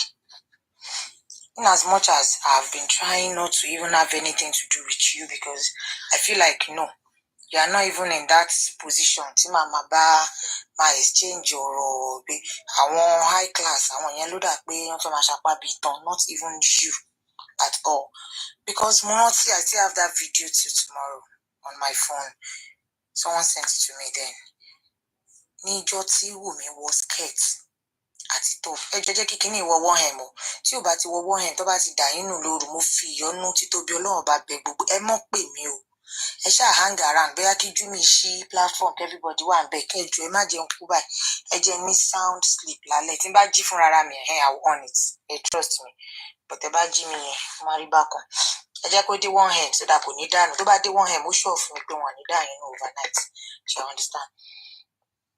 That day, I remember very well. In fact, àwọn nǹkan tẹ́ sọ ó gba omijé lójú mi. In fact, the same thing tí Karimona ṣe ń sọ. You wrote off Liam. Ẹni ọmọ yẹn ò ní kímínú, ọmọ yẹn ò ṣe kíní kan. You, mistake náà ṣe belebelebele. My child is my priority. My child is kíní kan. What is wrong with you? Ṣé wọ́n lọ pẹ́ máa kọ́kọ́ kú ni? Bọ́sítà.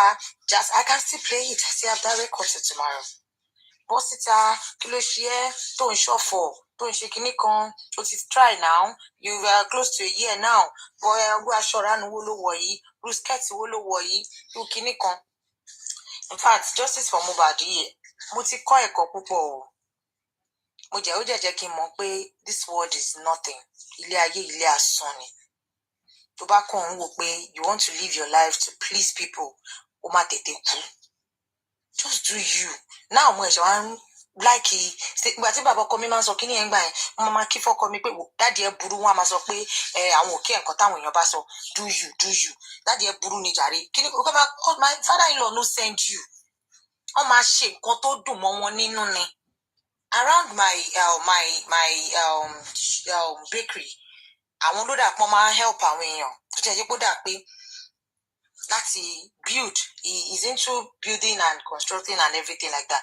So àwọn èèyàn máa ní àbábá yẹn láction gan o, wọ́n burú o, wọ́n ṣe kinní kan o.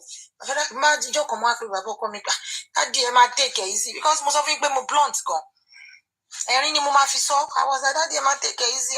Ẹ wo ibi ní gbogbo èèyàn máa pè lọ́mọ máa ní mo fẹ́ afẹ́sọ̀ nǹkan fún ẹ, dáàdì ṣe nǹkan kan lánàá.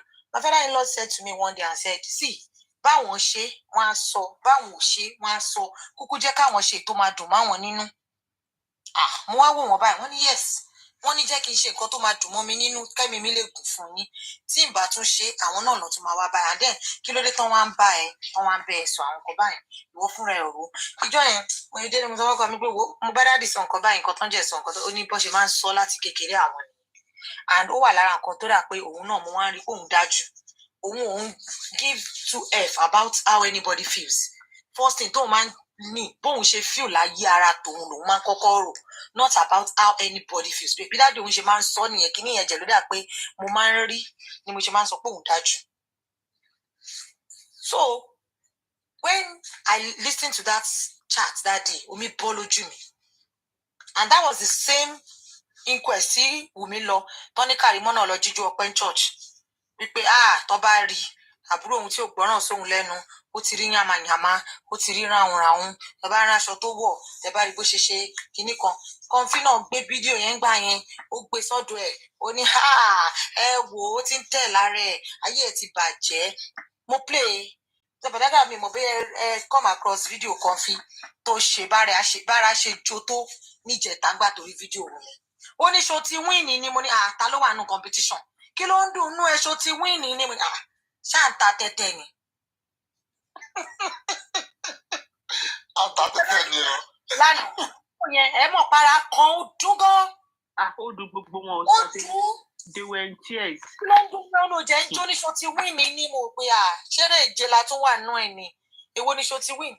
MFM jọ yẹn in fact Bọ́lí bí ò sí lórí platform gbà tí Bọ́lí bí dé.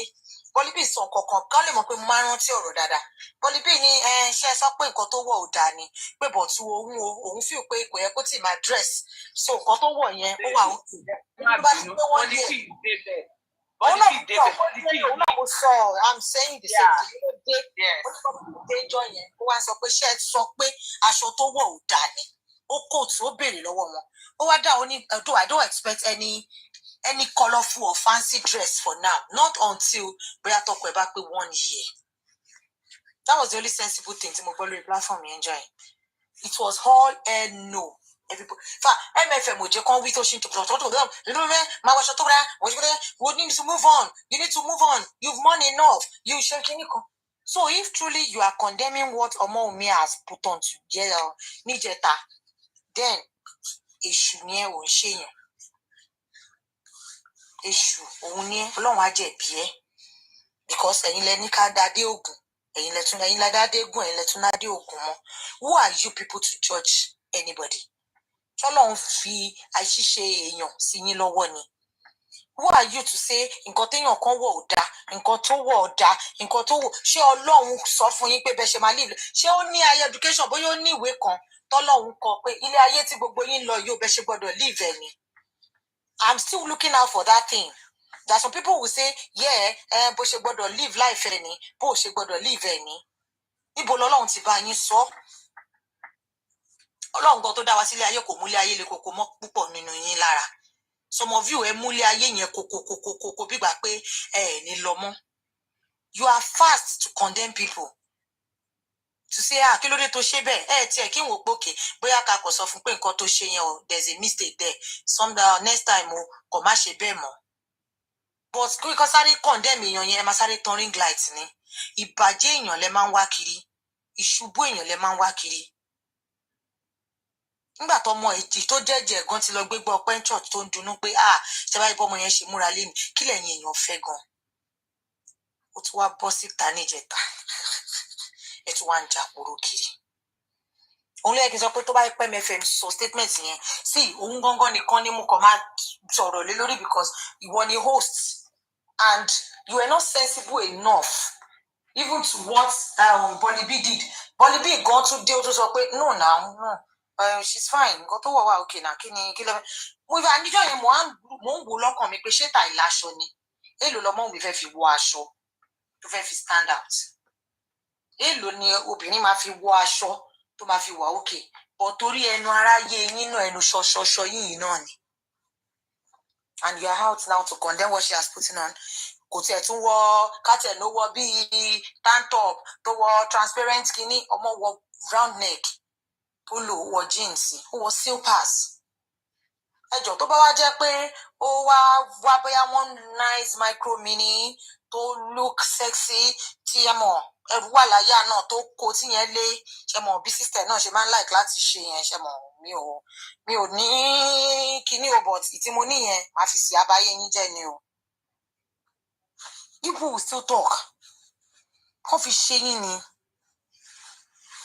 Ẹ jẹ́ máa fi bẹ̀rù Ọlọ́run sí gbogbo ìwà tẹ́ bá ń wù nílé ayé. Ṣẹ́yìn náà bẹ̀bẹ̀ fún nǹkan tó ṣẹlẹ̀ sọmọ yìí ni. Ọmọ kékeré tẹ jùlọ fíofío. Kí ló ṣẹlẹ̀ náà? Kí ló dé? Ṣóun lọkọ ẹ máa kọ́kọ́ kú ni? Bọ̀ ẹ ti sáré good ẹ sáré máa analyse life èèyàn. Ẹ̀yin lẹ́mọ èèyàn tó yẹ pé ó wà nínú unhappy marriage. Ẹ̀yin lẹ́mọ èèyàn tí marriage ẹ̀ dá. Ẹ̀yin lẹ́mọ èèyàn tó ń dóko kiri. Ẹ̀yin lẹ́mọ èèyàn tí ò dóko. Ẹ̀yin lẹ́mọ èèyàn tó ń lo dídò. Ẹ̀yin lẹ́mọ èyí tí ò lo dídò. Báwo ta ló raise yín ná? Ọmọ social media yìí ó worst o. The fact that anybody is not coming to your table láti wá béèrè fún oúnjẹ, who are you to analyse their life? Who are you to say bó ṣe jẹun ò dá, bó ṣe wọṣọ ò dá ní ìgbà tó ò bọ́ wọn? Ẹ wọ̀ lóyìnbó, o ní pálí. The fact that that person is in tí ò ṣe pé ìrandíran yín ló fẹ́ bá gba pálí yẹn. Kí ló ṣẹlẹ̀? Kí ló ṣẹlẹ̀? Tèmi yẹn bẹ ṣe ń wo ọkọ ẹ ò lè dédé lórí bẹ́ẹ̀dì ojú kan ló jókòó sí o ó ń yàgbẹ́ síbẹ̀ ó ń tọ̀ síbẹ̀ ẹ jọ torí Ọlọ́run ṣe mo gbowó pampers lọ́wọ́ yín ni. Àbí bí mo ṣe dùn lọ́mọbìnrin tó yìí ṣé mo complain fún yín pé tó bá jẹ́ bẹ́ẹ̀ náà ni o ó ti sú mi.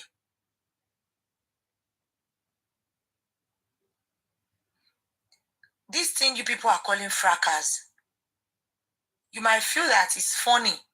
Kẹ máa ra àràbù nǹkan tẹ́ ẹ̀ mọ̀ kẹ máa sọ sínú ayé èèyàn. But then passion ẹ̀ máa wà níwájú fún yín. Passion ẹ̀ ó máa wà níwájú fún yín.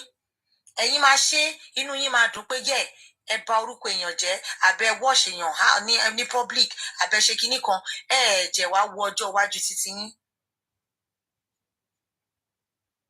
Bẹ́ ṣe ń sọ yẹn tẹ́ ń ṣe yẹn kí wọ́n á ní agbára kan kí wọ́n á sọ pé òkè o bóyá wọ́n ṣe sọ pé ó rí fún ọkọ tó fẹ́ mi sílé yẹn o ó yá kó rí fún ọkọ ẹ̀ bẹ́ẹ̀ o.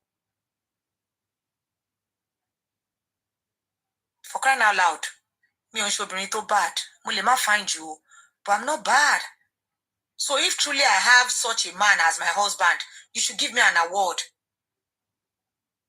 wípé mi ò tún mo ní mi ò jẹ́ tún lose mi useless ilé ayé mi bí ilé ayé púpọ̀ nù yín. Not to now talk of wọn tí bí yàlákú yàlá ya gbogbo yín lẹ́gbẹ̀ẹ́ ọkọ tèmi fẹ́.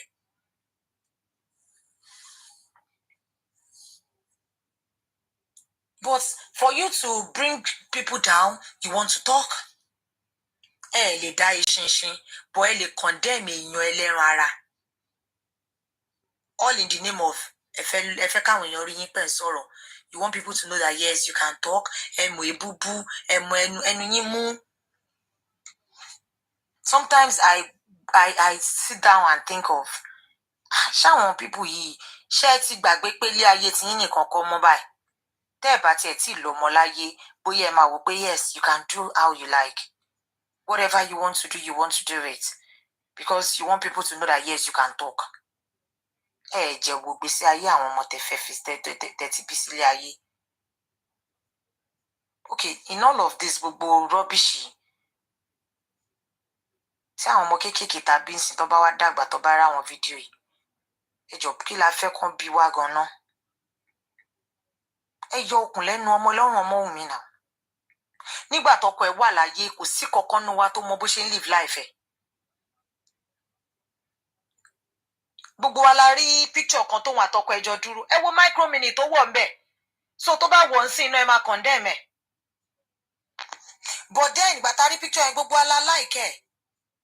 Là ń post ẹ, là ń wẹ̀wọ̀ ọmọ bó ṣe dùn, bó ṣe fine. This is her husband. It's between she and her husband. There was a time I was clamoring for mo gbọ́dọ̀ ya tattoo sára ni and all that. My husband is this kind of person that anything that has to do with fashion, go ahead ni. Kò ní ó like ẹ bàjẹ́, go ahead. We mentioned nílé, my parents is like, no. And I was telling them that no, I'm married. Tọkọ mi bá ti fẹ́, mo máa ṣe. Àtijọ́ yẹn, our parents me to condemn anything tí n bá ṣe nínú ilé mọ́ because they invited my husband and my husband was saying, kò kí n tí bá sọ pé mi ò fẹ́ kò ní ṣe. Even most of this thing, I buy it for her. I give it to her. Màá tún ní kó béèrè èlò ni, I will pay for it. My husband is not this fashion freak person, him personally, but kíyàwó ẹ̀ bọ́ ta kẹ́ mọ̀ pé yes, kò ṣe ta ìrówó rà. Sorry, apá àbọ̀ ni tattoo yẹn wà. Mi ò ṣe. God Almighty. Mo ti ṣe ti díẹ̀. Bọ́dẹ̀ àwọn dípàdípà yẹn mo ti ṣe sí ibi tí mo sọ fún yín pé mo fẹ́ ṣe sí. Só tún yẹ kẹ́ máa bèrè pápá abo ló wà. Só tún yẹ. Ẹ wo ṣíbí mi, ó sùn mí. Mi ò ṣe ń gbà yẹn but then nísìnyí mo ti rí pé bébì mi náà láìkẹ́ so mo ti ṣe sáwọn bíi dípàdípà kó dìpà. Ìṣètèmi ẹjọ́ ta ló dá ṣíbí mi o ẹjọ́ ta ló dá ṣíbí mi mo ti I'm lost o. Ṣíbí mi ló wà lókè. Ṣíbí mi àwọn ló wà lẹ́gbẹ̀ẹ́ mi. Àwọn ló wà lẹ́gbẹ̀ẹ́ mi lókè. Ṣíbí mi. Oh, ṣúbí mi. Oh, sorry. Sorry, mi. Ti yín báyìí. So then there are a lot of things like you will see in me, you won't even see in my siblings at all. Like leg chain, pierce nose, all those things. Lè rí ní ọ̀dọ̀ àwọn ẹ̀gbọ́n mi. But my husband wants it. Mo jẹ́ iṣẹ́. Ẹ̀yin wèrè kan wá bọ́ síta. Ẹ wá analyze èèyàn. Mo like your voice today, but my husband wanted. Oh, Lord. Ibè èmi ò bá yín wọ̀lẹ̀kẹ̀ sí bèbè di o. Mo ń wọ gold sí bèbè di. Bàbá o. Sísá tèmi ẹ wò bí bàbá jáde nínú ìṣúná May I say go and sleep, go to bed. No, but then àwọn people ó máa ń bí mi nú tẹ́ bá ń sọ fún yàn bó ṣe máa live life ẹ̀. Ó máa wà so annoying. The fact that you can't afford it or need láti condemn ẹ. Gbogbo ìtẹ́yìnsọ kìíní yẹn bóyá kí n kúkọ ẹ mọ̀ àwọn kan máa ń ṣe nǹkan kan sí tó máa ní wọ́n fẹ́ rate outfit èèyàn bóyá kí n bá yín sọ outfit wù mí lánàá bó ṣe simple tó yẹn kí n sọ fún wọn bí yàlájà yín dá àbáwọn polo 4,000 5,000 lẹ́rù pọ̀ mọ́ mi wọ̀ ni are you people mad? Stop it. Live and let live. Ẹ fi àwọn èèyàn sílẹ̀. Ẹ jẹ́ kán gbé ìgbésí ayé wọn. Who are you? Ṣé ilẹ̀ bí wọn ni ilẹ̀ dá wọn ni? Kí ló ṣẹlẹ̀ gangan? Ó wọ skirt. Ẹni ẹ̀ bó ṣe wọ skirt bí àwọn gbàgádà bí àwọn ó wọ ṣòkòtò ẹ tún rojọ́. Wọ́n ṣépè fún yín ni. So tó bá tún di next kinisìn tó bá wọ micro mini ẹni ó ti ń kiri ọjà. Orí ọ̀rọ̀ ọlọ́rọ̀ lóbi ń kú sí àbáàlọ́ yẹn ń pòwe yìí o ẹ má gbà kú oníkúkú o kí ló dé òun lọ́kọ ẹ̀ máa kọ́kọ́ kú ni nígbà tó wà ní tọ́kọ ẹ̀ wà nílé ayé ṣáà máa rí nǹkan tó ń wọ̀ ni ṣọ́kọ ẹ̀ kàn dẹ̀ mẹ́ni ẹ ṣe lọ bá Chioma kẹ́ ní nǹkan tó ń wọ̀ ò dáa ẹ ṣe lọ bá ìyàwó Bella kẹ́ ní nǹkan tó ń wọ̀ ò dáa kí ló ṣẹlẹ̀ gangan ṣé dandan ni kọ́ lọ́n balẹ̀ ayé yín jẹ́ lórí ọ̀rọ̀ òun ni ẹ jẹ́ n kúrò bẹ́ẹ̀ nǹkan ṣe ti ń gbé mi lọ gbogbo àwọn nǹkan tí ò yẹ kí n sọ báyìí sìn ẹ gbọ́ tí Pythagoras ké rárá báyìí láti inú kinní I don't understand. Sister Temi. Obìnrin gan mo ké síta. Sister Temi. Kí ló ṣe yín tẹ́kì? Gbogbo bó ṣe sọ góòdì ní wéèsì. Ó náà yẹn ṣe dúró náà. Ẹ dúró. Sister Temi ẹ jọ. That gold like whatever it is, I'm interested. Please, where can I get mine? Before you go there, Mr. Pythagoras, let me finish now. Please, I need it. Inbox. Okay. So that I can, you know what I'm talking about, Mr. Pythagoras. I take a picture. Sister Temi, your comment pé olójú kan àtàbọ̀ pé kò ń ṣe pa dressing ó ní nǹkan tó bí òun ló ní pé ọmọ òun mi ń jó báwo ni jó ọmọ mi ṣe affect justice. ọmọ ló má jó.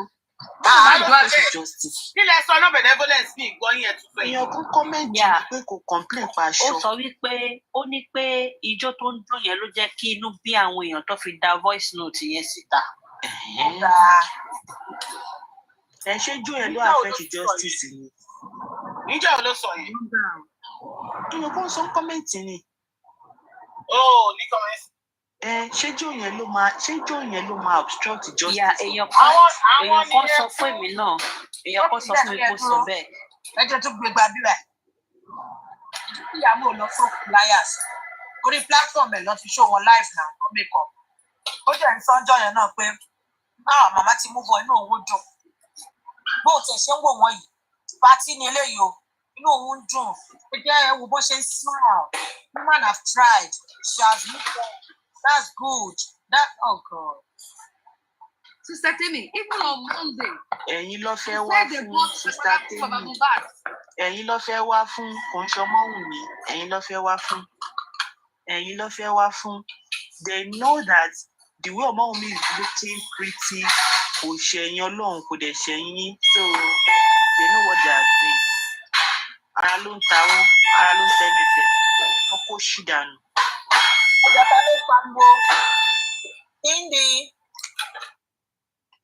Kókó sí dànù èmi ò rí ibi tí jó tí affect justice mi ìgbọ́rí láyé mi. Ẹ má bínú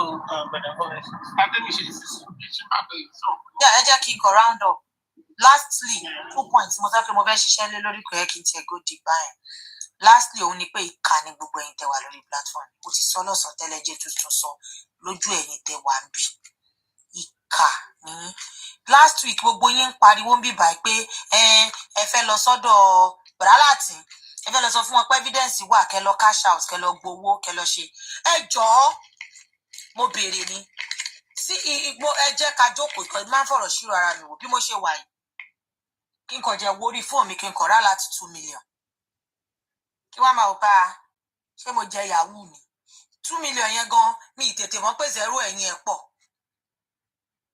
ìzẹ́rò bíi 200,000 mo pè láì bọ́ síta tọrọ owó láì sọ pé àrùn kan ṣe mí láì mọ̀ pé àǹtí Kèrímọ́ ìyẹn ló sọ pé ẹ fún màmá yẹn lówó tẹ́ bá ti fún wọn lówó wọ́n máa wà fún yín. Ẹ jọ̀ọ́ irú owó báyẹn ṣó lẹ́tọ̀ọ́ kéèyàn sọ pé mo dá padà àbí kẹ́yìn ni wọ́n máa sọ pé kí ló dé tóun náà gbowó yẹn lọ́wọ́ wọn àìkàlèyàn tó bá sọ bẹ́ẹ̀. ìdí ti jẹ́. mo rọ bàtà gbọ́dọ̀ sọ fún wọn. Ìdí ti jẹ́. Kò ní dá fẹ́ni tó bá ní kọ́dà padà yẹ wọ́n máa bàjẹ́. Ẹ tó bá gbà padà gan kò ní ṣoríire. Ẹ ń ṣe èrè owó wèrè kó lọ dá padà. She didn't give you the owó ni màmá fi ra dátà yẹn náà. Ìbẹ́ ilẹ̀ ń wá evidence kiri. Ìbẹ́ ilẹ̀ ń wá kan tí ò sọnù kiri. Ẹ ń ṣe èrè. Just like that. Kò béèrè ẹ̀ lọ́pọ̀ ní kò wá bá yín. Kò ṣe pé kí wọ́n gbé máìkì yẹn. Owó ń dùn mọ́ yín ní ìfẹ́ mú nǹkan tẹ̀ ń sàn. Ó ti ṣe voice note, màmá ti ṣe voice note náà, owó ló dẹ̀ fi ra dátà tó fi ṣe gbogbo wọ̀nyẹn. Ó ṣe gbogbo voice note lò, ṣèbí dátà ni màmá lò. Àbí. Kọ́lọ́ máa fi ra nǹkan kan náà. Ó dẹ̀ jẹ́ ìpínlẹ̀ to return to mama tí màmá bá jọ̀wọ́ yẹn padà máa drag wọn. Nígbà tí màmá ògò. Àbọ̀ ń kírèsì ni. Màmá bẹ̀ dẹ́ for money. Even if màmá dẹ́ for money, they don't die. Àbí tó bọ́ síta wá sọ fún pé èèyàn kàn jókòó owó jẹ̀ wọnú fóònù ẹ̀. Ẹ wá sọ pé kó dá padà. Pé ó tọrọ ẹ̀ lọ́wọ́ yìí. Dá padà lọ jì. Ẹ̀yin lẹ̀ ń wá wàkúwà. Wọ́n máa kó tí ò sọnù. Ẹ̀yin lẹ̀ ń wá wèrè káàkiri. Ẹ̀yin lẹ̀ ń wá formation tí ó sì lẹ̀. Àbí o tí mo fi bú gbogbo àtàwọn lórí dákọ̀ àwọn tábà Ìṣàsẹ́mi ó tún lè má jẹ́ tí wọ́n gan ló wọlé.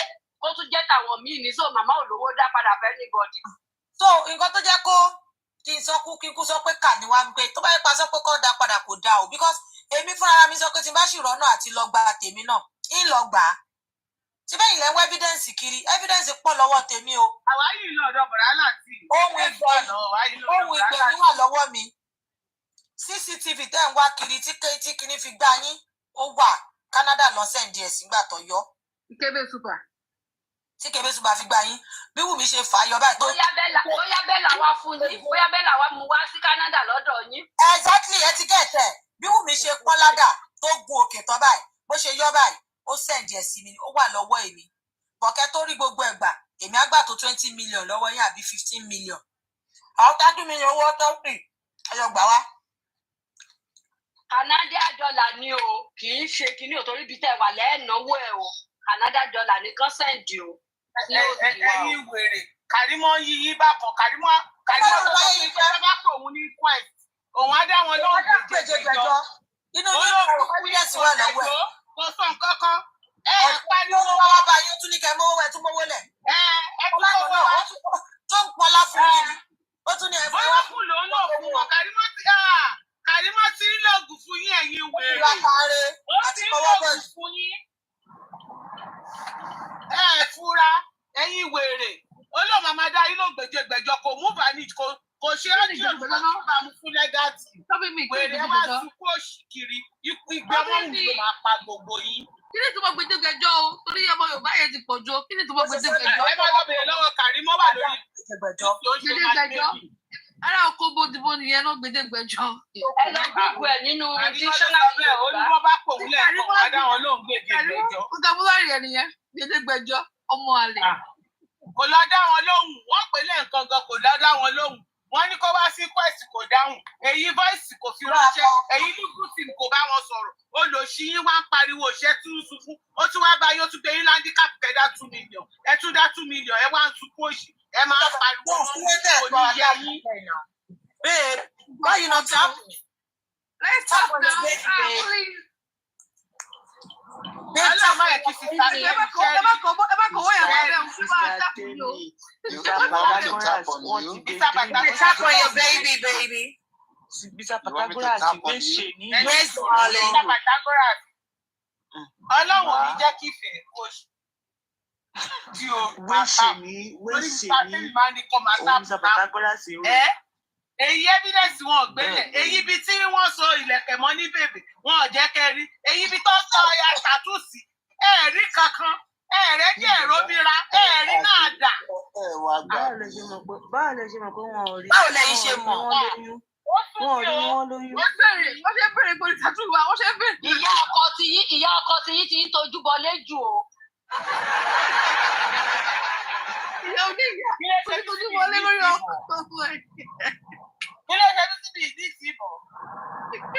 Tap on me, even if it's fado, baby. Ṣíbí mi ẹ kí n pa yín lẹ́rìn. Ìgbà tí Kàrímù wà lọ́dọ̀ ó ṣe Liam ló fẹ́ tap. Ẹyẹ máa ń tap me, baby mo bá ṣe ń tap me, baby tap me.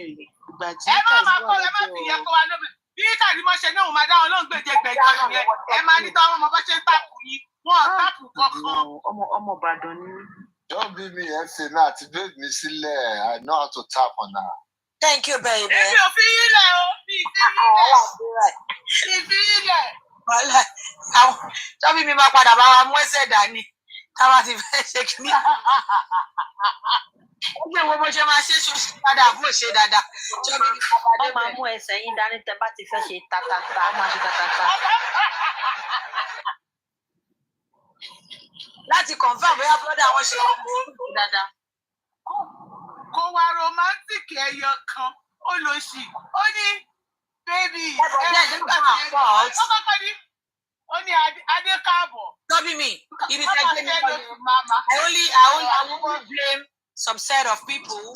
Wọ́n hold Kàrímọ́ ní time tí wọ́n jọ wà papọ̀ láti jẹ́ kó wà exposed but then wọn ò ṣe kò dá ẹjẹ́ sọ̀rọ̀ sí ìgbà wa àwọn bíi mọ́mí Pinky àti mọ́mí Buffett. Àwọn Buffett. Kò dá. Kò dá kọ́tà. Wọ́n ò gbé débẹ̀ ẹ wá ní kó má kọ́ra mọ́ yín. Kàrímọ́ dẹ̀ wọ́n carry her reach that place. What's the essence of being a friend with her? I don't understand. Orí yẹn sọ, à ń lọ inquest next. Ibẹ̀ láti máa lọ rojọ́. Reason tó fi dé Kàrímọ́. Má ní kó má drag yín. Kó má drag yín bí abẹ́tá pass my neighbor. Ẹ̀rẹ́ ṣerú ẹ̀ mọ̀. Bóyá kọ́ lọ ṣàtúnṣe àbí. Tó bá sì lè ṣe. Ìzàtẹ́mi ẹ lọ́wọ́ Yomi Fábí lórí Instagram. Wọ́n ya àgbẹ̀, ó ń ṣe láì ó dẹ̀ ya àgbọ̀. Olóṣì níjọ. Yomi gangan ló ń pè ní shameless wa. Omi lẹ́ni ọ̀nìyàn lọ́nìyàn. Gbowó wẹgbẹ́rọ́. Ṣé ló kún cream sí gbogbo ojú ló bẹ̀rẹ̀ sí yan àrùgbọ̀n ní life? Ọlọ́run. Ẹni tí tẹ máa bàjẹ́ ló máa bàjẹ́. Òun kọ́ ló ní ọgọ́ tẹnutẹnu. I'm telling you. Àfikún pariwo kan ṣépè. Ọpọlọ wọn sorí kodò ìbá àlàkà. Èèyàn tí ò lè dé ka national pledge. Ngbọ́ mo fẹ́ kí irú ẹ̀ sí lọ. Ẹ rí fídíò kan tó post. Àwọn location tó ti máa lọ ṣe Yorùbá movie. Tí wèrè lọ ya yàrá ń bẹ̀ tó níbi tó wù sá sí. Yọ̀bí kò ní yẹ. Tó níbi tó wù sá pamọ́ sí nìyẹn. Nígbà tó wá fẹ́ káwọn mú.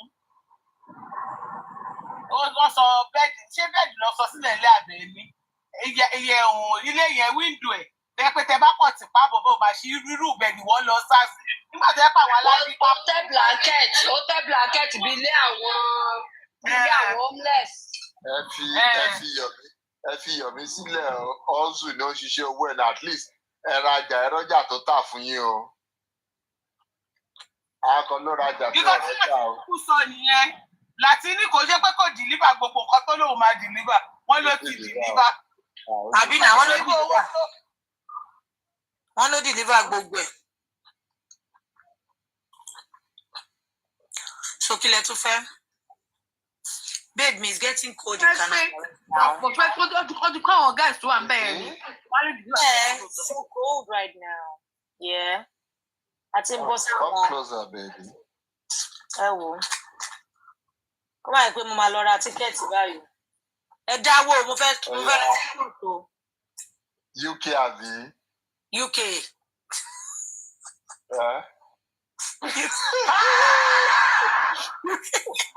Mr. Bàtà ṣolóyún máa ń kóòdì ní. Guys, don't go there, oh. Don't go there. Ọ̀daràn wa, gbé mi lé máa yìí lọ́wọ́. Wọ́n ti gbé mi lé máa yìí lọ́wọ́. I want to come to you. What do you mean UK? Ṣé you want UK ni? Why would you come UK? Okay. Because I don't think you need any ticket, oh. It's just 4 hours train, oh. Me need overnight train. Mama what train? Let me. No. I made the ticket. 4 hours. 4 hours, 4 hours drive or train. No, but then Jamie fly. Why do I have to take train? No.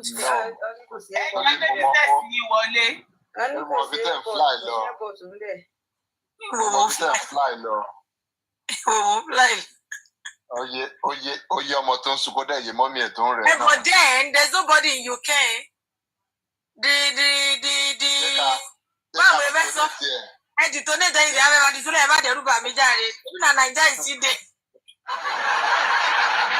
Never go UK.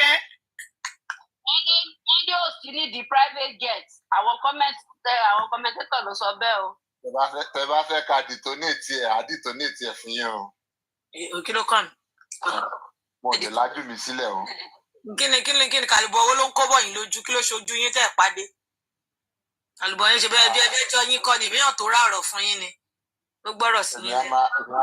Èmi á máa rìn kọjọ́, àwọn kan á fẹ́ lọ máa ká kòkó ní UK.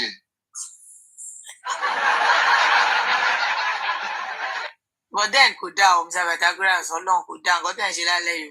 Ẹ stop ẹ o. Ǹjẹ́ ìlẹ́gbẹ̀ẹ́ wa?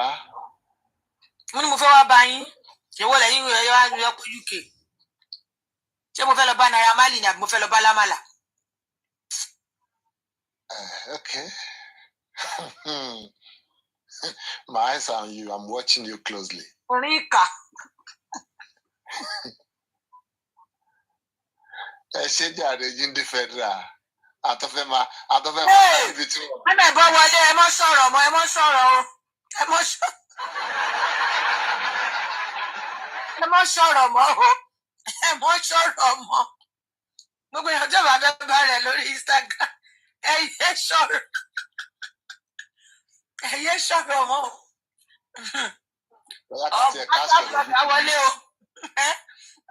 Ṣé ká ká sọ̀rọ̀ UK yìí ni? Ẹbí ò mọ ẹ sọ̀fẹ́ o. Ẹ má ṣe bẹ́ẹ̀ yẹn o. But then, ibi ọmọ nǹkan tó ṣẹlẹ̀ ní UK o, mi lọ bá Naira Marley o. Mi ìjẹ́ máa lápàlà rí o. Ẹ jẹ́ sáré pa ẹ́ lẹ́rìn kí tó lọ sùn. Kàrímọ́ bá ìgbà tó lọ sọ́dọ̀ Kúdí, ó rojọ́, ó ti ń sú Kúdí. Ìgbà tó wá dé stage kan, ó ní ṣé kí n máa sọ̀rọ̀ lọ ní. Ìgbà tí yẹn ò fún ní àdájọ́ ṣé ní dákẹ́ ni àbí kí n máa sọ̀rọ̀ lọ yẹn. Continue. Ọ̀dẹ̀ kò sí í dàbí. Continue Kàrímọ́. Continue. Òwe tí ń dùn ká ló ṣe sísà mi báyẹn náà tó lọ. I don't know. Wọ́n fi àárọ̀ tó ti ó ń kó láti platform kan wọ platform. Mi ì rí eléyìí o. Ẹgbẹ́ wọn náà mọ̀ ẹ́ pé 911 ṣiṣẹ́ tó tọ́ ni. Èmi náà gbọ́ ò bá nínú. Mo gbọ́ o. Èmi ìsìn àwọn náà mọ̀ ẹ́ pé èmi ìsìn mo ní kí wọ́n ṣe ṣó ẹ̀ jẹ́jẹ́lì kò pariwo kò ṣe nǹkan kan. Ọlọ́mọ yẹn ìgbà tó mọ yẹn fẹ́ attention tó fún bọ́mọ yẹn ṣe lọ pé 911. Ṣé kò lè fọkàn fún àwọn ọmọ yẹn school bóyá ó gbá àwọn ọmọ yẹn lọ bìkan tán ti lọ já àwọn ọmọ sí. Kódà pọ̀ ní ọ̀dọ̀ olójú kan àtààbọ̀ ló ti ń sọ ọ́ tọ́nà. Táàmù ẹ bá pọn 911 ó dáa náà at least. Ó sọ pé it was a joke pé ajẹ́ jòjì o. Wọ́n fẹ́ kí wèrè bu àwọn jẹ́mọ́nú lé ní àwọn ẹni ìfura ni. But ṣe Mr. Vitagraph l'America, if your neighbor notice that they are always screaming and you have kids always crying, ọmọ ọlọ́pàá fún ẹni. America ò gbàgbọ́ bẹ́ẹ̀ yẹn. And apart from that, wọ́n ti máa ń sọ fáwọn ọmọ ẹ̀gbọ́n láti school. Wọ́n máa ń kọ́ wọn ní school. Ṣé àwọn ọmọ ẹ ti bẹ̀rẹ̀ school ni? Àwọn ti bẹ̀rẹ̀ school náà, wọ́n ti wọ̀ kindergarten, wọ́n ti wọ̀ kindergarten. Tí wọn bá wọ gbogbo àwọn cartoon nǹkan tó ń wò yẹn kan ibẹ̀ ni wọ́n ti kọ́kọ́ bẹ̀rẹ̀ kíní wọn náà. Ṣé tó bá play kí fún àwọn ọmọ ẹ ní? She only play African Magic fún wọn náà. That's what I was told. Èmi jẹgbẹ́ tí olóòtú sọ yìí báyìí. Kí lẹ tún sọ yìí? Wọ́n ní wọ́n watch nìyẹn. They always watch African Magic. I don't know. Èèyàn kan sọ comment section pé ó ní pé daughter ẹ̀ kan sọ pé she will call 999 for her. Okay. Kàrímọ́ lọ tọ́jú àwọn ọmọ ẹ̀ Kàrímọ́. Go and take care of your children. What are you advising her? àwọn ọmọ ẹ ló ṣe mí. Wọ́n á gbà lọ́wọ́ ẹ̀ ṣe tán. Àwọn ọmọ ẹ ló ṣe mí o. Nígbà tó fọmọ ẹlẹ́ tó tojú sọ̀rọ̀ ọmọ lọ́mọ. Ọmọ ẹ wá sunkún ni ọmọ ẹ. Ó yá pọ̀ lórí platform 405 ẹ jẹ́ ká. Yeah, so everyone that sent me private message, I will respond to those messages, please, tomorrow, probably when I wake up, or for me presently. Constant message for see me. Èèyàn yẹn wá ní call me. Èèyàn tá àjọ chat rí. Ó jẹ́ drop number, ó jẹ́ ní call me. Like. Ó má sọ bẹ́ẹ̀, ó lè jẹ́ Tinubu ló sọ bẹ́ẹ̀, bí Tinubu ló ní kẹ́ call òun. As according to federal level, right? Ẹ ti get ẹ bẹ́ẹ̀ fún yín contract ní Aso Rock. Ẹ máa fojú pa àwọn, ẹ máa fojú pa message yẹn. Fojú pa wọ́n rẹ̀. Ẹ ti ń plan a UK trip.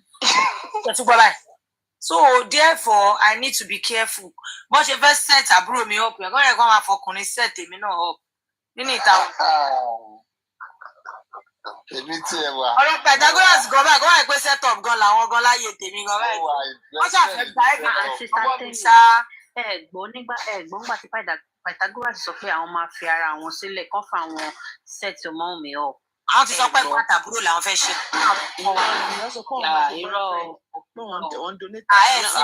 Cindy wọ́n ti sọ wọ́n náà wà capable pé ẹgbẹ́ méjèèjì náà ni àwọn wà òkè. Wọ́n ń gbà tá a sọ pé bóyá kẹ́ ẹ sún tẹ̀lẹ̀ fẹ́ sún ni bóyá báwo. Yóò máa dogun láì torí Ọlọ́run. But èmi ni pé tí Kàrímọ́ bá ń ṣe ṣó ṣe ìjàpá ò lè bá tọ́jú ọmọ ni. Tó bá ń ṣe ṣó ìjàpá ò lè bá tọ́jú ọmọ ni. Bẹ́ẹ̀ dúró o. Torí ìgbà tó bá ń dùn yàn ló máa ń pọ̀ lọ́rọ̀ yìí. Tí wọ́n tó bá tí fẹ́dà ò bá tiẹ̀ fẹ́ wá fẹ́ sún, ṣé bíi ti Wùmí wà ní? Ọ̀gá mi yá á. Ọmọ àdìdé ní àbí. Ìwọ náà máa dìde, mò ń bá yín wí nìyà. Ṣàtẹ́nu ó yẹ kẹ́ bá ní Mọ̀mí Dúpsì. Èèyàn jà fún mi ẹni kí n bá nù wọn. No, wọ́n sọ̀pọ̀tì. Pythagoras, ìgbà tá ẹ̀ sọ iṣẹ́ lè sọ lójú president lọ́la ṣá.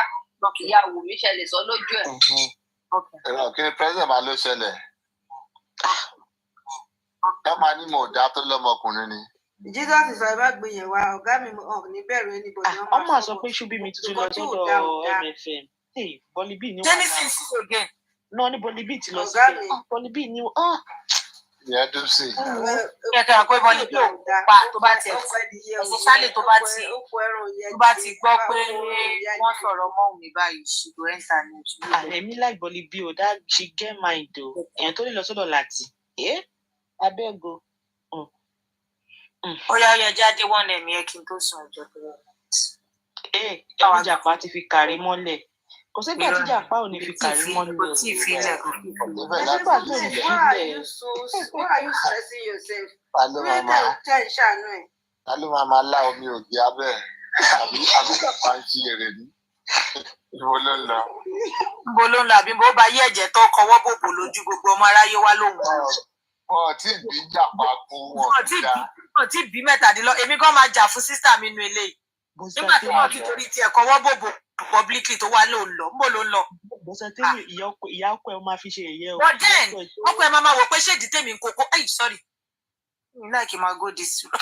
Ẹ máa lọ sísá tèmi mo ní ìyá ọkọ ẹ̀. Ṣéèdì tèmi ń cherish náà ni gẹ́ẹ̀ yìí tọwọ́ bọ̀ ní public. Ìyá ọkọ Kàrímọ́ tí Kàrímọ́ deport ìyá ẹ̀ máa rẹ́rìn-ín ní yàrá ni ó máa pọ̀ wọ́n mọ ẹ ní pé ṣé ti rí nǹkan tó ṣẹlẹ̀ orí mi ti mú o. Àdìsẹ́ńtà náà ẹ̀rọ ayé máa bàyá lápá kan pé ọmọ òun kọ́ báyìí kí ló ń fọmọ òun ṣe ń bẹ̀ yẹn ṣé ó gì tó kọ tó ń gbé fọmọ òun lálẹ́ léyìí gbogbo yẹn náà máa ṣe yá yẹn. Ga ọ Kàrímọ́ ìyá ọkọ ẹ̀ máa ti fi ẹ́ ṣe yẹ̀yẹ́. Mo rí pé kò ra ṣe ṣòmọ́ sí láìpẹ́ tí mo check ó gbé bọ̀bọ̀ kan sókè lọ́jọ́ ń dàpárá ń bẹ̀. Ó ṣe matchmaking ni. Ó sọ bẹ́ẹ̀ náà ó dà kí matchmaking ló lóun ṣe. Talẹ̀ tó fẹ́ rọ́kọ gidi lọ́dọ̀ Kàrímọ́. Kàrímọ́ ṣe matchmaking. Ọlọ́run ilé ẹ̀ ṣàrà fílẹ̀ ṣàrà jó máa fi síta nílẹ̀. Ẹjọ́ máa ṣe ṣú ọ̀fù èrè ẹjọ́ káwọn ẹ̀ máa tọ́kọ fúnra wọn. Àná máa lọ sọ̀rọ̀ bàbá. Agbára wa máa kọ́ o. Ìrọ̀ ẹ̀jẹ̀ fi Kàrímọ́ lẹ̀ ọ̀pẹ̀rẹ̀ Ọlọ́run. Tó bá dọ̀la ṣe tó bá dé ní a ṣe matchmaking ẹ ṣàrà fílẹ̀ ẹjọ́ tó lọ. Bọ́sítà tèmi ìyọkan sọ́lòtọ̀ pé ọmọ yẹn sọ́lòtọ̀ pé òun máa pé 999. ẹ kí la wá fẹ́ ṣe sí yẹn báyìí torí ọ̀dọ́ ṣé kí n máa gbà bẹ́ẹ̀. ṣé ẹ lè bí a kọ́sẹ̀ mẹ́sẹ̀gì sí kó wọ́n máa tọ́jú àwọn ọmọ yẹn kó má lọ gbà ní. àbí nǹkan ń ṣe bẹ̀lẹ̀ fúrẹ́sì bẹ̀lẹ̀ ló bá tọ́jú ẹ̀. eléyìí tẹ́ fi ń gara lórí platform rẹ kúkú bá wa lọ àrùn yín gbogbo platform yìí. Mo ti gẹ́ gbogbo yẹ̀ ti kan tí benevolence ṣe ṣe bí benevolence ṣe tricky yìí the next thing ma ní kẹ́ dáwó fóun. benevolence tricky yìí ẹ̀dẹ̀gbà bẹ́ẹ̀. Ẹ dáwó tíkẹ́ẹ̀tì fún mi kí n lọ sí Amẹ́ríkà kí lè bá yín bá Kàrímọ́ sọ̀rọ̀ ẹ dáwó fún mi. Kàrímọ́ ayé ẹ ṣe ṣùẹ̀ ó ṣe wàhálà kọ́ tiẹ̀ gba àwọn ọmọ yẹn á lè ní better life because their future with Kàrímọ́ ó blink wàhálà ìtàlá yẹn. ọmọ lọ́wọ́ ọmọ àlè ẹ̀kọ́ máa kò lè láyé lọ́wọ́. ọmọ máa wá African magic ṣé ọmọ mi mọ̀ nǹkan tó ń jẹ́ bẹ́ẹ̀ ṣá. Jésù ṣàánú o. Kárí kẹ́kẹ́lẹ́. Ìyá tó wà nílé gan fúnra African magic. Àbọ̀ nǹkan ló títọ́ lẹ́nu kíjì tó ń ṣe tú ẹ́. Òótọ́ dẹ̀ ní ṣá. Títọ́ bá balẹ̀ kò ń padà sẹ́nu. But ẹ jọ Mr. Batograss jẹ́ ìyẹn ewu ló ti ń lẹ̀ gbọ̀n kan anyway àgbàlagbà ló tọ́ náà. Ó jẹ́ àgbàlagbà àwòrán tí mo fi mọ àwọn abìjà táyà. Bọ̀ ṣé kọ́ máa kọ́wọ́ bọ̀ dín yẹn mi ò rí yẹn rí o mi ì rí yẹn rí o I never see that kind thing before. Ẹ máa ń sọ bẹ́ẹ̀ pé àmà kọ́wọ́ bọ̀ dín ṣépè fún ẹ kí n kàn kí n kàn wò pé kò tún gbé lọ sí another level ni. Ẹ̀rí bójú ẹ̀ ṣe change ní Kàrímọ́ kí ní ẹbí tàbí ó kàn bàjẹ́ àfi bí omi ògì Kàrímọ́ bójú jẹ́ ni ó lò ṣe ó lè lápìlẹ̀tì ẹ̀. Ọmọ gan wà confused pé àbí kí lòun tọ́ bàbá omi ògì tó wà lábẹ́ kí lòun tọ́ bọ̀ ni. Ó bójú jẹ́ ni Kàrímọ́ bójú jẹ́ ni ṣá jàlà Kàrímọ́ wà for life ó máa wà lórí Facebook tó bá fẹ́ lọ tọrọ wọn mú ẹ wàhálà òun ní jíjẹ máa play fún ẹ. Gbọ́mọ ìyá ìyàwó yín rèé o. Àbí o olóbò pìyìnkì olóbò orú. Ọlọ́run olóbò ṣáláńgá. Ṣé mistake lọ́jọ́ yẹn ni ó dà kó gbé ọ́nì sábẹ́ ibì kan tó fẹ́ tọwọ́ bọ̀ tọwọ́ ẹ̀ lọ tàṣé tó lọ kan bí tó yẹ kó kàn ọ̀gá kí leléyìí kẹ́ ẹ̀. Ọdún ó dùn mí pé wọn Twitter wọn ò bá kinní yẹn wàhálà ó máa fi ṣe mẹ́ẹ̀mù ni Kàrímọ́ èmi àfẹ́ gbọ̀n ó dùn mí pé kò kàn wọ́n tó bá bọ́ sọ̀rọ̀ ọmọ Twitter lọ́wọ́ ṣe jèjì wá ló béèrè tó bẹ́ẹ̀ Kàrímọ́ ọmọ màdíràgì ẹ o. Ó tún ní kò mú dánwò lẹ́lẹ́kejì pé irọ́ kò síbi tó yẹ kí mọ́wọ́ lọ yẹn the same result ẹlẹ́kẹta the same result. Ó ní ikú mo sọ àṣẹ́gun ọmọ yẹn Fádèyí olóró ni mẹ́ńtọ̀ ẹ̀ wàláìtàlà ẹ̀ Fádèyí olóró àtàbìjà wọn ni mẹ́ńtọ̀ Kàrímọ́ you can't tell me otherwise àwọn ni mẹ́ńtọ̀ ẹ̀. Ọmọ àlè nígbà tá a náà kéré ńgbà yẹn àánú àmà àrígìní èmi àrígìní kìnì wọ́n jà gbogbo nǹkan tó mọ àlè ti á sórí nìyẹn níbi tí ẹ kó ti fèsì ẹ̀gzáàmù náà sí ẹ̀ gbogbo ọ̀fọ̀ ló wá sórí ọmọ àlè abájọ tí ò qualify. Ọ̀fọ̀ ló kú brain ẹ̀ kò síbi tí wèé fẹ́ dúró sí mọ́ ọ̀fọ̀ ti kún gbogbo space ẹ̀ gbogbo memory card ẹ̀ ọ̀fọ̀ ló wà ń bẹ̀ kò síbi tí wèé fẹ́ wọ̀ ń bẹ̀ àṣírí ọmọ irú ẹ̀ ló ń wá ní nursing council ó máa lọ kọ́ trado medical. Mo yọ fọ̀ ló máa fi máa gún ọ lábẹ́rẹ́ pé ẹ máa wọlé ẹ má gbà bẹ́rẹ́. medical kó lọ kọ́ bọ́ ṣe ń ṣàgbo àgbo náà ń tà wàá máa miss àgbo fún ọ lamẹ́ríkà àgbo ilẹ̀ tútù àgbo jẹ̀díjẹ̀dí àgbo bà. Àgbo amúnútutù. Irú ẹ̀ lọ́ wá nursing council. Wey the brain ìwọ ṣé wọ́n lè ṣe ayẹt kó pass báyìí mi ò rò bẹ́ẹ̀.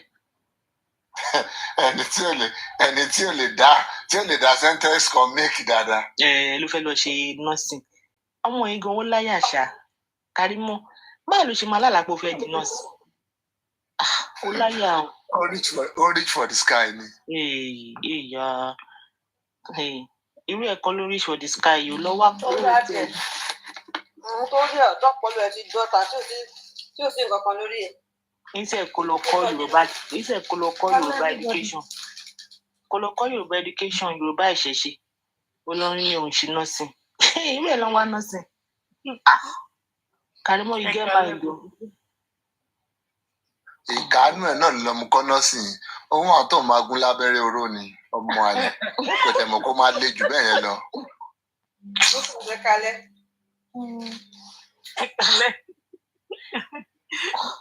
Lọ́wọ́ ẹ̀ Ọlọ́run ṣàdúrà lọ́wọ́ ẹ̀.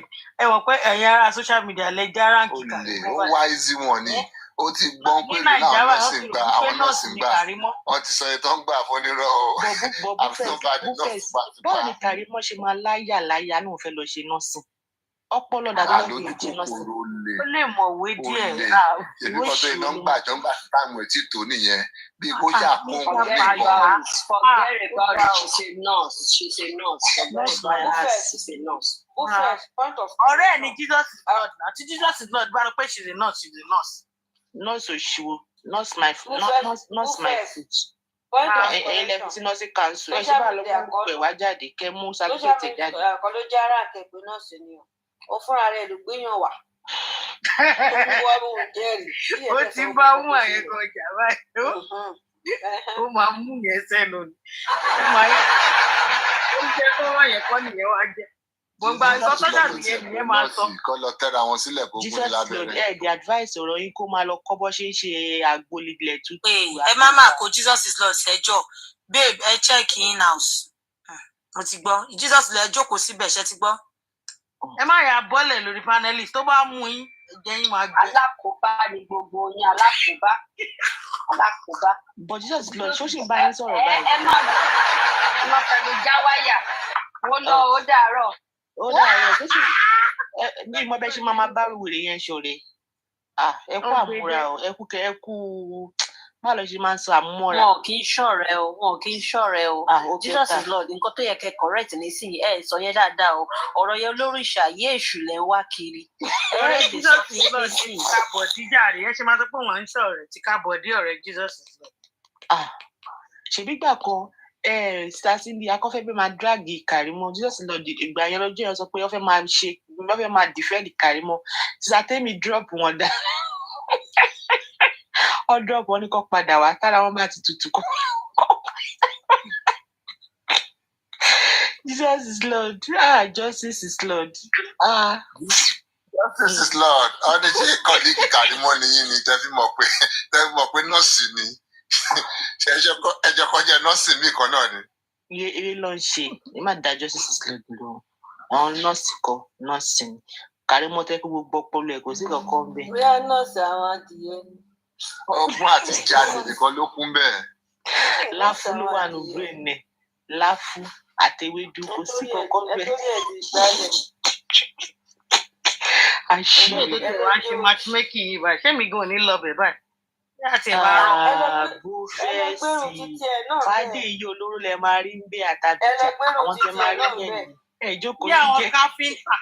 Àwọn mechanic, àwọn conductors, àwọn àyíjẹ. Àwọn bárọ̀. Àwọn ẹgbẹ́ gan kò tí ì ṣe dáadáa. Jókòó yìí jẹ́ àwọn my mommy detonated it. Any responsible lady. Ìyẹn kan ṣì ní. My mommy detonated it. Mo ní láti lọ wúrọ̀. My mommy detonated it lẹ́wọ̀n máa rí. Wọ́n ní èmi ò wò mo ní ẹni tó tiẹ̀ mọ́ tó ń ṣe gan tó fi ń ṣiṣẹ́ ṣe tó ń ṣe any responsible lady mo ní yẹn gan ṣe ó ní issues ká tó wá sọ pé torí ẹ̀ dì yìí. Ìwọ tó ní tẹ́ pàpẹ́ wá wèrè kan fún ìwọ tó láńgá iṣu ló fẹ́ máa ṣí mi kan òyìn gbogbo àṣírí báyìí ìta ni Karimo máa kó síta ẹlẹ́bẹ̀rẹ̀ tó bẹ́ẹ̀. A bá tiẹ̀ lọ sẹ́ǹdì kinní sí bọ̀bọ̀ yẹn báyìí àbí kí ẹ̀wọ̀n àyà bá a tún post ẹ̀ ń padà. Máa lọ ronú sí dáadáa. Bẹ́ ṣe pàdé ara yín bẹ́ ṣe bára yín sùn gbogbo ẹni Karimo máa fi ṣe ṣó ẹlẹ́bẹ̀rẹ̀ tó bẹ́ẹ̀ ṣe ló ẹlẹ́ni sẹ́ǹsì ni. Ẹ wo ẹ̀yin ló máa fi ṣe ṣó a kọ́ lọ ta ṣó yín fún Bukky Jesse. ẹ mọ̀ pé àwọn èrò tuntun máa ń pọ̀ lórí social media everyday. Àwọn èrè kan lè mọ̀ pé yẹ káwọn ṣe investigation bí táwọn ti fẹ́ wáyàwó làbí wọ́kọ lọ. Irú talẹ́ ní jẹ́ lórí social media. Àwọn kan máa kó sí lọ́wọ́ kó tó mọ̀ pé àṣẹ wèrè ló kọ́kọ́ fún wa.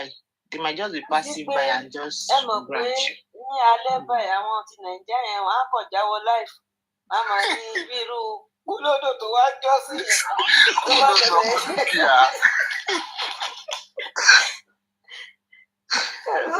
ẹ̀rù tí yẹn bá lọ bẹ̀rẹ̀ náà kò nílò pé bí gidi kan ló wù. Guys, keep tapping. God's protection fún kúlódò. Kọjọ para wọn dànù.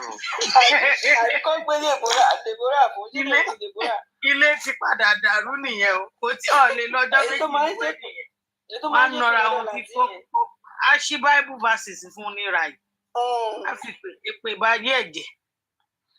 Mi mọ̀ táwọn yẹn ti ka Bible lódì láyé mi. Lórí social media. Sister Cindy ẹ rántí ọjọ́ tí wèrè kan gòkè wá. Ó ní ẹ mọ̀ pé kéèyàn bímọ kíyàn tọ débì kan kó wá kú rí kó lọ fún àgàn Sister Temi jẹ́ kó sọ̀rọ̀ ṣe Sister Temi fún lépè báyìí wèrè ọdrọpù wèrè ni bó ṣe ti ń bọ̀rọ̀ ẹ bàbá ẹ gbà Sister Temi gbé wá sókè mo ti ń ṣe báyìí pé wèrè lẹ́gbẹ́ wá sókè o Sister Temi ní ìfilẹ̀ ẹjọ́ sọ̀rọ̀ wọ́n kọ́ bẹ̀rẹ̀ ẹ kalẹ̀ ọ̀rọ̀ justice for Mohbad yìí kíyàn rán ọmọ lọ sí kó dàgbà bẹ́ẹ̀ yẹn bó ṣe mí nìyẹn o kó dẹ̀ wá kú bẹ́ẹ̀ yẹn ẹ̀rí kó lọ fàgbọ́n ẹ̀ dátẹ́mi kò ní dáa fún ẹ kò ní bẹ́ẹ̀. wàhálà ẹ wo nǹkan ojú mi ti rí lórí justice for Mohbad yìí Ọlọ́run ṣàdúgbò o. Ìyá kan wà ń gbà ẹ bá mọ ìyá yẹn á girama ni tó bá gun òkè ó máa sọ bíi pé ojú ẹ̀ báyìí lọ́ṣẹ̀ òun ló máa ń bá wọn di ẹsẹ̀ wùn mí mú tó bá fẹ́ bá sùn ó máa sọ bíi pé òun ló ń gbélé wọn tó fi pa mí ìṣeré níbo bí Ìgbò báyìí níbo ó gbọ́ Yorùbá àǹtí Tẹ́mi mọ màmá tí mò ń sọ yìí bàtà tiẹ̀ ojoojúmọ́ la máa ń fún ìyá yẹn lépè tẹ bá mi ń gbà tí gbà yẹn tí máa ń bá màmá ẹ̀jẹ̀ orí máa ń fọ́ mi pé màmá kò ní dáa fáwọn ọmọ tó bá fẹ́ ọmọ yẹn ayé ẹ̀ ti bàjẹ́. Ó ti bàjẹ́. Ọ̀nà ó ti bàjẹ́.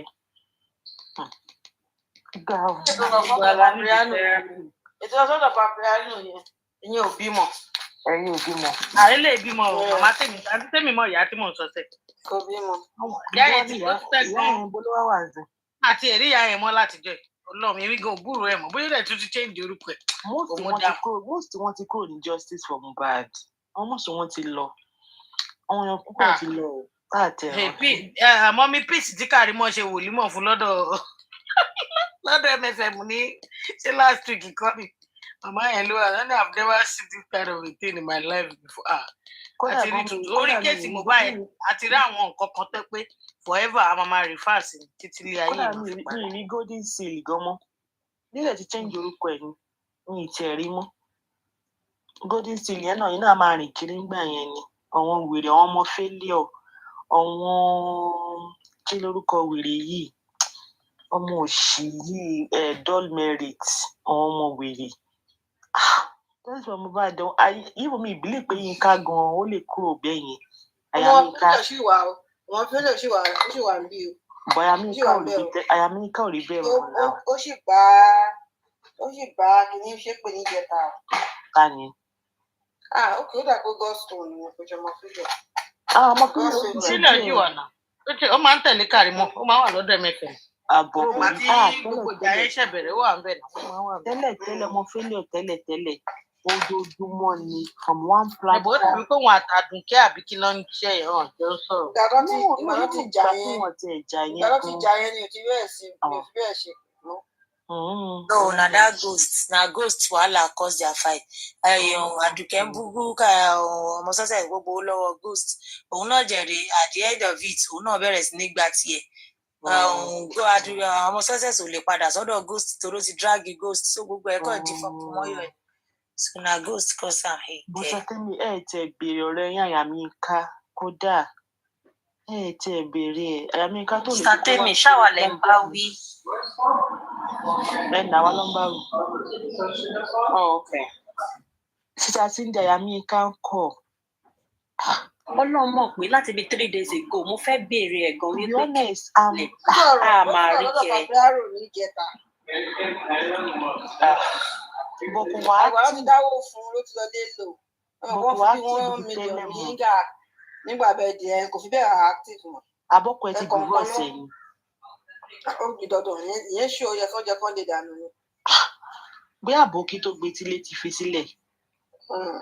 Kò fi bẹ́ẹ̀ wà mọ́. Àgbà bẹ́ẹ̀ díẹ̀ tó ti tọ́ ti fún ní 1 million lọ́dọ̀ bàbá rẹ̀ nù ẹ̀.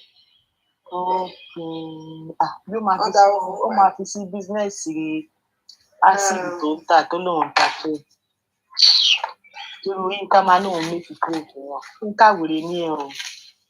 Kí wèrè wèrè wo ló ń tà? Àyà mi Yínká máa fò kiri ni.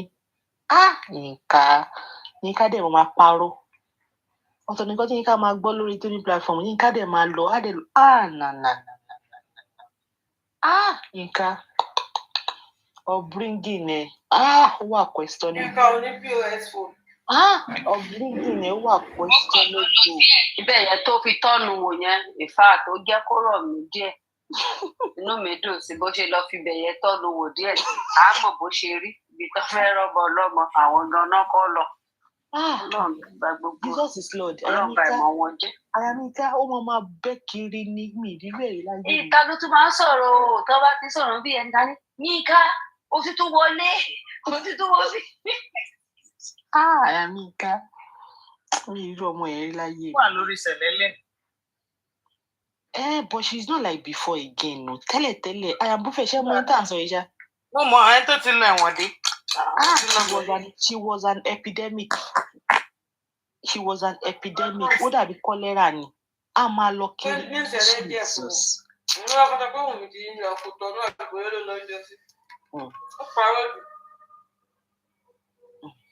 Mi ti mọ̀ pé Mọ́là ló fẹ́. Àṣé Mọ́là ló fẹ́. Mọ́là ló fẹ́ o. Mọ́là tí wọ́n máa dẹran kiri. Nǹkan nuisance ni you are a proper nuisance ní ìwé bẹ́ẹ̀ bíi tiẹ̀ rí. Ayamika wòye tó lọ ṣe protest àwọn ọmọ jòsí tún gbé ṣépè ni. Ó lọ ṣe protest oníbùràntáṣì ni o ní ìmọ̀ tó fi ń ráyè torí òun oníbùràntáṣì yẹn ó máa lálẹ́ pọ̀n táàrọ̀ máa fi mọ́ ni. Ó fẹ́ máa níyàwó rẹ̀ pẹ̀tẹ́ bó ṣe wà rẹ̀ kò lè dóhùn nìkan níyàwó ẹ̀. Náà òun ní second wife. Mi ìmọ̀ ibi tó ti ń ráyè torí àwọn oníbùràntáṣì yẹn ó lè báyọ̀ sùn táàrọ̀ máa fi mọ́. Mi ìmọ̀ bí Yínká ti ń ráyè wà fún ṣo. Ṣọ́ọ̀pù ẹ̀ ó dún ẹ dáadáa ni because mi ìmọ̀ orí àbókí tó fẹ́.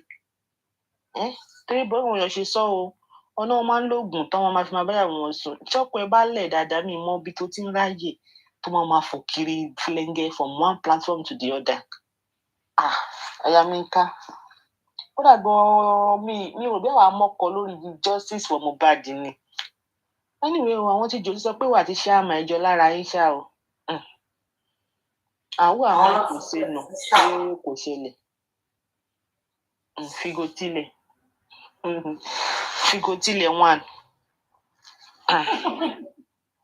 Ní ẹ̀nà kọfí náà máa ń wá sí ibà even láti gan máa ń wá síbí.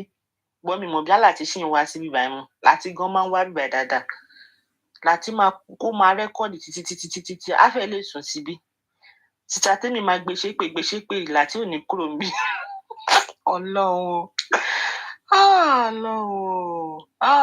Mohbad ṣáà forgive us abeg. Forgive us. Forgive wa nìkan ni àbí kó jẹ́ kí gbogbo kìíní ìtọ́nlẹ̀ ó ti sùn wá. Òun náà ní tó bá forgive wa Bufes kò ní tọ́nlẹ̀. Akọ́lá pẹ́ o dáríjì wá o. Àti ṣe ìyá ti dì sí. Ìgbà tó ń pariwo pé káwọn èèyàn gbà wọn dáadáa lóhùn òun ló fi ń disturb everybody báyìí o. Ìgbọ̀ngbà òun dẹ̀ mọ̀ kí ni ìgbọ̀ngbà. Àdúrà mi ni pé kí Lagos State cancel inquest yìí ṣe. Under cover court. Ti get there. It's taking too long. Bóyá inquest yẹn ò bá tán last one tó ṣe. Ẹ̀pà àwọn Naira Marley ò wà lọ. Mi mọ bí wọ́n ṣe láyà tó ń lò. Ẹ mọ̀ pé májísrèètì yẹn ti sọ bẹ́ẹ̀ pé wọn kò fẹ́ kankan ní wà relevant síbẹ̀ yìí. ó sọ tẹ́lẹ̀ náà torí wọ́n kàn jí sọ̀rọ̀ ní kókè ṣe grant kan wá. Yeah, I think even it was a voluntary appearance. Bí George yẹn ṣe sọ like kò ṣe pé dandan ṣe get. Pé wọ́n wà relevant sí. Ó ga o. Ó ti yà mí lẹ́nu pé àwọn jòsí ò drag Aries dáadáa bẹ́ẹ̀ yẹn. Despite the fact pé Aries ló jẹ́ kó put kìíní on hold. Ṣé wọn láti drag ẹ̀ ṣá? Mi ò bí ó drag Aries. Drag bẹ́ẹ̀ bí wọ́n ti dé mọ́. Gúrẹ́sì ṣe ló ń kékeré o. Mú pé Gúrẹ́sì sunkún. Ẹgbẹ́ ọmọ ní before ọkọ tó wá gẹ́tù pé àwọn Aries ló ṣiṣẹ́ yìí. No, Gúrẹ́sì sunkún bọ̀ wọn láti gan o. They didn't take it. Because of tó ṣe wọn náà tó wà bẹ́ẹ̀ náà. Ọ̀fọ̀ ṣe àwọn yẹn náà. Ọ̀fọ̀ yẹn ṣe wọ́n tó wọn tẹ̀. Gbèjẹ́ kọ́ lè sọ̀rọ̀. Ọ̀fọ̀ yẹn ṣe wọ́n kò mẹ́ta ló tún wà pọ̀jọ́ kan. Okay. Wọ́n ní mọ́mí láìtàn yẹn sunkún o. Wọ́n sunkún ni o. Mi ìrò bí ó jẹun sílẹ̀ lálẹ́ yẹn. Láìtàn pẹ̀lẹ́ ẹkún ọ̀rọ̀ bí ẹkún kò ní tán lẹ́nu ẹ̀ o, kò ní tán lé ẹ̀ o, má sunkún dáadáa o. Àṣírí lórí burúkú, very useless woman. Very useless. Ọjọ́ tó porúkọ ẹ̀ ń bá lọ wò lórí Facebook, ó dàbí àwọn aṣẹ́wó, àwọn ìyá arúgbó aṣẹ́wó US yẹn ni. Àwọn rìtáyà aṣẹ́wó yẹn bó ṣe rí ní ó dàbí ọmọ alátìká. Very useless woman. Ó ti sunkún dáadáa, ó ti bẹ̀rẹ̀ kún ẹ̀. Is after justice for Mohbad ló máa tó mọ̀ pé ìka tó ṣe yẹn ó máa kà ẹ́ bó ṣe wà yẹn. Àṣírí ẹlẹ́sẹ̀ kan àtàbọ̀. Tamurege jìgá bó ṣe máa ń rìn yẹn kó yàtọ̀ sí jìgàn. Ìwọ tó lẹ́sẹ̀ tó lọ ń protest. Àṣírí. Ó ń rìn gan ó ń tamurege ni mo pé ṣé wèrè tó ń jẹ́ láìtàn náà lélẹ̀. Ìgbà míì tọ́lọ́run bá dá àwọn èèyàn bákan ẹ má máa béèrè lọ́wọ́ Ọlọ́run pé kí ló dé. Ọlọ́run mọ àrà tó máa dá tó bá pé. Tó bá pẹ́sẹ̀ yẹn ó pé ní mi ìmọ̀ra tí láìtàn ò bá dá. Mr. Bennett, ẹ mọ̀ bóyá ẹ sọ̀rọ̀ yín. No, ẹ máa continue jà inú ẹ̀ kàn bí. Bó o pé bí àwọn tó máa ń bá NM ra àwọn drug ẹ̀ ní London ara wọn ni. No, US ló wà láìtàn US ló wà. US ló wà kẹ̀. Láìtàn dẹ̀ ní mi ìmọ̀ ẹni yẹn kí orúkọ ẹ̀. Òun ló lọ sí NMS. Àwọn NMS tó lọ protest yẹn. She was part of them na òun ní ẹsẹ̀ tó she like leaping. Ó leap báyìí. Ó dàbí jìkan mi. Ó leap ní kò ẹsẹ̀ ò pé. Òun bí àpò kí wọ́n máa leap. Bí láìpẹ́ ṣe rí nìyẹn. Ó máa fẹ́ kó wọ́n sìn nípa àwọn ìjọba sáré. God bless you. Àwọn tètè méjì gan wọ́n ti sáré wọn mú wọn. Wọ́n tún wá pé wá pé. Ó gbógun lọ nìyẹn. Oh my God. Ẹ̀dẹ̀ wọn fún Amẹ́ríkà àwọn òye máa ń yìnbọn l'Amẹ́ríkà. Àbí o. Problem nìyẹn. Ọ̀gá o, Ọlọ́run ṣàánú wa. A ló ń sunkún ni tó ń weep profusely. Tó ń weep profusely lọ́dọ̀ láti. Àṣírí lórí burúkú. Mi mọ́ you that you are a grandma, you know what it takes to have a child, to have grandchildren, and you are plotting against a girl that's so young to be your grandchildren. Orípayé ẹ ti bàjẹ́ láìtàn. Oníbàlànù pàdé bó ṣe wà látakò ọmọ ọmọ anywhere tó bá rán ọmọ bá látakò pàdé. Àṣírí very useless old man. Èèyàn tó yẹ kó kú dànù kó kú sí títì. Ó ní ṣàǹkan tó dáa jẹ láìtàn. Light tó wà ní life yẹn light yẹn wọ́n máa kú dànù ní mímẹ́ tó fún ẹ light tàn wọ́n lẹ́ pé light off yẹn. Àmì. Wọ́n máa sọ pé wọ́n máa cry more than. Kí náà ń dọ̀ ẹ̀ náà tó orúkọ ẹ̀ For Grace náà ń ké. Ṣẹ́rí yẹn ṣẹ́rí light tàn tí yẹn bá tẹ̀ sọ́fà ìjọba Amẹ́ríkà tẹ̀ ṣe lè help ẹ̀ bó ṣẹ́rí For Grace yẹn òyì sọ́fà tẹ̀ ló máa pọ̀ jù torí Nàìjíríà ló ń gbé Tinubu dẹ̀ kiri wọ́n ti gé létí lọ. For Grace and tí yomi ó sì bẹ̀ tó bá kó ọdún ẹ̀ gan tó bá kó ọdún ẹ̀ gan yomi ó sì bẹ̀ tó bá kó ọdún ẹ̀ gan tó gbé pátá dání. Mọ̀mí Dúpsì ní pọ́ tí gbógun lọ nìyẹn ó gbógun lọ nìyẹn. Ó mà ṣe o. Kí ni ló dùn láti pé ó dẹ̀ sọ káwọn ẹlẹ́rìí wọ́n lọ dúró síbẹ̀ kí wọ́n ti lọ kọ́ wọn kọ́ kí ló bá ṣe. Láti fẹ́ dráàgì Yomi ṣùgbọ́n. Ó fẹ́ dráàgì ojú ló ń tí wọ́n ní Mọ̀mí Dúpsì ṣe rí láti mọ̀ pé Yomi gbá àwọn ni She gets, but kò fẹ́ kọ́ wọn ru kúdíkọ́ fún òun ṣe yẹ̀yẹ́. Exactly. So kasara láti kasara. Wọ́n ní pé àwọn tó wà lọ síbẹ̀ nǹkan àwọn yẹn àwọn náà mọ̀ pé kó kúrò níbẹ̀ àwọn wà lọ gbé fúlákà dání àwọn àgbà òpònú 4 grades àti ọkọ̀ wọ́n tó síbẹ̀ àwọn oníṣẹ́ what kind of a life is this? Wèrè kan tẹ̀ wà tó máa wá sí ìgbà ìkó ń wá mọ̀ ni everybody's aunty àbí kí ni wèrè yẹn ń jẹ́ lédi wèrè kan tó máa rìn kiri báyìí ó tẹ̀ ti pẹ́ tí mo ti rí very easy nínú useless báyìí. Ṣé tó máa ń sọ̀rọ̀ lẹ́yọ̀ kọ̀ọ̀kan? No, kò ṣe yóò di eléyìí everyone's aunty ni kò ṣe yóò di tó máa sọ̀rọ̀ bí hàn tó ní Parkinson yóò di wo tó bá ń sọ̀rọ̀ báyìí máa sùn ni àwọn everybody máa kúrò lórí platform fún yóò di tó bá ti bẹ̀rẹ̀ ọ̀rọ̀ báyìí àwọn èèyàn máa bẹ̀rẹ̀ sí kúrò ní yóò di. Láti kúrò yẹn dùn wọ́n dà pé kó yọ̀ mí kó fún yẹ̀mí lẹ́sẹ̀ but ó compose rẹ̀.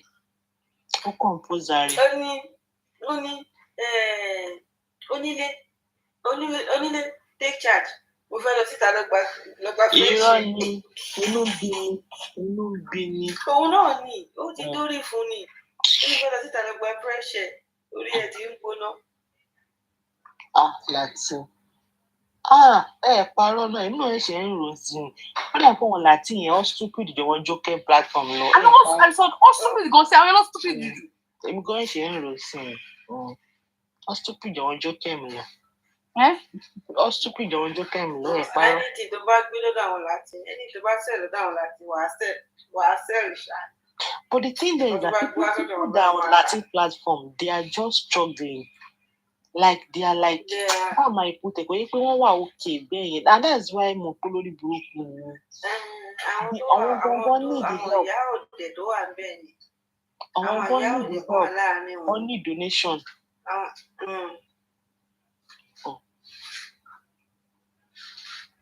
Àyọ̀fẹ́ ti break out lẹ́yìn náà.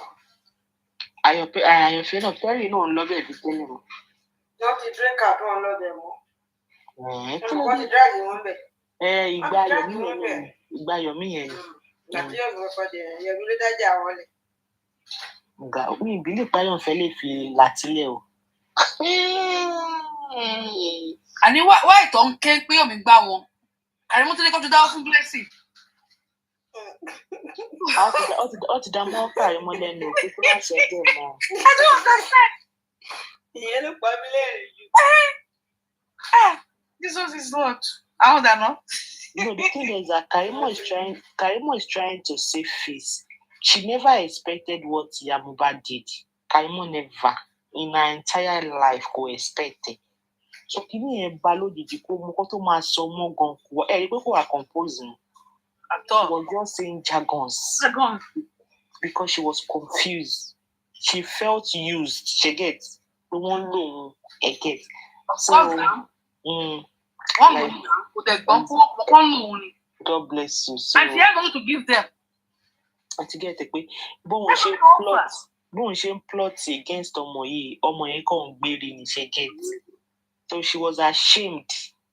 Ló fi ń sọ gbójà because kí ló kan blessing pẹ̀lú lọ́bọ̀dìyàn tó wà nílẹ̀. But why also ní pé ò kí n bá sọ̀rọ̀? Then why are you asking for money for her? Exactly. What are you paying blessing for? I don't understand. You don't even have blessing account number. You don't have a phone number. Like, why are you advocating for her? She blessing why people need help. You don't advocate for. It just shows she's confused. Exactly, confused person. Wọ́n ti lo ìyá, wọ́n ti lo bàbá, wọ́n ṣàfẹ́ lo gbogbo wọn kárí ní fámìlì yẹn. Nǹkan tó ń fẹ́ ṣe nìyẹn. Èèyàn ó dàárọ̀ jàre Karimo. Kárí tẹ́tẹ́ lẹ̀ lọ ní pọ̀ mọ́. Take care o, kò dẹ̀ má gbàgbé láti fòbò ẹ o láàárọ̀ yìí ó dàárọ̀. Kò fẹ́ álọ̀mù kò fi fọ́. Kò fẹ́ álọ̀mù fọ́ kó dẹ̀ fi jíìkì náà fọ́. Torí mi ò rò bí álọ̀mù ó lè fòbò yẹn mọ́, jíìkì ló máa fọ́ mọ́.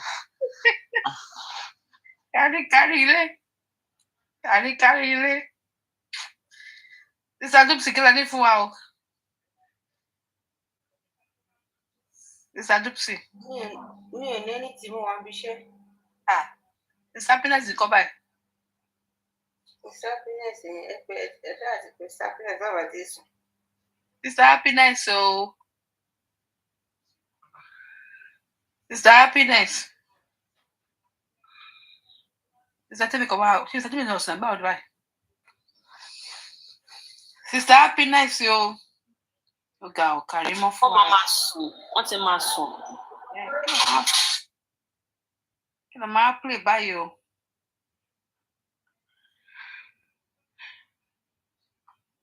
Sister happiness.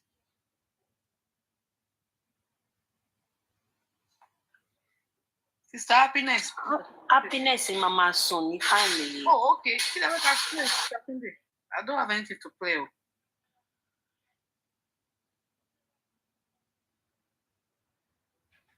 Go. Karimo. It is well. Come on, Ali. Arishika. Pio. Àbàtí fún ní kàríkòǹkò. Mo gbọ́. Orúkọ tí yẹn ń pè é sí mi. Kàríkòǹkò. Mo wá sí kiri ní ẹ̀kọ́ ẹ̀ tẹ̀ ń sọ ń bẹ̀. Kàríkòǹkò.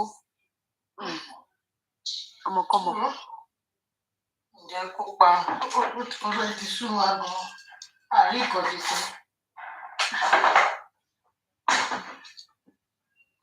That kind of hatred is just too much. She's so bitter, like.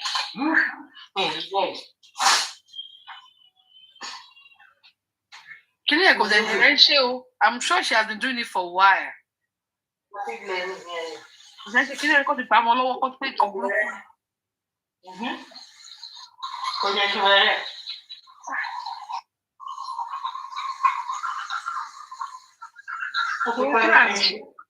I'm play by you.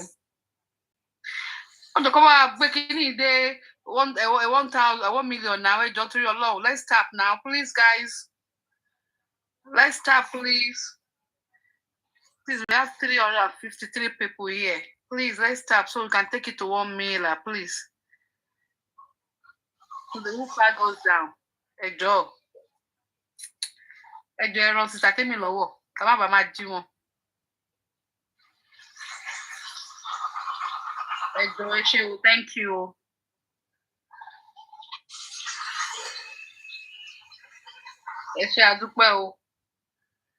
I want to show likeness to our show. Don't show love to our show. Give the host. Follow the host. Follow the host, Neo. Follow the host there, Mo. Follow the host, Neo. Not the host, yo. Follow the host. Tap. Be your TV Salati. Follow the host. America, follow host, Judge. Let's follow the host with the T. Edge to your long.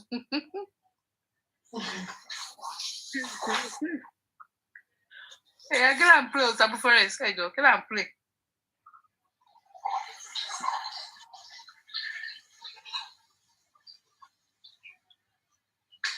Let's follow the host, please.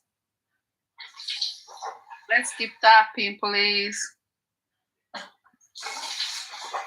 Láti ẹ̀jọ̀ kó dára fi abúbátì láti ìyàwó mi kó má drag wọn kọ́dọ̀ kó dà fi wọ́n sílẹ̀ kọ́dọ̀ tó yọ lọ́wọ́. Wọ́n á ní Fọláṣadé náà wá ṣe ń tà láàrin mi tí ẹ̀ tí gbé wọ́n sí. Nípò tí ẹ̀gbọ́n yẹn mi gbọ́ rárá mi tí ẹ̀gbọ́n yẹn rárá. Bọ́n ṣe mú gbogbo wọn náà ń já ó ti sú wa. Ó yẹ kán bá wá ṣé nìkan máa fi so gbogbo wọn mọ́lẹ̀ ọ̀rọ̀ wọn ti sú. Ọ̀rọ̀ wọn kò ti sú wa àmọ́ ń ta máa ṣe sí. Ọ̀gá. Mo ti lọ pa gbogbo wọn báyìí. Mi ò fẹ́ drag ìyàwó báyìí yẹn. Bọ̀ búkì yìí bàjẹ́ ṣá. Wọ́n búkì yẹn bàjẹ́. Àná ló jáde ló gbé stupid. Voice mate tó lẹ́rọ. Wọ́n ti rò pa máa ti máa wọ́ ìyá Mohbad báyìí. Exactly. Ilé ẹ̀kọ́ nínú mi. Ẹ pílẹ̀ dáadáa. Inú mi dùn fún ọ̀tẹ̀ ṣe kọ́kọ́ nípa ẹ̀ rárá. Because that woman is totally confused now. She won't know where to go to. Where to go to, yeah? Ìyá oníyà. Kó túbọ̀ ẹ̀ sínú máa ké. ó ní ẹni agbójú okùn ní òjò báyìí sọ Yorùbá yẹn náà ẹni agbójú okùn ní òjò ẹni agbami àbí kí ló ń sọ ẹni tó trust ẹ dey betray trust woman yẹn because she loves you she welcome you to her house. love it blindly. àwọn tó sọ pé ẹlẹ́dàá ráyà tó láàsì àṣekínlẹ̀ kan fún wùmí ẹlẹ́dàá kínní kan wà bẹ́ẹ̀ to the extent of saying that ṣé ẹni tó pé ẹ ti mọ̀ tipẹ́tipẹ́ ẹni tó pé ṣe ẹ̀mọ́ sí. àwọn tó bá ti fẹ́ ṣèyàn léṣe yẹn bó ṣe máa ń ṣe nìyẹn wọ́n á wá da ọ̀rẹ́ pẹ̀lú olúwa ẹ̀ wọ́n á máa wọlé wọ̀ ẹ̀ ti gbára léwọ́ ẹ̀ dẹ̀ mọ̀ àsọ̀rẹ́ náà ìyá yẹn bìrì pé ọ̀rẹ́ pé ó ti rọ́ọ̀rẹ́ mọ̀ pé táìmù yẹn ó nídìí kọ́tà ó nídìí partnership ó nídìí everything so ìgbà tí tó dé yẹn ó bọ́ sí táìmù lára ìyá yẹn pé wọ́n á tẹ̀ tún rẹ́ni sọ ẹ̀dùn ọkàn fún òun á tún ṣe gbọ́ òun á tún ṣàwo ṣùgbọ́n ṣe rí ẹjẹ́ sọ kọ́kọ́ fún yín ẹ̀mí tó ń lo sista tẹ́mi agbára tó ń lò wọ́n Ọlọ́run tó ń lò wọ́n kó padà lẹ́yìn wọn ara tètè fún sista tẹ́mi pé no ẹnì òun ṣe kinní that's why tọ́lọ́run gan fẹ́ túbọ̀ ràn wọ́n lọ́wọ́ láti pé kí Wùmí gan má fall sínú trap yẹn àti everything. àbí o Ọlọ́run lò wọ́n gan I really mo gbé fún wọn tán honestly lẹ́yìn Ọlọ́run mo gbé gbogbo ògo fọ́lọ́run but àwọn náà Ọlọ́run lò wọ́n so ìyá yẹn ti rò pé òun ti réyàn jẹ́ pé $9 òun ló kọ̀ sí wàhálà láàrin àwọn àti mama sita. of course na mọ́mọ́ yẹn. òun ní apárọ́. ọdún púrọ́pọ̀ gbọ́ ọ̀sán Amẹ́ríkà gbọ́ lọ sí London kó wá fún ọ máa ṣe ọlọ́kà. Oníbó sẹ́lámàlà so they've all planned those work kó tó máa sọ́ngbà yẹn. ṣé náà bá lò ìyá yẹn bíi ọba lò ó bómi òjò ìfáàdà gan ìbá ní wọn ọ̀fẹ́ tó bẹ́ẹ̀ mọ́. we just thank God. wọ́n ti kó ìyá báyìí ọ̀rọ̀ ìyá ti dá pé tó bá kọ wájú sí ẹ kó tá tó bá kọ̀yìn sí ẹ kó tá tó bá kọ ìwọ nìkan kó tẹ̀rù ara ẹ pa. yes that's it that is it. nǹkan tó wà nílẹ̀ fún ìyá nìyẹn. that is it. àná Ọlọ́run adé dúró tì yá o. so ẹ̀kẹ́kẹ́kẹ́ kó ṣe ẹ̀gàn náà ṣe ọ̀pẹ búkì nìkan ló ṣàbí náà ẹ má lè gan wà pẹ̀lú àwọn tó ń ṣiṣẹ́ yẹn. mo léèyàn kan ó wá sílé èèyàn wa ó dẹ̀ ṣe bí aládùúrà ẹ mọ̀ ẹnìyẹn náà jẹ́ni tó máa ń láìkì àwọn aládùúrà pé àwọn aládùúrà kan máa gbàdúrà fún because ó lówó so ó dẹ̀ wá sílé ẹ̀ ó dẹ̀ bẹ̀rẹ̀ sí í ṣe bí pé aládùúrà ní pé kìnní kan tó bá ti dàárọ̀ àti gbá gogo àti là àti ṣe gbogbo everybody ti fọ́ àwọn ìyàwó máa yẹn gbogbo wọn ti gbà pé aládùúrà ọkọ wa lélẹ́yìí o ikú tó máa pẹ́ Ọlọ́run lè jìnnà kìnní kan á láago á gbàdúrà á ṣe àti ṣé kò ní ó lò tó ṣé kò nílò tó 6 months nílé wọn pé Ọlọ́run ló ràn wá sílùú yẹn tó dẹ̀ ní ọ̀dọ̀ wọn ni pé kankan pé fẹ́ ṣẹlẹ̀ pé ṣùgbọ́n kóun lọ dúró tì wọ́n kóun máa gbàdúrà fún ẹ mọ̀ wọlé wọ̀ta gbogbo àṣírí ẹnìyẹn ẹni tó súnmọ́ mi gidi bí ìṣọrùn nínú ọ̀rọ̀ ìṣẹ̀lẹ̀ sí o gbogbo àṣírí ẹnìyẹn ó dẹ̀ mọ́ pátá ṣẹlọ́jọ́ tó wá pa á báyìí tó wá pa á yá dápọ̀sọ ìṣẹ̀gbọ́n bàbá mi ni ọjọ́ tó wá pa á di àwọn people yẹn wọlé báyìí and they are mentioned that this is Lágbájá's room. This is Lágbájá's room. This is so-so-so's room. This is Kinekan's room. This is, you have the underground Kinekan. You have this, you have that. Ṣé mọ̀ pé níbí àwọn ọjọ́ yẹn tó hàn dẹ̀ ti gate nǹkan tó yóò jẹ́ kan ti gate ni pé aládùúrà bàbá aládùúrà jáde kò tí ì wọlé. And they open the gate pé tó bá wọlé á tilẹ̀kùn. Bí bá a ṣe ń sọ̀rọ̀ kó padà sílé wọn. Jésù ó ti lọ fún ọ ní information yẹn. So it was since then I'm very very very careful. Ìgbà tọ́rọ̀ ṣì wọn lọ sí hospital lẹ́gbẹ̀ẹ́ níbi ó da ìbọn bo ó ti mọ gbogbo iná náà tó ti mọ everything because ẹnìyẹn náà ò ṣẹran rírọ̀ tí ò bá ṣe pé wọ́n wọlé lára bẹ́ẹ̀ yẹn wọ́n ti mọ everything ìgbà tán tún ṣe tán wọ́n pàpà ṣèrànṣẹ́ dọ́sítà wọ́n yọ 21 bullets náà yọ níbi apá wọn even if he is not die apá yẹn ò lè ṣiṣẹ́ mọ́ wọ́n yọ 21 bullets wọ́n yọ ìgbà tí àwọn ọmọ wọn náà ṣàṣe pé dádì ta ló lè ṣerú iṣẹ́ ó ṣàní ẹni sùúrù ẹ̀ ṣàjẹkára mi yá tán pékeré kan gbígbé wọlé hospital ni dókítà sọ pé wọ́n sì fẹ́ ṣe nǹkan kan àwọn nǹkan kan ṣòun sì wò pé ó dàbí pé wọ́n lùsẹ ẹ̀jẹ̀ òun fẹ́ ṣe nǹkan kan òkú wọn náà padà gbé jáde. Oh my God. We also mad. We like what? That is why in our family we will never forget April Fool 1998. Bí wọ́n ṣe wá tú ọ̀fọ̀ yẹn báyìí pé lágbájá fún everybody ládùúgbò because he's so generous to everybody and everything. Wọ́n ṣe wá tú ọ̀fọ̀ yẹn báyìí everybody say April Fool ẹ mọ̀ we don't believe. So àtìgbà ṣe nígbà tọ́rọ̀ Lion Last ṣẹlẹ̀ pẹ̀lú ìyá Mohbad my mind just went straight. So ká máa wà very very careful. Tí anybody kan bá sọ pé ó fẹ́ mọ gbogbo iná náà tó ayé wa bí nǹkan we should be very very careful. Wọ́n ti burú, wọ́n ní ọmọ aráyé burú, wọ́n korò bí ìwọ. Ṣé tó bá fẹ́ pààyà yẹn gan ṣé kò ti ní pa? Ó fẹ́ pa náà náà. Wọ́n ní pé ó ní kó gbọ́n veterinary doctor kó ló máa fún wọn lóògùn. Ó gẹ́gẹ́ kó máa fún wọn ní dóògùn tó yẹ kó fún wọn. Tell pé Wùmí get there on time and ask tẹ́tí pé ẹgbẹ́ wọn ní pé ìlẹ́ni kí doctor wà ní pé doctor gbo she didn't call for any doctor now. Wọ́n jẹ́ dùn pé láàrín dùn náà ló ní pé kí doctor wa máa tọ́jú wọn lé ìyẹn veterinary doctor kó máa tọ́jú ẹni tó sì kí n lé. Is that possible? They almost killed the woman now.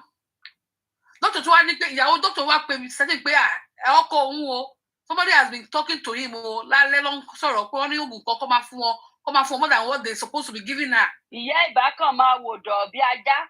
Exactly. Ìyá oníyà tí ó dẹ̀ mọ́ wọn kan. Ó mà ṣe o. Mà ṣe o. Àwọn èèyàn ò ṣe gbára léjọ. But Bukky yẹn gan náà, that Bukky yẹn, that girl is a bastard. Bukky just said she's a bastard. Mo ti mọ̀ ti pẹ́ that girl, I don't know, bí wọ́n ṣe lè máa wà bẹ́ẹ̀ yẹn, kí láì dé rí bẹ́ẹ̀ yẹn. And she said when she finished talking and she was like, àwọn apààyàn ló máa ń wúrú ìwà yẹn. Àwọn tó lè pààyàn ló máa ń wúrú ìwà yẹn. Ó tún wá sọ pé ó fi hàn síbẹ̀. Ó tún wá sọ, you have the gut to even say it. Ẹ rí i pé kò sọ mọ́ báyìí pé antenna gbogbo bí la antenna dé gbogbo bí la antenna dé antenna ẹ̀ tó ń sọ lélẹ̀. I want to know what is going on in their life. What is the business with their life? They are online. Go. Ẹ kálẹ́ o. MOJ, you have anything to say, please? Ẹ kálẹ́ o. Welcome on board. Yeah. Ẹ kálẹ́ ṣàwá, okay. Ṣàwá pa. Nǹkan. Ẹ kú gbogbo rògbòdìyàn yìí tó lọ tó ń bọ̀. Ẹ kálẹ́ mọ̀. Ó kọ̀ yẹ pé mo kàn gbogbo ẹ̀ ní mo kàn jí lóru orú láwa mo kàn ní jẹ́ tó nǹkan tó ń ṣẹlẹ̀ ní ìgboro ayé mo pẹ́ ọmọ tẹ́ bá ń gbọ́ mo ráyé mo sáfáyé o mo ráyé mo sáfáyé. Ẹ̀rù ayé má bà mí. Ìgbẹ́ kọ́kọ́ gbọ́n mi lọ gbùrù ní kékeré. Ẹ ká wà careful as human beings o ká má gbára lé anybody because you don't know who is record. Ìyá yẹn mọ nǹkan tó ń lọ láti jọjọ ìyá kan sọ tiẹ̀ ní bọ nǹkan tó continue record fún gbogbo ẹni pé gbogbo kíni she never actually said our dear CY òun ló ṣe kíníkan ẹ mọ irú àwọn àròkàn táwọn àgbàlagbà máa ń sọ kíníkan ọmọ based on the beef tí wọ́n ti ní pẹ̀lú ọmọ yẹn ṣe ti understand and she just kept ranting on kò ìṣọ́mọ tó dáa kíníkan in fact mo fọ́ kò sí gbogbo nǹkan tó wá sọ yẹn gan náà tí ìyá Mohbad náà ò ti sọ tẹ́lẹ̀ pé kò kí òun tẹ́lẹ̀ kò ń ṣe ìyẹn ò ṣe gbàtọ̀ ìyẹn ò ní mílì àfọ́. ẹ mọ ń ṣẹlẹ̀ àti gbọ́ gbogbo lè rí no be today nǹkan tí mo kàn tó àlàsọ ni pé why tẹ́ ẹ rí kóòdù yìí oníyà tó yẹ pé you were her best friend, so called best friend. Anyway, the thing is that she actually didn't go there to be her best friend in the first place. Motive láti lẹ ni pé go and plant that woman into that woman's life ni. Game plan then the other gba ó wọlé. I gbọ́dọ̀ admit ó gba dáadáa ó wọlé, but at the end of the day Ofolomu because she never came out to say bye ló ṣe ṣẹlẹ̀ or bó ṣe ṣeré or anything. So it's just all this àròkàn nonsense àwọn àgbàlagbà máa ń sọ and everything based on the peace tí wọ́n ní pẹ̀lú ra wọn and everything, but. Kò tiẹ̀ sí ilé tán dé tí ìyá ọkọ èèyàn kò sí bó forí ṣe bó fọrùn ṣe kán máa pọ̀ sẹ́nu ara yín. Ìyá ọkọ ẹ̀ ṣe pé ọjọ́ kan mo ti béèrè rí pé kí ni ẹjọ́ pé kí ló máa ń ṣẹlẹ̀ láàárín ìyá ọkọ àti ìyàwó pé ó ti kọ́mọ̀ jù wọ́n wá níṣẹ́ mi mọ̀ pé obìnrin ni ẹ̀wọ̀n pé obìnrin sóbìnrin rí i pé ẹ lè rí bàbá ọkọ kó gbógun ti ìyàwó ọmọ ẹ̀ kò sábà kọ́mọ̀ lèmi sọ mi níwọ̀n rí òbọ̀ tó kọ́mọ̀ kò sí bó ṣe lè fẹ́ràn ẹ̀ tó ó bí lípì pé èmi ni mo bí náà ó gbọ́dọ̀ di lọ́wọ́ kan mú kí n di lọ́wọ́ kejì mú ni tó kí gbogbo wọn ṣẹ̀ wá ń sọ. Bẹ́ẹ̀ni náà ṣe máa rí nìyẹn. But anyway, shall we move? We still pin, we gallant. Until the end, till the end. So, because I will for at gbogbo yẹn. Kó tó lọ mú mi wá. No, they have nothing to say about Wunmi. They have nothing to say about her. They have nothing. Character assassination. There is no secret anywhere. Character assassination. They're still trying to find a secret. There's no secret anywhere. This girl did not do anything to her husband. You keep poking your nose to where you're not supposed to. Wọ́n lè rí ìwà online o. Wọ́n lè rí ìwà online jọta bàbá o. Street Dubai. Ní màmá bọ́ yẹn ṣe ní fóònù kan mo ní o. Anyway, a máa bí tó lọ. Ẹ máa sọ̀rọ̀ lọ. Tá bá ṣe ní nǹkan tó fẹ́ sọ, ẹ máa sọ̀rọ̀ lọ. Kò sẹ́ni tó fẹ́ stream. It's just character assassination for me and everything. But whatever, Mama ti sorry. But if Mama Chano still had to pay so waiting day. And when we are at war, tell your man all is fair in love and war and balance man so you know. Tell your man buy on Jack, tell you but you know, she understand. So nothing new for you. Ẹ wo àwọn àgbàlagbà wa náà ń sọ̀rọ̀ bíi mọ́mí Títí Crown ní.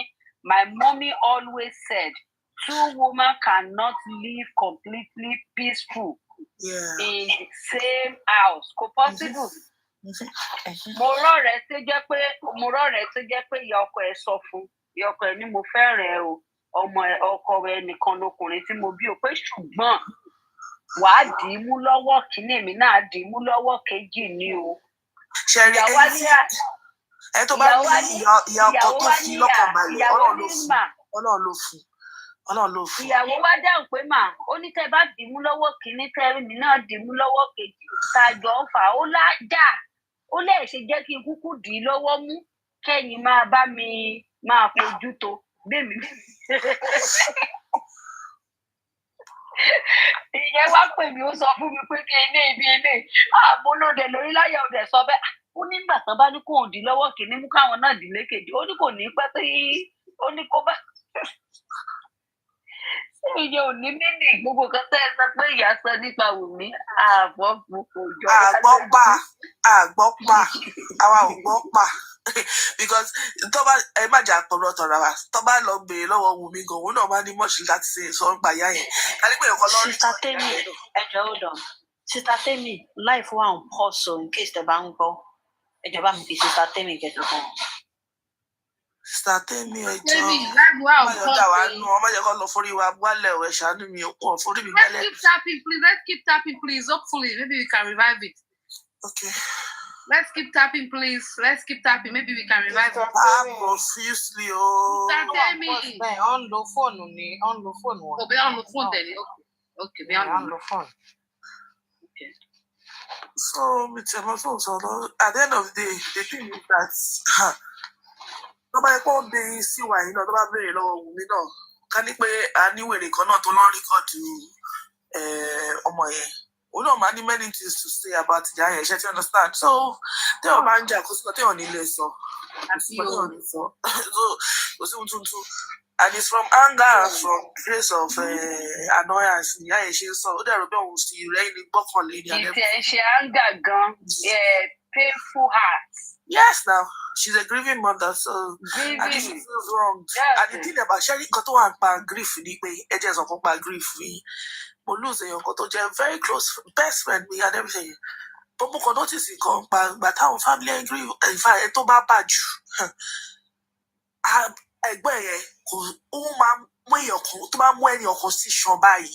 Jesus Christ. Uma offer pain the pain here on somebody. She understand because I only the outlets. Let's let out pain here. She understand all the needy in your customer vent on. See Uma iba kora mayo free. I want to have one particular person, so what about anybody? Oh, my God, you wear no look by la or anything. My sister, again, ẹ̀gbọ́n mi kú. Èèyàn tó wá kí wa, ó wá ṣáájò wa ni o. Bóyá bàbá oníbàbá bó ṣe mọ̀ ṣáájò nìyẹn because my dad is a Muslim, but we are Christian. Àwa ọmọ ti da Christian, but ẹ̀gbọ́n mi tó kú yẹn gangan òun ṣì ń bá dádì mi ṣe ẹ̀sìn. Bàbá yẹn bóyá kò mọ̀ bó ṣe máa green pé kí ni ó ṣe ní ààrẹ pẹ̀lẹ́ ó wá kí mọ́mì wa. Àwọn àbúrò mọ́mì wa because my brother died at the age of 26. Àwọn àbúrò mọ́mì wa jókòó tí mọ́mì wa bí ilé tó ń sọ̀rọ̀ àdìwọ̀ ẹ̀mọ̀ ẹni tọ́mọ ẹ̀ṣẹ̀ ẹ̀kú tí gbogbo èèyàn dẹ̀ wá. Ẹni yẹn dádì yẹn dẹ̀ wá sọ pé ààrẹ pẹ̀lẹ́ mọ́mì ẹ pẹ̀lẹ́. Ṣèbí eléyìí tó ṣàǹṣe Muslim ló kú yẹn. Ṣé ẹ rí?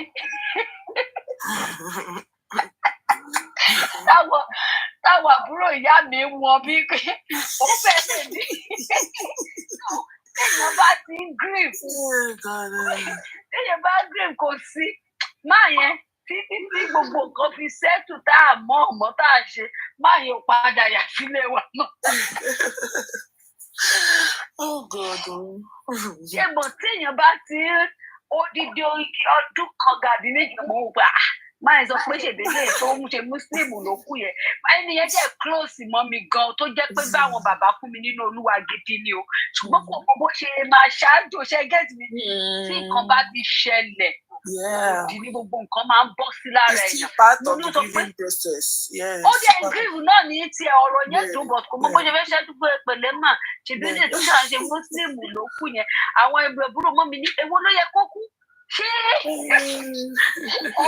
wọ́n fẹ́ lè yá jẹ pé kí ló sọ lẹ́nu ṣé mọ̀ tí bá ti grief. Ọmọ wa sensitive gan any small thing ma peace wọn off ọba ṣe bó ṣe wù àti so gbogbo aláwọ ẹgbẹ́ tí wọ́n fẹ́ sọ ayọ̀ pé everybody náà tó wà lára. ẹ jẹ́ kí sáré sọ̀tọ̀ mi náà last year tí dáàdi mi kú so ìgbà tó fẹ́ lọ gbé wọn ní mọ́ṣúárì báàbúrò mi ṣe wá ní pé òkè ìgbà ló fẹ́ lọ gbé òkú ní mọ́ṣúárì mo lórí ẹ dàrú dáàdi mi ní òkú kí ló ní nígbà wo sígbà wo mo ti pè wọ́n pé òkú bí wọ́n yẹ bú sí gbé nìyẹn everybody bá bẹ̀rẹ̀ sí ní bí mi pé òkú náà lọ máa pè é wọ́n ní rárá. So ó máa ń ṣẹlẹ̀ bàjẹ́ tí ó máa yẹ tó bá bínú sí kan tí ò yẹ kó bínú sí báyìí we are still today ọ̀rẹ́ mi yẹn ti kú ní sí o ti pé 3 years ń sè I should walk eggshells around this particular person because bí wọ́n ṣe ó dùn wọn ní egungun wọn ṣe ti understand what mo sọ so any small thing ó dẹ̀ ti wá wọ́ èèyàn kan tí ṣòro fún ìpẹ́ ẹni náà ni kò jẹ́ pé wọ́n kúkú pa òun náà mọ̀ pé kò jẹ́ pé wọ́n pa ẹni tèmi wọ́n ó wá gbogbo àwọn circumstances pé èyí náà lè fi wàhálà pa èyí lè fi iṣẹ́ pa ẹ̀jẹ̀ kó rójú ráyè iṣẹ́ rẹ̀ ẹ̀jẹ̀ kíkan oh God what I'm trying to say is that when someone is grieving kò sí nǹkan tí ò ní our object of okay ẹ ti jẹ́ ìpayín lẹ́rìn nípa grieving tá à ń sọ ẹ̀ nígbà tẹ́gbọ́n mi yẹn kú so gbogbo èèyàn wá ṣàǹsọ pé àkí mọ́mì wa máa wo lásán wa pé ṣèbí lásán wa pé ọkùnrin ni ó máa dúró sípò kìdìkan ẹ jẹ́ ìpayín lẹ́rìn tí mọ́ mi bá jàjà ní bá mi bomi ó máa bu ò bóyá ó sì ń dìde tí ò fáàsì àríkan wẹ̀ nìkan lóun ló máa.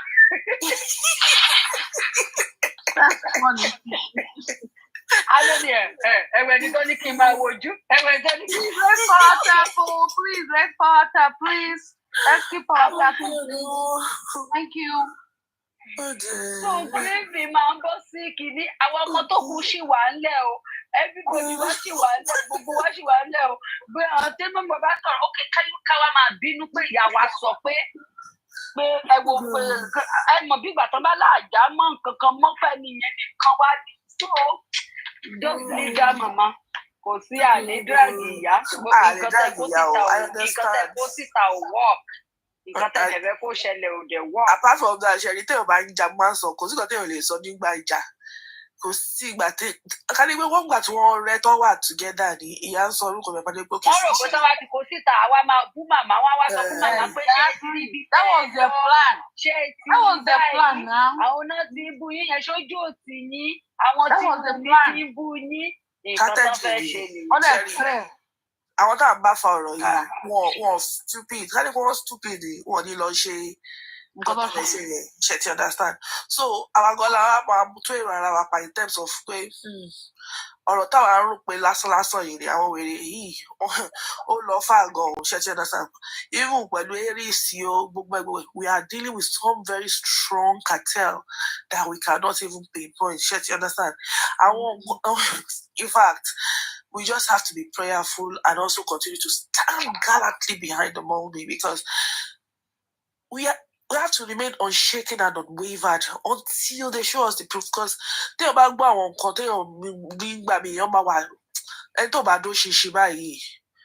Faith ele was shaking. She understand because more so.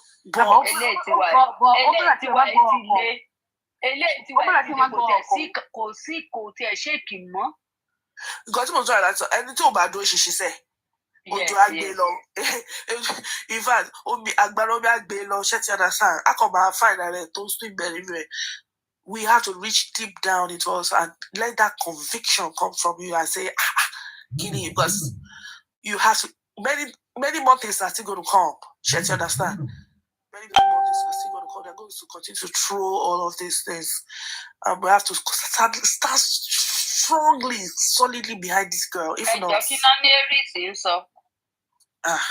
yeah. Aries. Cherry, Emma Jen. Emma me underestimate Aries Monsi. Before I used to think she just a cha person. But you know what only can make our moves to are very, very dangerous. On the high court case. Because I don't on it now. So yes, now let's understand. We'll take our actions here. So she's the arrowhead of that main crime boy is going to jail. No doubt about that. Number one. So Emma is going to jail. Emma can fojú lásán wò. With this, I want to farahàn nìyẹn. The ball on do farahàn nìyẹn. Ball on now. Ball on do one. Ball on wájú. That is it. Ball on nílé. Ball on wájú. Ọba lágbára kan lówó Ọlọ́run wà níwájú wà wájú tó máa dì pẹ̀lú. We remain gallant, they say. We remain gallant. We didn't see her husband. They didn't see anything. No evidence that she did that. No problem. Wala yo. Ọba àwọn kan lọ gbé ṣáàní mi wá láti heaven. They're gonna go with the Nigerian law. So no one there. Gbogbo tó ṣe sí sensationalism ni. Of you sensationalize this case. Hey, ọsọ báyìí, ọjọ́ òfútù fẹ́ tẹ̀. But now, our drug cartel ló wà behind it. Bẹ́ẹ̀ni now. We'll see. Ọlọ́run dún wọn lọ now. Ṣùgbọ́n wọn lọ ní. Ọ̀ṣà náà lọ́hùn, owó lọ ní. Àwọn àlẹ́ lọ lọ́hùn. God has been fighting the battle for us. So who are they? Yeah. They can't do nothing. They don't do shit. They cannot do nothing. We stand. We stand gidigbani. Wumi fan base. God with us. Nobody can stand against us. Yeah. All the very way. Kò sí wèrè, kò sí pè. Then Ibaya Mohbad ija. Ayé ìgbà yẹn ti lọ. We are not pawns in their game anymore. Let those women just stay on their own. They Mm-hmm. should be there. We are here with Wumi. Yeah. Anybody more, drag nobody more. Nobody's drag anybody because the matter of liberty sheba. Our booking on yes. What is that one but we will not give them. We will not give them that last. They will not laugh. They will not give them that last. Come on, Kobo. Only at the mabolo, I said the maboa, at the maboa, hello Makoboa. I mean by funny. I'm a long sobo, but Lucia, I'm a joke on my ghost story. I'm one. But God don't tell you, you are tenable in court because you cannot even record someone at all. Because he doesn't want to go to court because God she wrong. Very wrong. That's all last year, Mogoto Utobo. Can it be? Oh Lord, record you. Lies of Ubo record you. The best civilized world. Attitude to me by Jew, attitude to Jew. Oh Lord, woman. Tole babu kole. Ni gidi goni. Who recorded your life of well? I hate it by Joseph. I hate it by Jeju. Oh, but you record me without my consent. Without my consent. Oh my God. Mama, it's innocent. We are getting somewhere. Come on, worry. Yeah. Oh. Èmi ti bá yín chat lọ ẹ ṣé jàre ẹ jẹ́ tó padà sójú oorun kò sí wàhálà fọgbọ́n lọ́run kò sí pé. Thank you. Ẹ ṣeun gan ni talk to you soon. Bọ́ọ̀lì bí I too gbádùn this lady o our ọgbà mistress honestly Bọ́ọ̀lì bí. Nígbà tí ẹ bá gbé Bọ́ọ̀lì bí sókè náà ẹ jọ. Oh, that's not her. Okay, so that's. Oh, that's not her. Oh, really? Bolibi, send request if you want to come up. She Bolibi to one here, be somebody else. I don't know. She said, "Everybody don't be liars." I can't go. Okay, I don't understand. I too bad with this lady. I swear down. Wala po, wala run. Bolibi is there. Oh my God! I heard this kind of thing before in my life. Come on, boss. I don't know. I've never even met myself before my life. I've never met me before in my whole life. You know what? As much as I don't, hey, you get one kind of positive mindset. Let me. Sorry, I'm just going to be. You love everybody here, but believe that way I lie. Because the thing we say, she will go to this platform, she'll be laughing. She never takes anything seriously, and then she's just cruising along and hitting them back. My shit, and everything. Oh God, that's like I be your fan, though. I beg my sister. It shouldn't be too serious. Life shouldn't be too that serious. Yeah. That's the way to live life. Take it easy. Just easy. It shouldn't be that serious. So I thought it was actually liars before that voice note, but later on, it wasn't. Like if you listen to Bukky Jesse or whatever, she actually planted that person into Mohbad's whatever.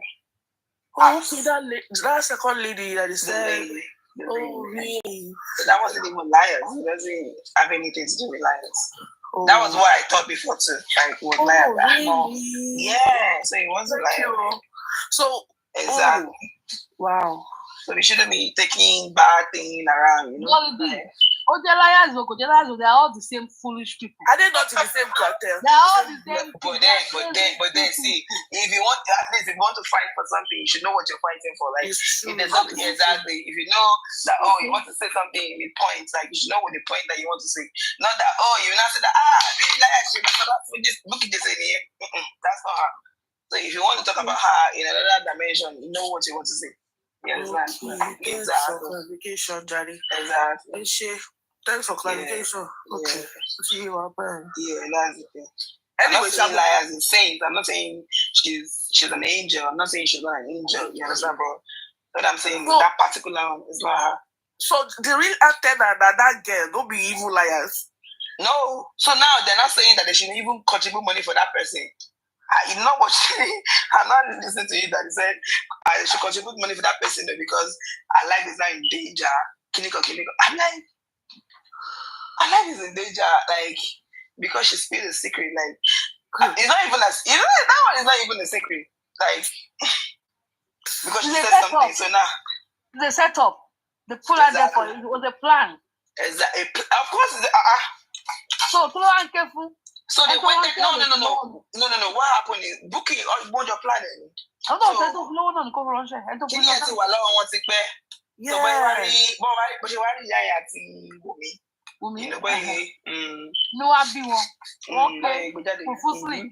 yeah. No wonder Kinima for so or something like that.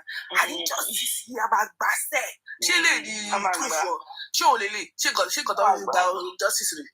I'm a justice. She be wọ́n pè ya sórí court ya gbọ́ kí ló ṣẹlẹ̀. She will have to stay. Oh, okay. I thought, they'll call her, right, and ask her question. If it's even tenable in court, because this is not an evidence that can be taken. No, there's nothing like this in. No, this one is just a mockery. Like, what would they do with this in court? Like, I don't know. I don't understand. What does they have to do with anything in court? Like, yeah. It's just about all the things we know. She's a bad girl. Well, I will never say she was a good girl in the first place. Exactly. Bad. We're not looking at her character. That's not why we're here. Like, yeah. We're here because of the death. Show look back. Enjoy the mirror. Okay, go bad. Okay, go no bad. No, she jemo bad. She exactly. We kill our so she just sit or whatever. Exactly. Yeah, she be who she be, Jerry. It doesn't even make no sense. It doesn't. Like a yalalu bole. It doesn't make no sense. I got to was streets, what was streets. So goes up on state. So go yeah, I'm to Johnny and everything, but.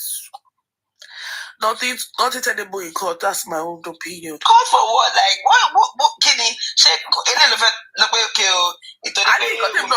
This is not. This one I just gist now. I just gist. This one, in a yard of pata. This one I gist. Gist. Just to bring me down. Sensationalism. We give it 2-3 weekdays now. Everything go just down. We still here. Exactly. Our fall. Agala still. We still to the end. We still to the end. We still pity the end though. Yeah. Bolly B. Alright, hot water. Bolly. I like it that to the fight. I don't know. For myself, the Yaju, crazy. You don't even come on my body again. Like, look at the go around. I would just go on platform, but yeah, I would just laugh. But just come on here. You understand? Okay. Oh, Lord. Jesus is Lord. Yekiti.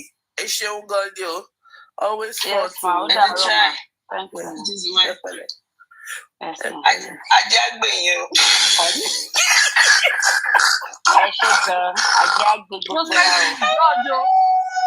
Was ready to be judged. Be a child. Was ready to be judged. Ẹjọ́ ṣé ká má rí mọ́mọ́ òfò yẹn tó ti sùn láti jọ ọjọ́ ìbáyìí ìwọ ló kàn fẹ́ bí butterfly ni. Wọ́n dà mọ́ alive la mo ń ṣe láti wọnú live wèrè kò wọlé mi wọ́n mi nǹkan tó ṣe. Gbogbo platform ti rí láti àná kó sùn ní ìyá kì í sùn. Yóò ti blọọkì wọlé.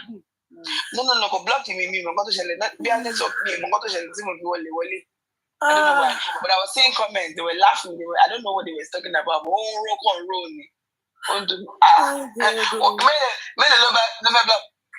Karimo, how many accounts you go block? Oh, how many accounts you go block? You go block it.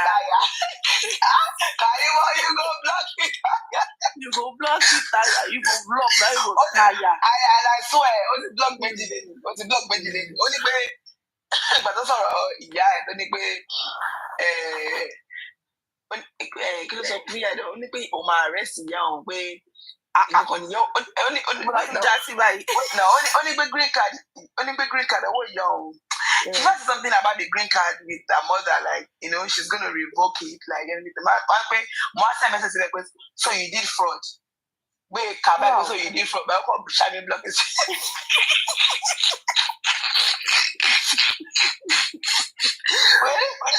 Shami block it. Okay, everybody will pay. Next time I tell you, he only will pay.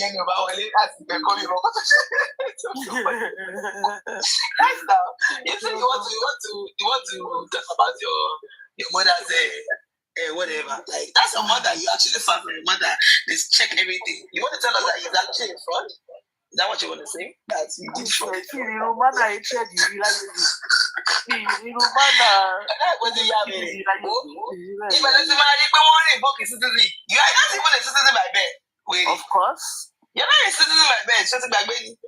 About to go and see like daddy. I must have it took straight. Itoko straight ló máa jù sí. Wọ́n bí ṣàbọ̀dọ̀ ọmọ tó. Ó kú ti kọ́lé síbẹ̀. Bóyá sọ̀rọ̀ yá ẹ̀ kútu pẹ̀lú bóyá sọ̀rọ̀ yá ẹ̀ o. Ó dàgbé ó sọ pé bẹ́ẹ̀ ni pé nǹkan kékeré báyìí lòun máa ṣe tó máa sọ fún kinní kan báyìí tó máa fi dípọ̀tì yá ẹ̀ mọ́ pé ìyá tó fáìfù wọ́n ṣe fáìfù ṣe ní. Tọ́tẹ̀ tí wọ́n ìgbà tó ń fi fọ́ọ̀mù yẹn gan-an. Ọmọ máa bí pé ta ló fi fọ́ọ̀mù ó máa forúkọ ara ẹ̀ sí pé òun lòún fìlè fún ọ̀bí àpògbà mọ́dà. Àlọ́wọ́ ni mo ṣe ń béèrè lọ́wọ́ ẹ̀ sí pé ṣé fraud ló ṣe? Ó ṣàbíblọ́kì bó ṣe kà báyìí ó ní you did fraud ó ṣàbíblọ́kì straight ó ní olóṣì ó kọ́ ṣàbíblọ́kì straight. Ọ̀rọ̀ ẹ ti wọ láìpẹ́. Olóṣì máa wá fún ìtòkò lórí ìkànnì yìí. Máa rìpọ́ọ̀tù yín fún TikTok. Kí ló dé? Ẹ stop pẹ̀lú àwọn ọmọ tó kò pọ̀ bí ìyá. Àwọn kan ṣe wọ́n rẹ̀. You will say that you fight for something. Ìjẹ́ toko nàntí náà ti wá ní. Ó yẹ kẹ́ máa sọ̀rọ̀ síta o. Ó rẹpẹsẹ̀ Mánábẹ́kúta ló ti wá. Ẹ jẹ́ kí n sọ kọ́kọ́ fún àwọn èèyàn gidi, àwọn lọ́ọ̀yà ló jáde láti tòkó. I swear to God. Ìtòkò yín wo tẹ́tí ti kàbọ̀ ní. Àwọn ará ti kàbọ̀. Ẹ máa ní ìdáwọ́ lọ́yà ẹ má wọrí. Kàrímọ́ ti ní ìdáwọ́ àwọn agbẹjọ́rò gidi. Ẹ má wọrí. Àwọn ti kàbọ̀. Ìyá Kàrímọ́ ti ní ìdáwọ́. Olójú mi là mò ń sùn. Ìtòkò máa wò. Àti ẹ̀ ní ti ju o. Ní ti ju ẹ kẹ́yìn wá máa sọ pé tòkò lẹ́yìn ti wá. Àìtúkò ní bí àwọn òṣèlú wọn lọ́dọ̀ títí wa o. MCB gan tó bá Kàrímọ́ ṣe ẹ̀bẹ̀dẹ̀ gan àti yẹn sá ni pé Ọlọ́run máa jẹ́ kó ṣe bẹ́ẹ̀ bí ẹ má wọrí sísá Kàrímọ́ ti ṣe fraud already so wọ́n máa ní lọ́ọ̀yà so àwọn lọ́ọ̀yà tó wà nílùú yìí. A máa fún àbẹ̀lẹ̀ mi dé ní tòkó. Máa gẹ́tẹ̀ rẹ̀ gbogbo wọn.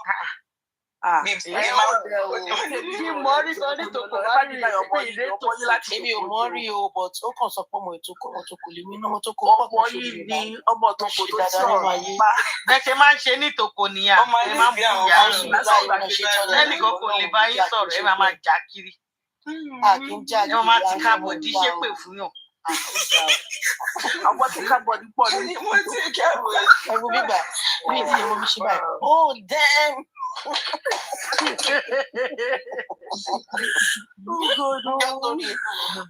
Mommy, what? Mo ní má wo púpọ̀ oníṣàgbákù. Dàmọ́lá ojoojúmọ́ ni Dàmọ́lá post kìíní yìí. Ojoojúmọ́. Ẹ jẹ́ sọ fún ẹ jẹ́ sọ something that say at least ìgbà tó tọwọ́ bọ̀ wò àtẹ̀mọ̀ pé ó rà tó bá ń wẹ̀ because ọwọ́ ẹ̀ tutù àbí ó dẹ̀ tọ̀ sára at that time ni because ọgbà tó bá ti ọwọ́ yẹn báyìí ọwọ́ ẹ̀ tutù báyìí wá ti sẹ́nu pọ̀ ẹ̀ rí ni. Ó rọ́wọ́ yẹn ọ̀pọ̀ bóyá ti sẹ́nu yẹn ó kán lẹ́nu ẹ̀ ó kán gbogbo. Ó kán lẹ́nu ẹ̀. Ó ní juice díẹ̀. Ẹ tó lè má ti wẹ̀ láti ọjọ́ mẹ́ta tó jà. Ó kán lẹ́nu ẹ̀ ó ń gọ́ bẹni jẹ́ ní ẹ̀rẹ́ máa wò bẹ́ẹ̀ bẹni jẹ́. Ó ní juice but bitter leaf juice ló wà bẹ́ẹ̀ so ó wá tilẹ̀ ló rà ní aláìsí. Ìtòkò kan tún wà sálẹ̀ o. Amazing grace. I swear to God. Repeat it. You people are shameless. I swear. The best offer that Itoko let's marry. From Itoko with Kilo kàwá pẹ̀lú yìí. Mr. Tito bí ilé ìgbọ́njẹ ìmọ̀ ẹ̀yìn ṣe máa ń tìka bòdì. Wọ́n máa ń tìka bòdì sínú ráìsì alọ́mọdé. Salad and chicken. Salad and chicken salad.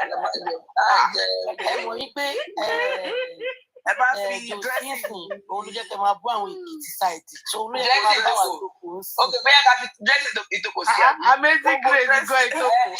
Ní ti dùn Ọlọ́run gbogbo yìí. Kò sí nǹkan tó ṣẹlẹ̀ tó. Wọn ò mọra mú pọ́lítì. Wọn ò mọra mú. Wọ́n máa ń tìka bọ̀lì. Wọn ò mọ oúnjẹ sí gbogbo ẹ̀ ló kú sí yín lára. Ẹ máa jà kiri bí ẹ tó ti jà. Wọ́n wọlé tó ẹ bá lè tó lé bí ilé wèrè. Wọ́n máa sọ lé bí àwọn tó ń gbé ní tòkò gangan. Ṣé ọmọ ẹlẹ́gbẹ̀ẹ́ mi níbo? Ẹ máa ń ká go to Karimọ. Karimọ ń pè ní Attic. Wọ́n nílé Attic ló ń pè Attic. Àtòkò ní mí ọmọ ẹlẹ́ni. Inú sílẹ̀ ló gbé abẹ́sẹ̀t. Ṣé ẹ̀rí ẹ̀yìn Karimọ ilé Karimọ gan inú ilé bírò mẹ́ kò lè dìde wọn bí kú. Wọ́n lè lọ straight kò lè lọ ró. Wọ́n bí kú gbọ́dọ̀ dé. Inú rúfù ló gbé bí ẹyẹ.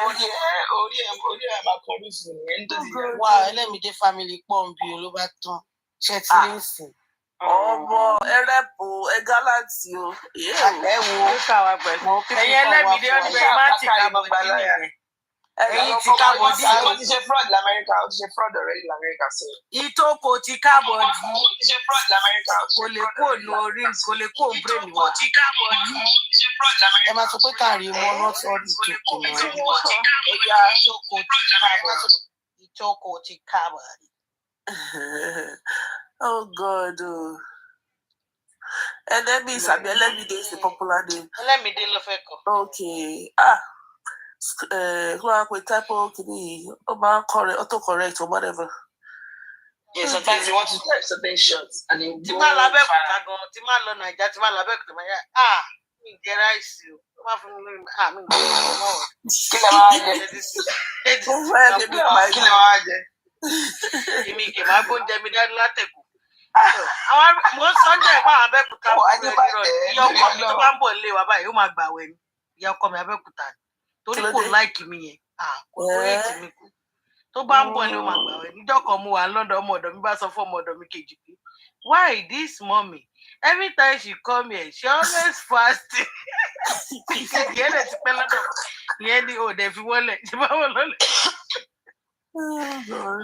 Ìyá tó ní máa lọ ó dẹ̀ make sure pé mo lọ mi láìka Abẹ́òkúta Ọlọ́run àti gbà yẹn báyìí ní Ọlọ́run máa jẹ mi tí ẹ lè fẹ́ wọn. Well, we are not into generalization for cruise in the anyway because human beings are who they are wherever they are. And then man ti ka bọ̀dí nínú ẹ̀yìn ara Abẹ́òkúta president tó tí ìyẹn nìkan ló lè gbá mi lẹ́nu kí tó bá sọ̀rọ̀ mọ́.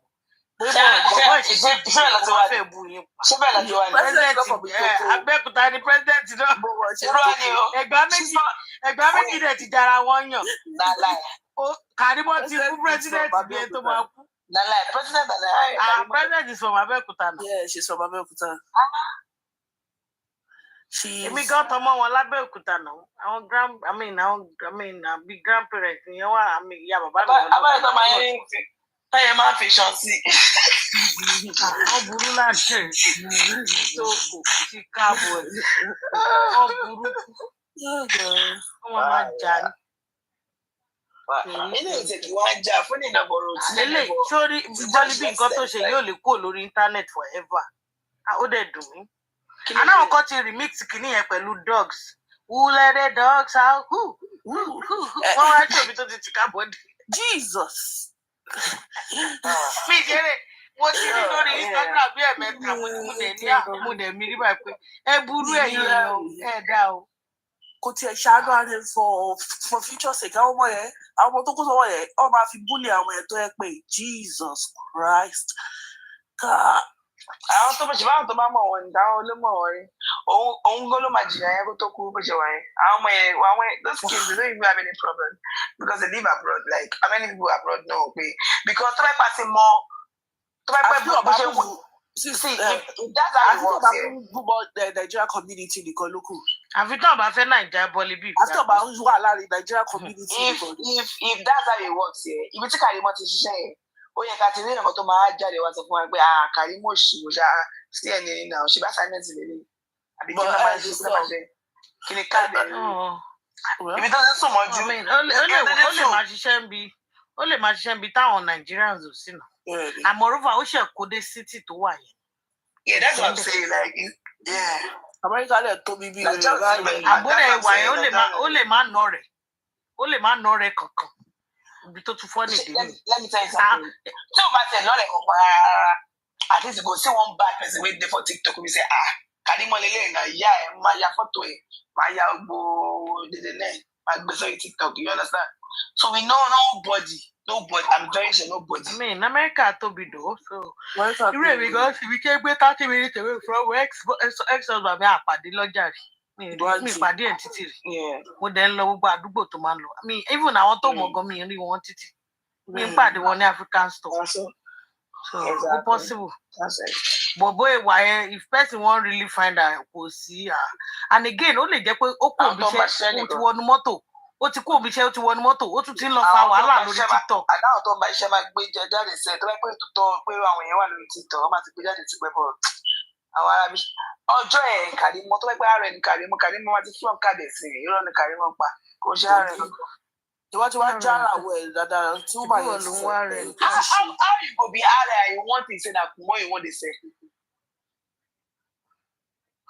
Business idea. I mean, Aaron go make who go now. They make I said 1 week last time. What pomo that you want to buy? I said how much you want to make for the pomo for 1 week? Money Aaron, they pay in a week. Auntie Emma, man cash out getting. Karimo is joking. The second one will be Aaron. The second one. I mean, we should go and sit down. Only they fight us with pomo now. Go see me if I just say us do. How much? I said for how much? For how much? So as Aaron, do you know how much Aaron actually made? And now you want to be selling for one pack $20. Body B, I don't know. I don't believe that. I have a friend. Let me and she's still selling it up to now. She's an Aaron. Let me explain myself anyway. As an Aaron is making money in America. You cannot be doing Aaron job and be selling for more $20. I don't think so. I swear to God. If you want to be Aaron, that okay, you make money, you already make your money, and now you open a shop. And now you open a shop that you have African store. As it's African store only. She start from somewhere now. She start from somewhere now. From where? From selling pomo now. And like tell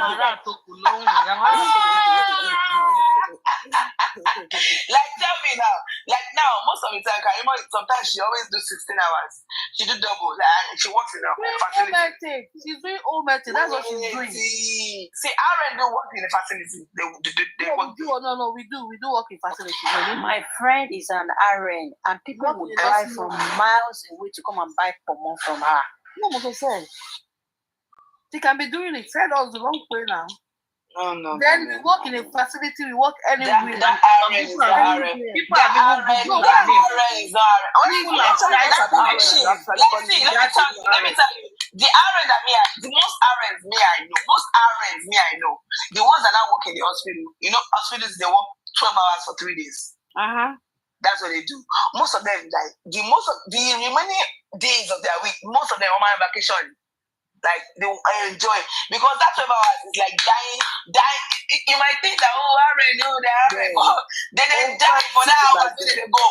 That's what I'm saying. That she's not Aaron. She's probably at home. She's dying. They're dying.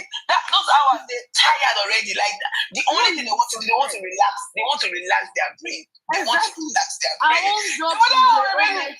So why would you be telling me that you want to be selling for more with Aaron? I don't understand. She's not Aaron. She's not Aaron. She's not Aaron. So you see what I'm saying? So you see what I'm saying? That you cannot. There's no way you can be Aaron and you'll be making that kind of money and you feel like you want to be selling for more $20 and you'll be making $2 or $3 from it. I mean, I don't understand.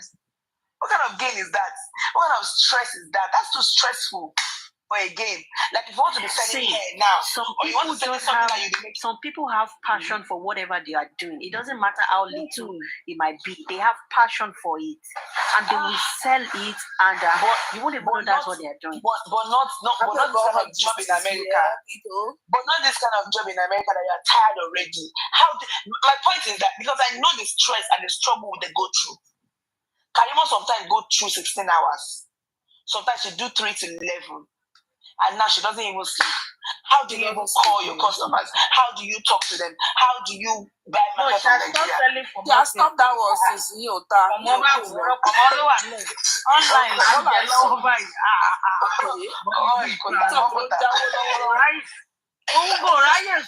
Ọlọ́run mọ̀ ọdún tó ti so 8 hours gbẹ̀yìn láti gbàdúrà ìdìbò.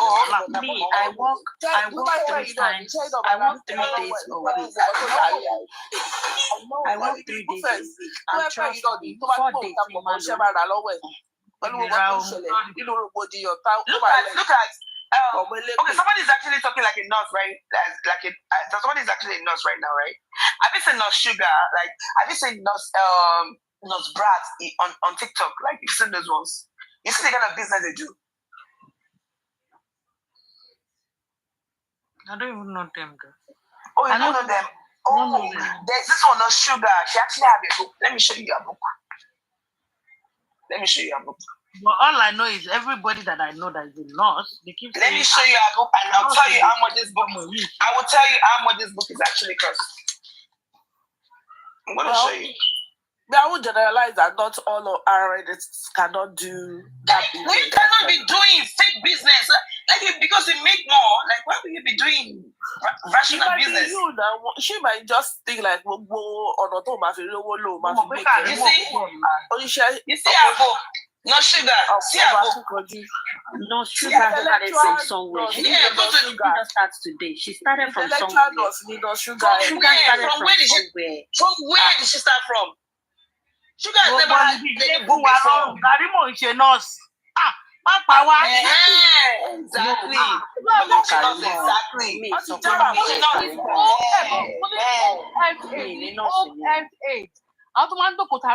Just for companionship. I could do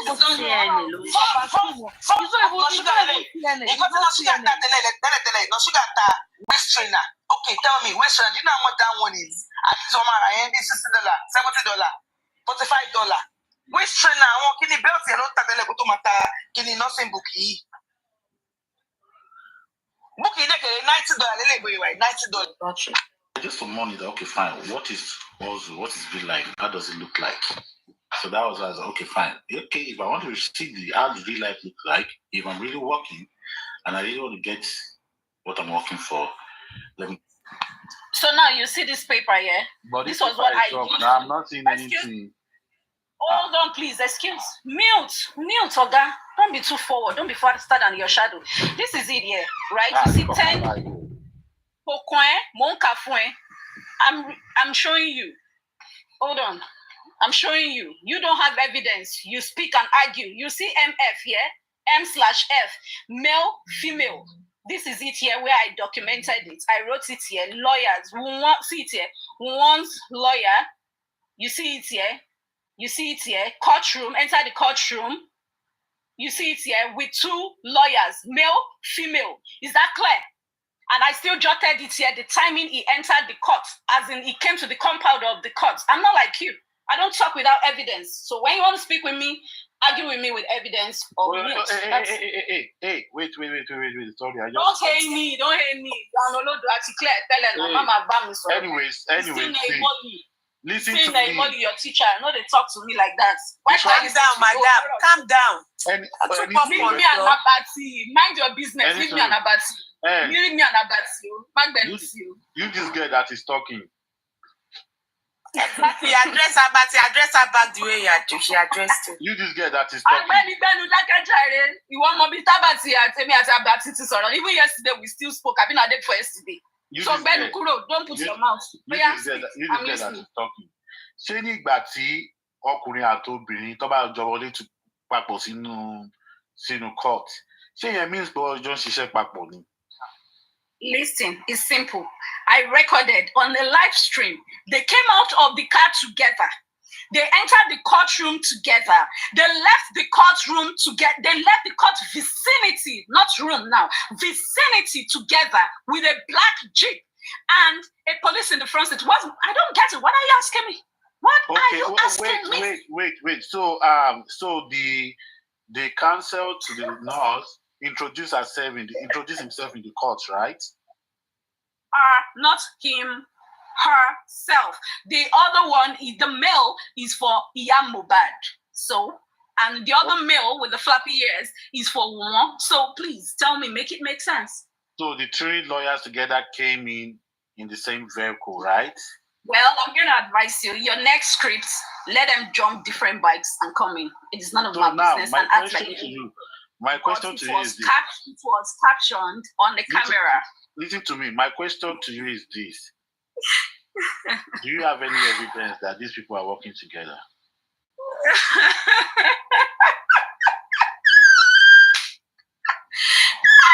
Please ask me a dumbo question. Go ask your girl. It's none of my business. All I know is that I captioned it while I was on live stream on Mommy Rich Gray's live, and some person said, is that Wumi? I said, no. The lady in black in braids, I said, no. That was coming out of, I said, no, I don't think, I can see the person, but she doesn't look like Wumi when she got closer. And I documented, because I know, I said, he's here, because they saw her with that lawyer. I said, that's Wumi's lawyer, the flappy hair guys. They said, yes, they can remember. So I documented the timing. When I entered inside the courtroom, they came in, they were outside. I still documented the timing. They entered inside the courtroom, the 3 of them. And I can tell you categorically, initially the lady first sat in the other side, the angle of where Baba Mohbad's people were sitting. After a while, she stood up and moved. When Sanshitu was coming, she joined FOR MOHBAD's lawyer and Wunwan's lawyer. Okay, when they were introducing them, because I felt, oh, this guy is here, just the way Sanshitu will come with Odumosu. Odumosu sat behind them. Sorry, okay? Who is Sanshitu? Listen to me, let me finish. Listen, Listen, I'm telling you because I was there and I saw it. So, and after she sat at the back, like, you know, there are other lawyers that sat when they were introducing themselves, they would stand up and introduce. And she introduced herself as the nurse's lawyer. And I was like, woo. And the other guy introduced himself as Iyadura's lawyer. I was like, nice. So I didn't know the 3 of them came together for the same cause. But what I know is that they came out of the same car. When they were coming into the courtroom, they came in together. And while they were leaving, I noticed just the other 2. I'm telling you of the fact and truth. I don't know of that Iyadura's lawyer where he entered. I didn't see that, but I saw the other 2 in the Jeep.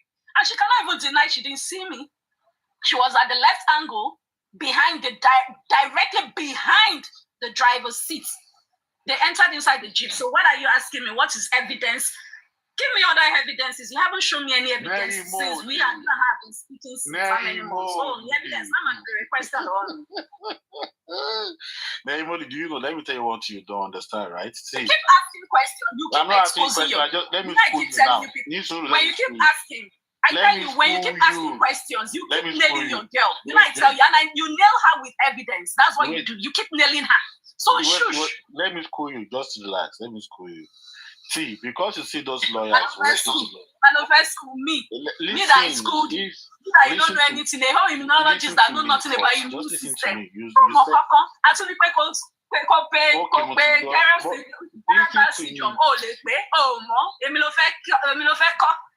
don't even know about the drugs, about the immune system. You don't know anything about it. Don't say you're schooling. Say you're schooling yourself. Say you're schooling yourself. I didn't come here for you. I came to speak with to Mercy found me to clear the narrative that is being said here and try lynching her. That Bolly B is not here, sir. Bolly B gone. Send request to her now. Okay. She always says it. I don't like standing where she's standing. She knows she can't stand me. She has no evidence. Because you're too pompous, girl. You're too pompous. No one can hide you. Get out. I'm not pain. I'm not the one that says she should be myopic. I'm not the one that says she should have a low self-esteem. I'm not the one that says she should have makes sense. What you're saying does not make sense. Calm down. Okay, Shay, baby. Shutting to insane. People who are smart understand me, but only dullards that will feel the pain. I understand. You're not smart in any way. You're just talking. Talking at all. They're not smart. I know how smart people talk. That's not how smart people think. Remain pain, baby. Ogundimu. Please go ahead about Kiloverso. Am I called on Naimoli Kainlara? Naimoli believe the word. She's just rude and you could tell I'm not your leko. I'm not your leko. That's how she's behaving. I'm too knowledgeable for you. I know, I understand. But it's so good. Knowledgeable. Your evidence is just written down. So you want if they are just telling you a phone that this is what happened, and you're just writing it. Go get out. What kind of journalist are you? If I go nonsense, this is what comes first before you destroy yourself. When you were talking, no one interrupted you. Let him ask his question. Then you make a sense. You give a sensible answer. Not I'm not. You don't need to tell us that you are smart. You're not smart, girl. I just have to listen to your nonsense. Because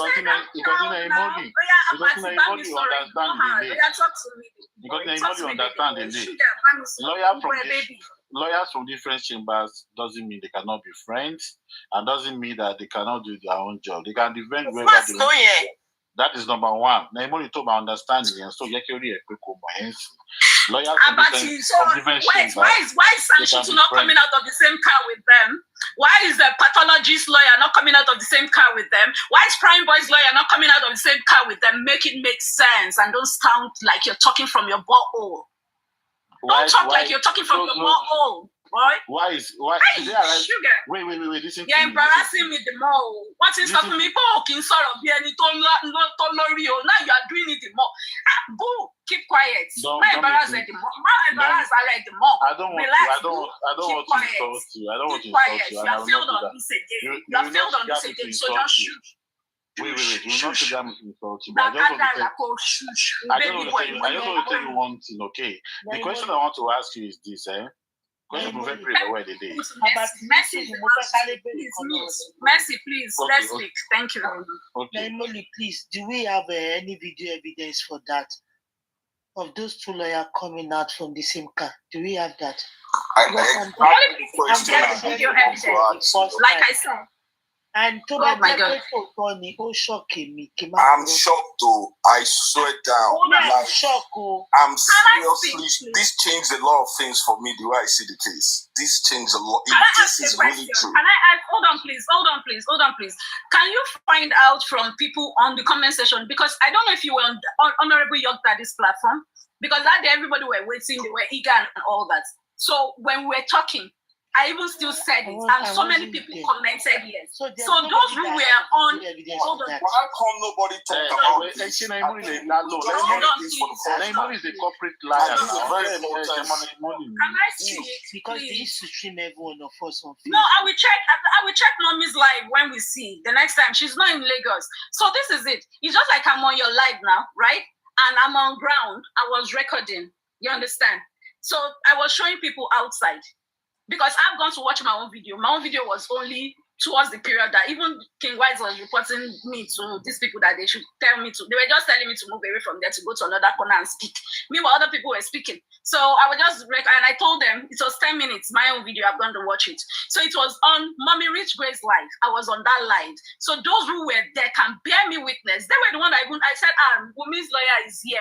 Then I said, is that Wumi in this thing? I said, no, she was. I now recorded. She even walked towards the gates, came back again. So I was like, no, that this is not wrong. And all that.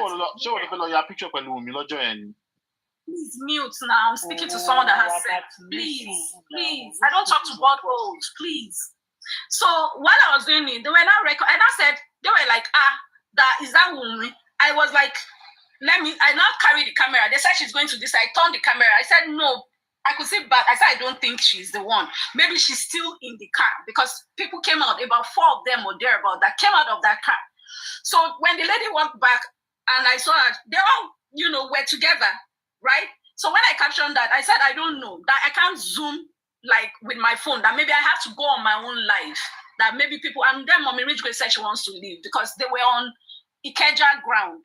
You understand, the peaceful demonstration. So maybe if it was on my own life, I would record it. But those who were on that live can bear me witness. Because that day when I was reading it, they were all saying, oh, yes. They were the one asking that is that woman. And when I entered inside the courtroom, because since I couldn't record, I only did 10 minutes video on my own live, and I went inside the courtroom because I was waiting for Lady Twain Peperempe. Even then, Baba hadn't come. He hadn't gotten to the courts then. So they were waiting for other people. And to be honest, Yadura was the first person that I saw that came first. Then I think there was one other guy that came with a Jeep, and they came with some set. They look well packaged though. So I don't know who they came for. Maybe they had another court sitting somewhere else, right? So those ones I even showed a bit when I was still with Mommy Rich Grace on Mommy Rich Grace Live. I showed those ones Jeep. So you get. So like maybe this is Nayamali's people that just come in or something. As I turned the camera a bit, but nobody came out like that. Then I entered inside the court room and I sat down again. And that was when I took notes of everyone that were coming in. The other court sitting was already happening, and the three of them came in.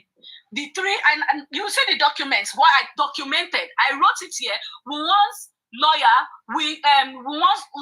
entered courtroom with two lawyers. MF. Hello. So I documented that. Oh God. Hello. Okay, CY. Sorry. Okay, so CY, because it's your platform. Sorry, forgive me. CY, right? So I said CY's lawyer came in, like entered. That's why I wrote I didn't write CY. I wrote one. Sorry. So CY's lawyer entered courtroom with two other lawyers in brackets MF, because I'm documenting on a sheet of paper. While they were introducing, that's when she said she is the nurse's lawyer. And when they were leaving, when we all leaving, because I was even like, I couldn't even record live on, trying to. I wanted to, Mommy, let's go. This is not even a cool move. They were in the Jeep beside the car we entered. They were coming in. Woman's lawyer and the lady, they walked together. The lady entered from the left side and the other guy entered from the right side. And she even saw me because while we were still talking and everything, that why are these people like this? She was looking. The policeman in front seats, they can lie to you, but they can't lie to me. They can't even lie to God. And if anybody lies here, it's still early in the morning. Then maybe whatever should happen to that person, whatever God wants, let the rot begin to happen to that person. So you don't come here and argue with what you were not there for. Don't argue it, because I documented the time. Thank God my paper has shown me that I was documenting everything. I lie, you lie. They just give me information and say I lie, you lie. I just get information and say I lie, you lie. That and then you shut up. They did not come in the same car. Listen to me. They said they did not come in the same car. They did not go in the same car. Why do you parrot delay? Why? So I have no business. Kilo shame, you understand? Let me say something, please. Is there anybody in the court, please, among the audience that can verify this as well? MFMC. There is something. Anybody in the court among the audience that can verify this as well? B+. Someone in the court now just told me that whatever she's saying it is just pure lie. Who did you ask somebody that speaks truth or someone that lies, that knows the truth and lies? What do you know that saying that happened? You should know the way the internet will be about this. Please, let's be sure what we are saying. Oh, the internet is everywhere. This is not a joke. The internet is not a statement to take like those you two said it very good. are actually seen together. I'm not supporting anybody And here. if No, Miss Bookie. No, I'm not accusing you, Miss Bookie. No. Can I speak with Miss Bookie? Let me Miss just say Bookie, one thing. you made a very good point. Miss Bookie, you made a very good point. Let me finish, It please. will be on the internet. But is the internet carrying Darosha's testimony, saying that Mohbad was heavy and smelling? Is it carrying Darosha's testimony that Darosha said that Mohbad is having motives stage 2 death? Is the internet trending on it? Let's be honest with ourselves. Please, Is the madam, internet trending on it? No, Anymore, that smelling part, the outside did not say that. No. The outside did not say that. And besides, this one you are saying happened outside the court. MFM, If you are wrong, that if something like this and people notice it, When the private autopsy toxicology come out.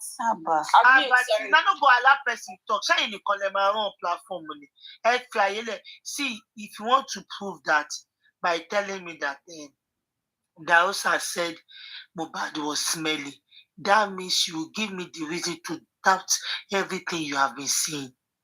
Sammy Jojo was there. Sammy Jojo Wambe. So if you are... Did you know Sammy Jojo was coming out of court? He wasn't really seated. No, that's... On the 11th. See, if Sammy Jojo was coming out, as he was coming out, his own blood brother was there. They were two. Okay. So everything. Okay. But did Darosha say Mohbad was at stage 2 death? Did Darosha say Mohbad was at stage 2 death? But please don't make inquiry about stage 2 death. Then you understand why he said it. But he never talked about. And when somebody analyzed the stage 2 for us, it was not even, it was a stage before the Gomotis. When they analyzed the stage 2. Because explain what they said. Hold on. I will listen. I want to hear what they said. Hold on. Alone, I will not be covering up for anybody. That is me. Now, when they were talking about stage 2, I was novice about it. Then I was like, people could just say something, stage 2, yeah, what's it going? No, stage 2. And people came up to talk about the stage 2. It was even a stage before the Gomotis. Like Konshe, stage 2 time, 1 and 2. So that smelling part, don't push it too much. If you push it too much, I'm going to be doubting everything you have said. Okay, read it out. That smelling one, they were 2 that day. Read it out. Early words, read it out, please. Oh yeah, let me allow somebody B+. Let me allow B+ to talk. Bacteria go throughout.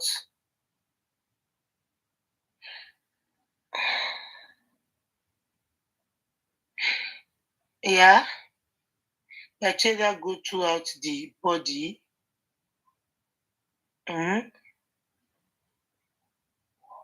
Releasing stage 2, releasing gases, including include cajavine, which in turn bloat the body and cause an unpleasant odor. That early stage 2, unpleasant odor, that is what you're trying to prove there.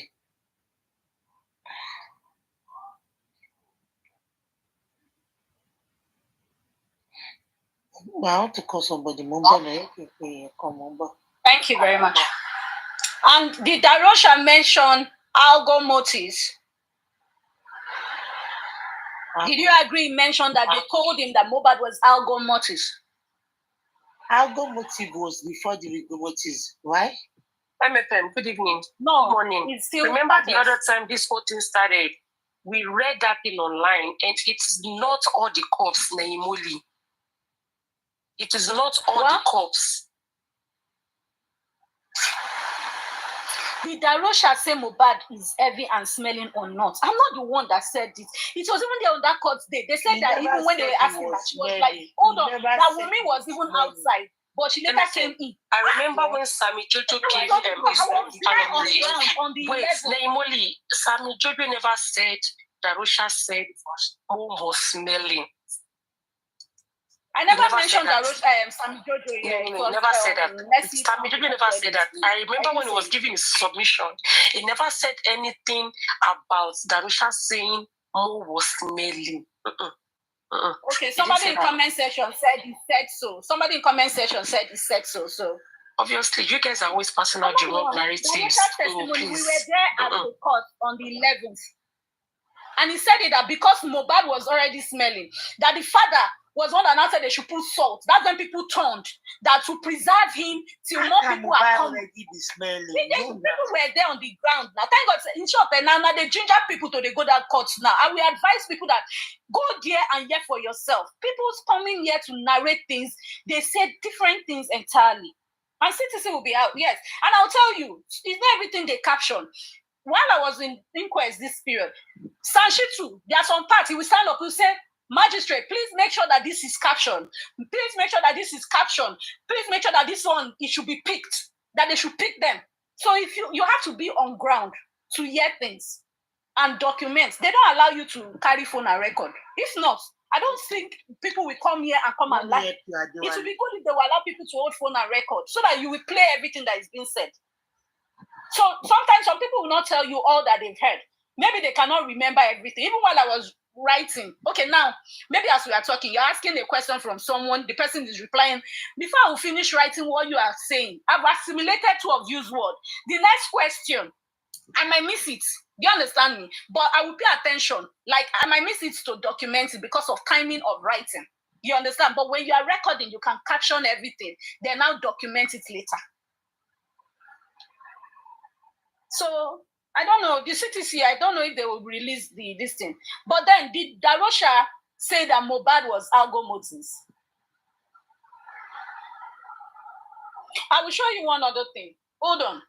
Even if Mohbad was already in Rigo Motives, the stage, I just worked with Adam. What's this guy's name? What's his name? That's why it dropped. Abati. We analyzed it yesterday morning. And people are just like, leave Abati, his repentance is not like before again, blah, blah, blah, blah, blah. We laughed and, the life will now had to leave. So I will show you. Algo Motives states, it was Darusha that said it. Initially, everybody was screaming Rigo because Perez said Rigo Motives. And Rigo Motives states of which Perez said Mohbad was in is that Mohbad was already coming out. And if you calculate it with Wumi's testimony, he says that Mohbad is cold. She said the moment they touched Mohbad's hand, Mohbad was cold. Abati was trying to now come with, even if somebody is cold, is it not from hand you will feel the cold? I said, when somebody is feeling cold, that means the person is alive. There's what they call, that's I was training him. There's what they call signal, where the central nervous system will tell you that, signal you that this atmosphere, this area is cold. So it sends, there's what they call constriction and dilation. You understand? So the body will constrict. That's when you start feeling that cold on that distance. That's why if somebody even have injury, they do constriction. You put water. You see that cold water, that place will be cool. Because you put cool water, the place is already constricted. So your thumb, your fingers or whatever are already constricting, sending signal. And you now start having chills on your body to keep you warm. That's why that chills is coming. It's trying to keep you warm, giving you senses that you should get a warmer or something. And you see people, you say, cold is already catching me. You carry stuff like blankets to keep yourself warm. The moment you put it down, your hand becomes warm. The central nervous system, your brain is already telling you now you're already doing the necessary thing that should be done, that you're keeping yourself warm. The same thing.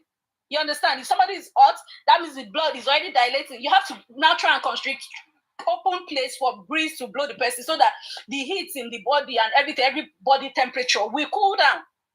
I was teaching this term, Abati, that claimed to be a doctor. Now let me show you something which I worked with. I'm sorry I'm using your platform for this. I only came to just speak on, Mommy Rich Grace. I wouldn't like her to be slandered the way they've been saying it. I was on that ground, and those who saw me that live, I recorded that live.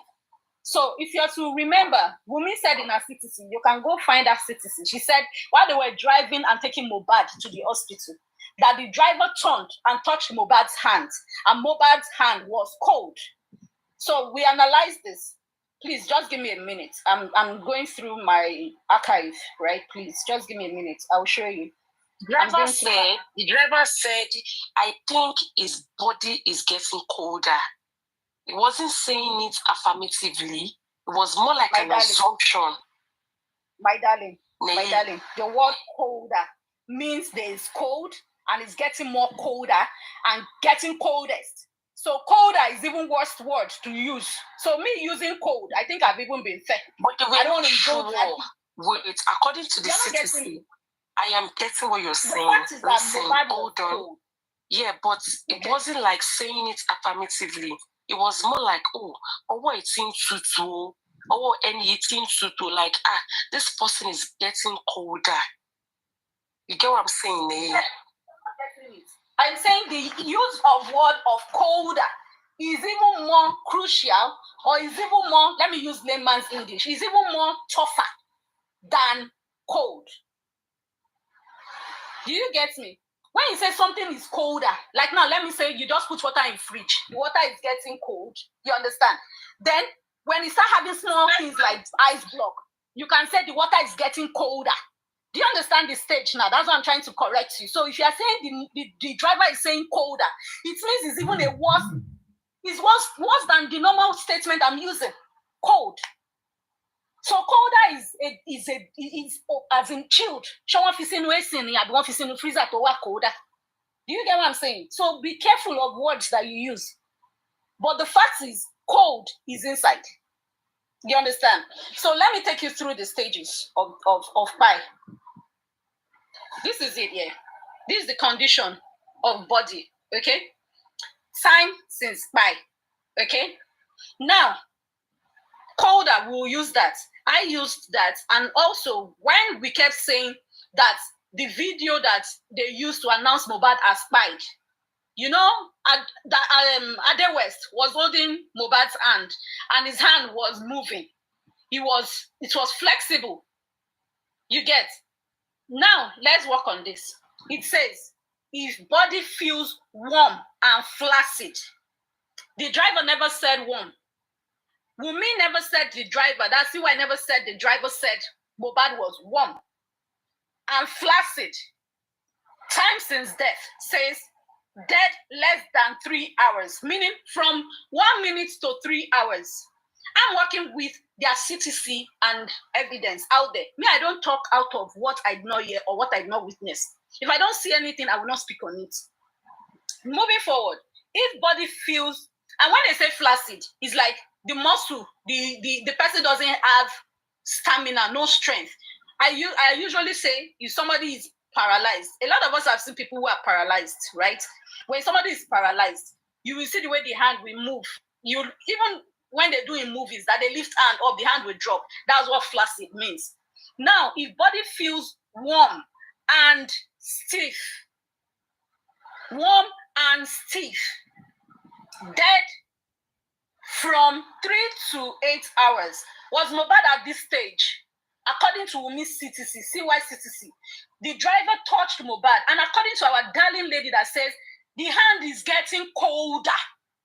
Definitely, Mohbad had passed this stage of death, 8 hours. Otikoje, under rigor mortis. Now, going forward, if body feels cold and is stiff, was Mohbad still stiff? Let's not forget their video. Mohbad is dead, Mohbad is dead. We saw Mohbad's neck move, according to people. We saw, what's this guy's name? Ade West moving Mohbad's hand. It wasn't stiff because they could fold his hand, they could hold his hand at that moment. And what did she say? In her CTC, Mohbad was cold. So definitely, at this stiff stage, what did he say? Death from 8 to 36 hours. You agree with me? It's not even this one now. Moving forward, if body feels cold and flaccid, that's where we saw Ade West flipping Mohbad's hand. They could fold Mohbad's hand and flip his hand. They fold his hand and flipped his hand, saying Mohbad is dead. What did he say? Dead more than 36 hours. I'm not saying anybody more than 3 days. What are you talking about? No, 36 hours. More than what do you mean 36 hours? Do you know what 36 hours is? MFM. Yes, 36 hours is over a day. Now this is it, where Darusha said algo motis according to the hospital. Algo motis definition and formula for time of death. I opened this for this same Abati. Come up. You and I read it. Now, algo motis is the second stage of death. Remember, you agreed there was a second stage of death. Right? This is it here. Second stage of death. Of early and noticeable changes that occur during the first 24 to 48 hours after death. I just read to you, after 36 hours, you have the whole body flaccid. But when I was analyzing and we were trying to break down this thing, according to, let me go to Perez News, okay? When you work with Perez News, definitely Mohbad was already in between about 28 hours after death or 36, between 28 to 36 hours after death, Mohbad was there. 3 days, yes, 3 days is 72 hours. 24 hours is 1 day. 48 hours is 2 days. So now let me go to Perez, their release on the Perez news on Mohbad. On Mohbad. Okay, let me go images. Okay. Sorry, I'm trying to get the image out. Okay, so this is it here. We can read the press release. Everybody can go online. You will see it. Anyway, this is it here. I've read Sky. I've read the breakdown. You can go do your own. It's simple. It's on the internet. That the Google is very effective for everyone. Can you read it so out? Can you read it out? Yes. Let me read from beginning so that people don't say I read an edited post. So on the 25th September 2023, but my question press is, hold on, before you go far. My question is, all right. They went to is it Kuramon or whatever they call it? Kuramed. Yeah, Kuramed before Perez. So if all these things have happened to him, or 36, or what you are analyzing has happened to him, so why does it took them that long to know if the guy is dead or not? How does it take long to know? Yeah, to take Kuramed 25 minutes to announce his death to his family. If truly did Kuramed announce the death? It's not the right of Kuramed told them that Kuramed said brought in dead BID after 25 minutes. Let me say something. And now the reason why I'm going to be confirming that to you. Where did they say that one? Where is Kuramed press release on that? Hold on. In their CTC, this is what they said in their CTC. Now, the reason why is it Kuramed or them CY? I don't like interjecting people. Please don't interject me. So, this guy also said, Yomi said he went there. I was on a live show when he was talking about the hospital, that when they brought him in, it took them 15 minutes to 25 minutes to announce the death of the boy to them. So how did it take them 25 minutes to announce the death of somebody that have passed out for about 36 hours or 24 hours? That is my question. That is why I'm still finding it hard to believe this. Can I answer now? Yeah, go ahead, please. So usually, they will still take their normal procedures. They will write on it. They will ask questions, you understand, from the people who brought him. What happened? What are the things that happened? They will take documentation. That's why I said definitely there is a letter that the hospital would have given the period when I was talking about this. That hospital will give you, stating that these are the things that they noticed, take this person to the morgue. So while they are doing that, it will take few minutes. Then there are some patients that you will look at it, that who do we send to speak to this person? How would they accept it? How would they receive the news? Now, the thing is this, how did these people break the news to the Kuramed hospital? Did they tell Kuramed the exact time that they noticed that Mohbad was not breathing? Also, the nurse, they claimed that the nurse was also in that hospital with them. Was it the nurse that was speaking and taking the time? So consider those timing. And it could also be, that's why it would be proper that even the hospital people should also come to the inquest and come and give their own testimony to what really happened. Sure, you get now? So it's a process. So within that 15 minutes, it could take 15 minutes. They'll tell you, go and get Kinikon or whatever. Then they'll document on it BID. And that was why they did the embalmment. According to their testimony, they said they already put, they didn't embalm, they didn't use the chemicals process, sorry. There's what they call last office. So they did the last office on Mohbad by putting cotton wool in his ears and packing him and arranging him. But if you remember, they said that Russia wasn't okay with it. And when he got to the hospital, he removed the stuff from the nose and rushed Mohbad to another hospital. That is to tell you that so that would have happened within. That is to tell you that he wasn't dead for 36 hours or 24 hours that people are insinuating. If the wasn't, I'm not insinuating. Hold on. If the OSA wasn't okay with the whole thing and decided to take him to another hospital, is it just because they did not believe what the report of that Kuramed or whatever? It's just, yeah. Can I say? There's what they call grief. Because I don't know how people will pretend, people will pretend in their house, keeping somebody for 36 hours, 24 hours, and they all pretended, they kept quiet. They went to go and call the neighbor, putting him in a car, after taking him to one hospital, and from there, they did not believe they have to take him to another hospital again. Okay, so this is their own story. See, anything can happen. You try to cover up yourself. You try to protect yourself. Okay. Now, going forward with these people, there is something they call grief. In healthcare, anybody knows what they call. Even a psychologist understand what they call grief. Okay.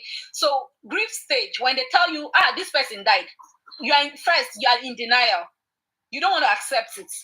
You're not going to accept. You're like, because like Darusha will be like, somebody that I left alive, a day he wasn't bleeding. According to even Darusha, he said the bleeding had stopped at this show. You understand? So all those things now, he will look at it that, no, I'm not going to take this. My brother cannot be dead. He said it that even the first hospital, they told them that Mohbad was algo motis. He's not a medical person. Stage 2 of death. He's not a medical person. He doesn't know all those things. You understand? They might have broken it down for them, but they will still not believe it. So he has a right to go seek another opinion. It's his choice. It's his business. Okay? But definitely, even we are knowledgeable, you know that if somebody died, when you put your hand there, call the person, push the person, tap the person, if the person not answer, you talk, say the person don't die. Even while some people are just unconscious, some are in coma, we target that the person is dead until a medical person will check and say this person, there is still pulse at the carotid side. You can still try to do resuscitation to save the person. You understand? Or keep the person under distant care. You put them in ICU, intensive care units, and give them oxygen, give them supporting system. There are drugs that they use that will be helping the heart to beat. Since the heart might not be able to function, they will inject and do all those things. They'll give necessary dosage. You understand? So they don't know all these things. It's natural for him to say, no, I will not take it. So, well, Miss Delight. No, it's the Miss Delight. I'm just having a comment. You wait now to criminal courts. Why do you think some of us are saying just confess now to make your punishment lenient? Wait till criminal courts now. They don't use all these things at inquest. It's not needed at inquest. Inquest is trying to find, is to make findings, gather all evidence, gather all people to this thing, so that when they are pushing it to this thing, they will be there at criminal courts. They never called any neighbor. So you mean neighbors, that neighbor too that was invited, you mean that one too was planted? I just pay a whole movie now. People that neighbor's car. That neighbor's car planted in the whole scenario. That feels like we could see neighbor they never called any neighbor. That means the neighbor that was invited, invited by the police, that neighbor too nearby. And what plant here no that will it will take them, I don't know how many days it will take them to do this whole movie. He was survive, and none of these people the one sorrow. Come on, it's not that easy, please. Yeah, Ninemoli, please, you're gonna read this thing for us. Meanwhile, B plus, can I hear from you? Do you want to give your submission before she continue? Okay, let me mute so that the person can. Yeah, B plus, are you there? If you are not there, let her continue. Yes, so please, I think she should just continue. I think she knows what she's saying. I'll just continue listening. Okay, go ahead, Nemoli, please. All right, thank you. So I'm working with the evidence out there. If you all remember the video of the two videos we saw, the short clips of Mohbad is quiet, right? So working with the video, working with the CTC, what they testified. And I'll quickly say something with that car that you talked about, Top Movies. We analyzed the video of the car. It's actually Mohbad's car that Mohbad was announced pride in, not the neighbor's car. The interior is the same thing with Mohbad's car. He came with one at the end of the day, that life, he himself knows, except he wants to lie today. He agreed. It's Mohbad's car. The Mohbad car, hold on before you go far, because I might forget. The Mohbad car that you're talking about, Haven't forgotten that they also talk about that car, that he was the one that sent down his own mechanic to go and check on that car. Thank you. On Monday, they fixed the car. He said in the morning when he woke up, he sent the mechanic. He called the mechanic because he was calling them from 2 a.m. when he got home, and they didn't pick his, nobody picked his call. Adura did not pick his please, call. can I say something, please? Go ahead. But you know you are interjecting us, right? No, I'm sorry. Go ahead, please. Honestly, this is my first time talking on this platform, like this particular topic. And I chose your platform because I think it's a neutral platform. You're not supporting this. You're not in anybody. Anybody can just say their mind.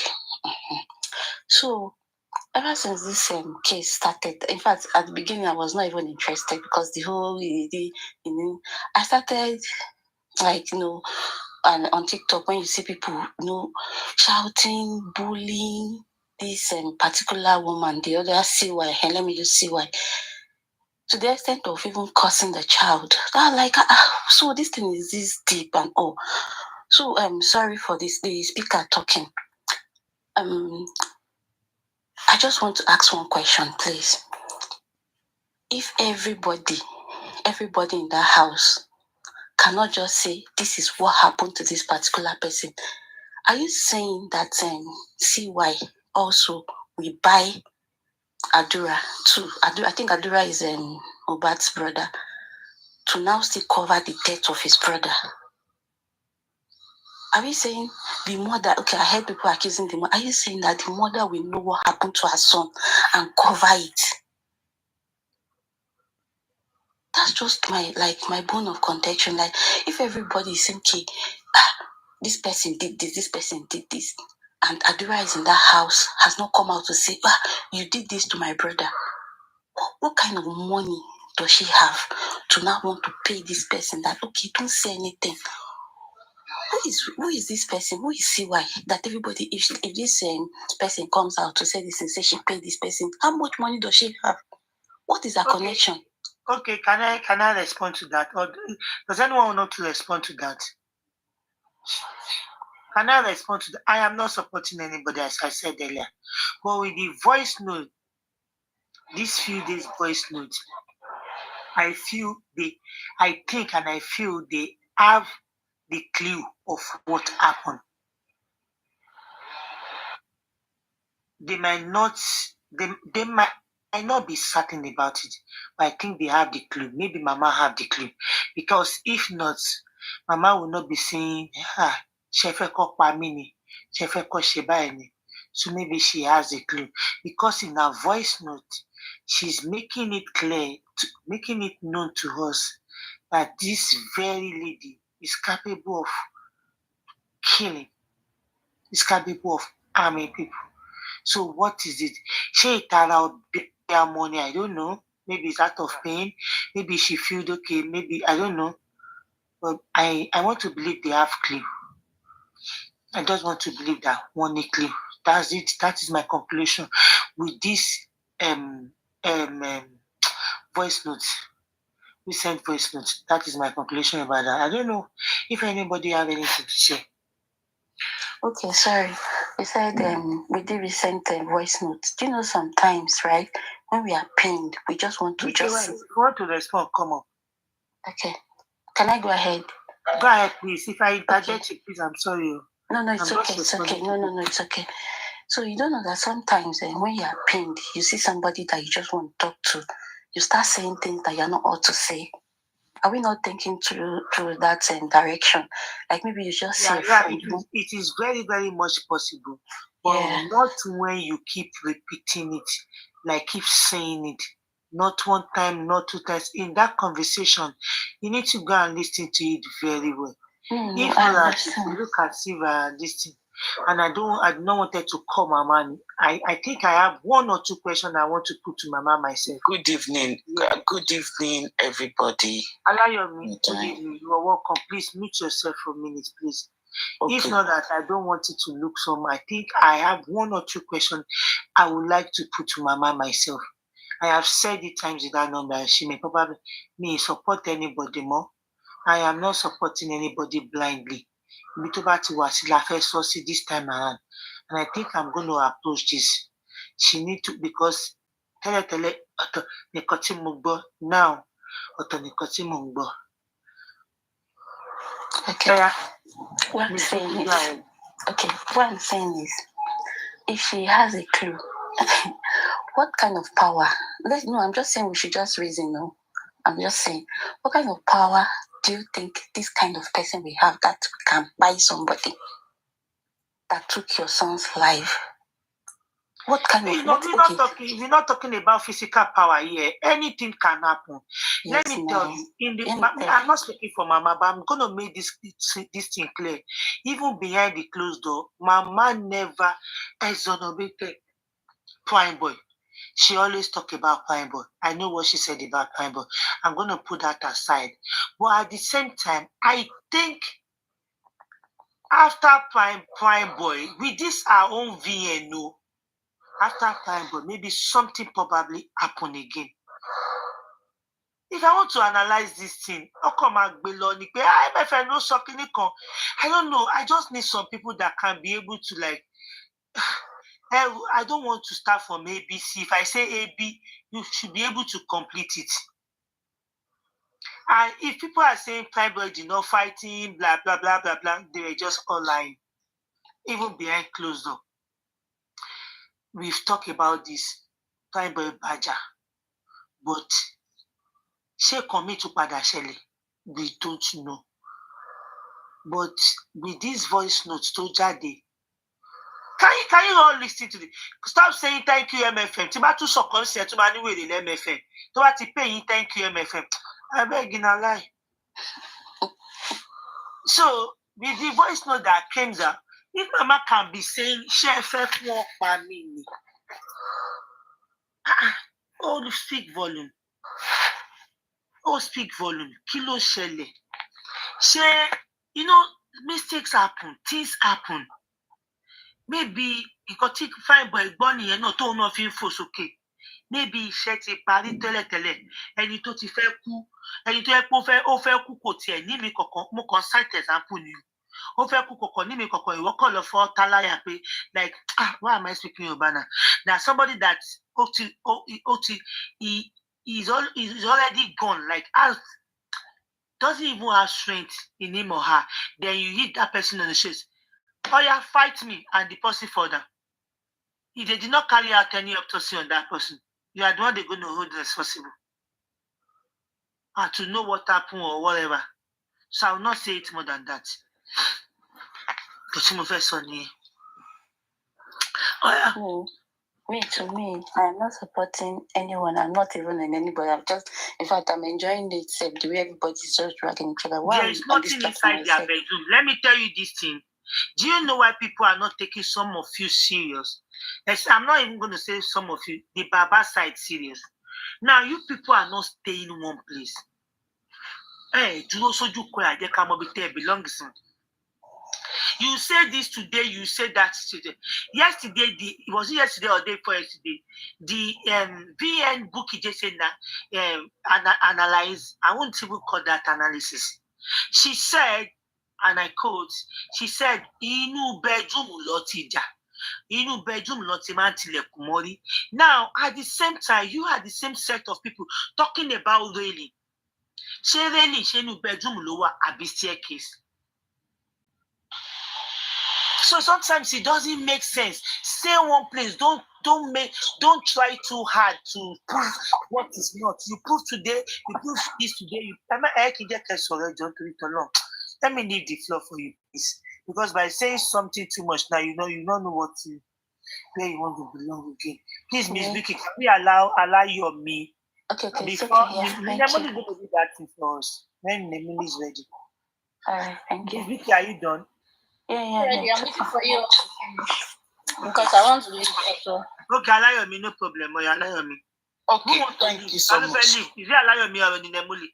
No, actually, I'm sorry, my sister. Good evening, everybody.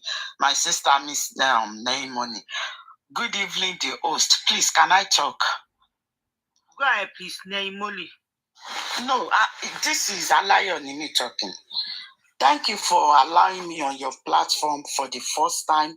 I was just walking by and I saw your platform. That's why I'm up here, because of the sister that talked about, does it mean that Mama Mohbad knows something? Now, before I proceed, please, are we allowed to talk on this platform or not? Because I am Team Justice. I want justice for Ilerioluwa, Oladimeji, Emmanuel, Omo Joseph, Oluwabamiwu, Aloba. So I am sorry. Am I permitted to talk, please? Sorry, and Omo Abosede, formerly Aloba. No, she does. I mean, our own Ilerioluwa does not belong to Abosede, please. Èyí tí ò bá ti belong sí Abọ́sẹ̀dé lè sọ̀rọ̀ ẹ̀ bíbá. Èyí tí Abọ́sẹ̀dé bí lè máa sọ̀rọ̀ ẹ̀.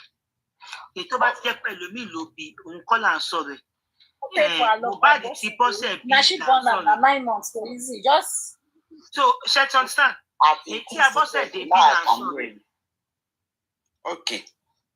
So can I go ahead, please? Ṣé èyí tí Abọ́sẹ̀dé bí lè fẹ́ sọ̀rọ̀ ẹ̀? I'm talking about Mohbad. Why is this person laughing under the comment section? Anyway, okay, accepted.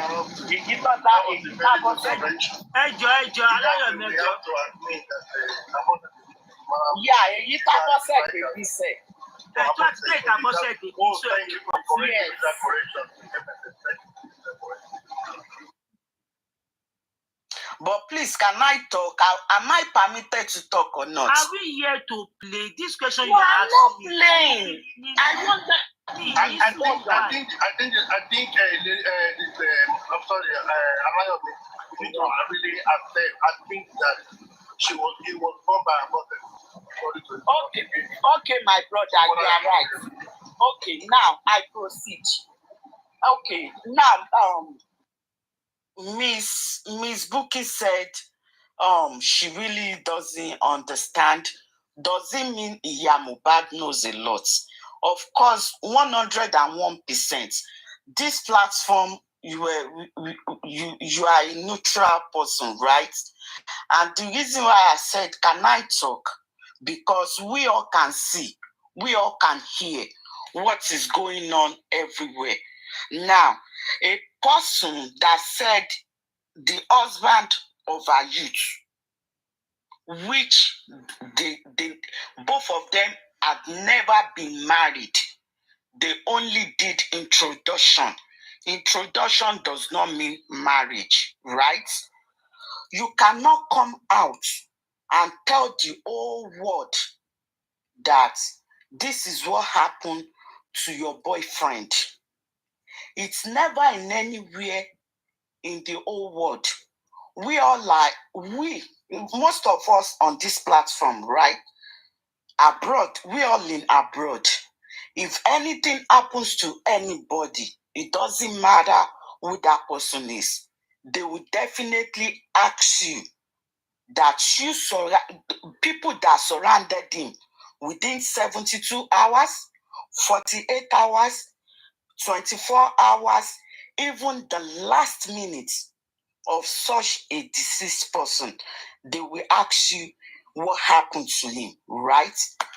But Wunmi is out there walking freely without not being questioning, right? And that is the person that you called the husband of your youth. Now, let me go back to my sister. My sister said, does it mean that Abosede knows something that happens to his son? Yes, she definitely knows what happened to her son, but she's not speaking. Was she threatening? I would say no. Do you know the reason why I says no?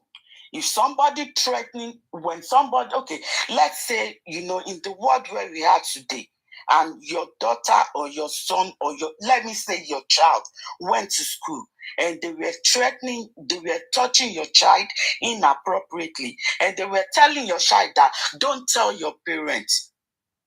And the child could not, they would threaten the child not to tell their parents, and they would threaten them to the extent of they will kill your parents. Come on, man, we are now in advanced world. If anyone threatening your child, tell them you are ready to die. What happened? Ileri Oluwa was killed by the so-called girlfriend that could not give us what happened to him. She was the person that says, oh, they have killed the nigger, take your trophy. The same person said he passed on due to hearing infection. The same person said it was the nurse. The same person said it was Baba. The same person, the same lady. No, I'm trying to know now, Shebi. This is a neutral platform. No, I'm not taking you back. I'm going forward. So many people forget what they come up to do. Like DK, I want to say something. Sky want to say something. But taking us back to ear infection, clinical infection. No, I'm just trying to tell you, unless you don't want me to talk. If you don't want me to talk, then that means... Why do you deviate from what we are talking about? No, I'm not... we both hear the voice note together, and we heard a lot of things that Abo said this. So we should be talking about the guy. Mommy, okay, maybe we'll get back to you. Stay there, we'll get back to you. I don't need to say... MFM, let her know some of our narrative are not true. Just let her know. Do you mean my narrative is not true? Let her express herself. Let's just listen to what she has to say. Okay. If you guys can have that patient, no problem. For me, I do not have problem. But about the issue, Mama, continue allow me. Okay. Anyways, thank you for allowing me to talk. But as for me, Wunmi killed Mohbad. Some people said I was giving a wrong narrative. It's not a wrong narrative. And I'm not taking anybody back. I just want us to know that she has given us a lot of narratives that killed. You know what this killed this guy. Why don't you tell us what killed him? And she's threatening everybody. People that were not there when Mohbad died. Somebody like Arifa, he was picked up. He never knew this guy from Adam. All he knows him is a musician. He was picked up. A lot of people that were trying to know what killed this guy, who killed him, why, how, what, were picked up. And we are saying this girl did not know nothing. Excuse me, she knows a lot. Of course, you can drop me. It's okay, but I just want everybody to know Wunmi is the killer of Mohbad, and she's going down. I can drop. I'm sorry. She meant allegedly, though. It's been alleged everywhere, please. Please. I will take Sky's question, then go forward and because I have to do something. Please, Sky, you wanted to ask me a question. Please go ahead. Good morning, everyone. Can you hear me? Am I audible? I can hear you. Okay. Yes, I'm audible.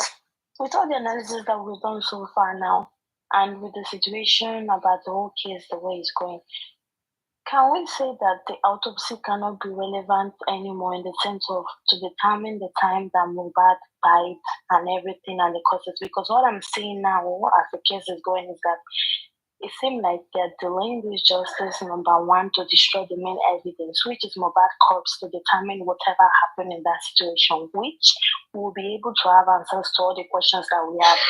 Do you agree with my point now? Because if they're saying that the toxicology did not do the main step, whatever, to approve and verify and certify what actually lead to Mohbad's death, so what is now the way forward with all this proof they keep bringing in? Because it's like they're just doing this purposely for at the end of the day to just let this case vanish.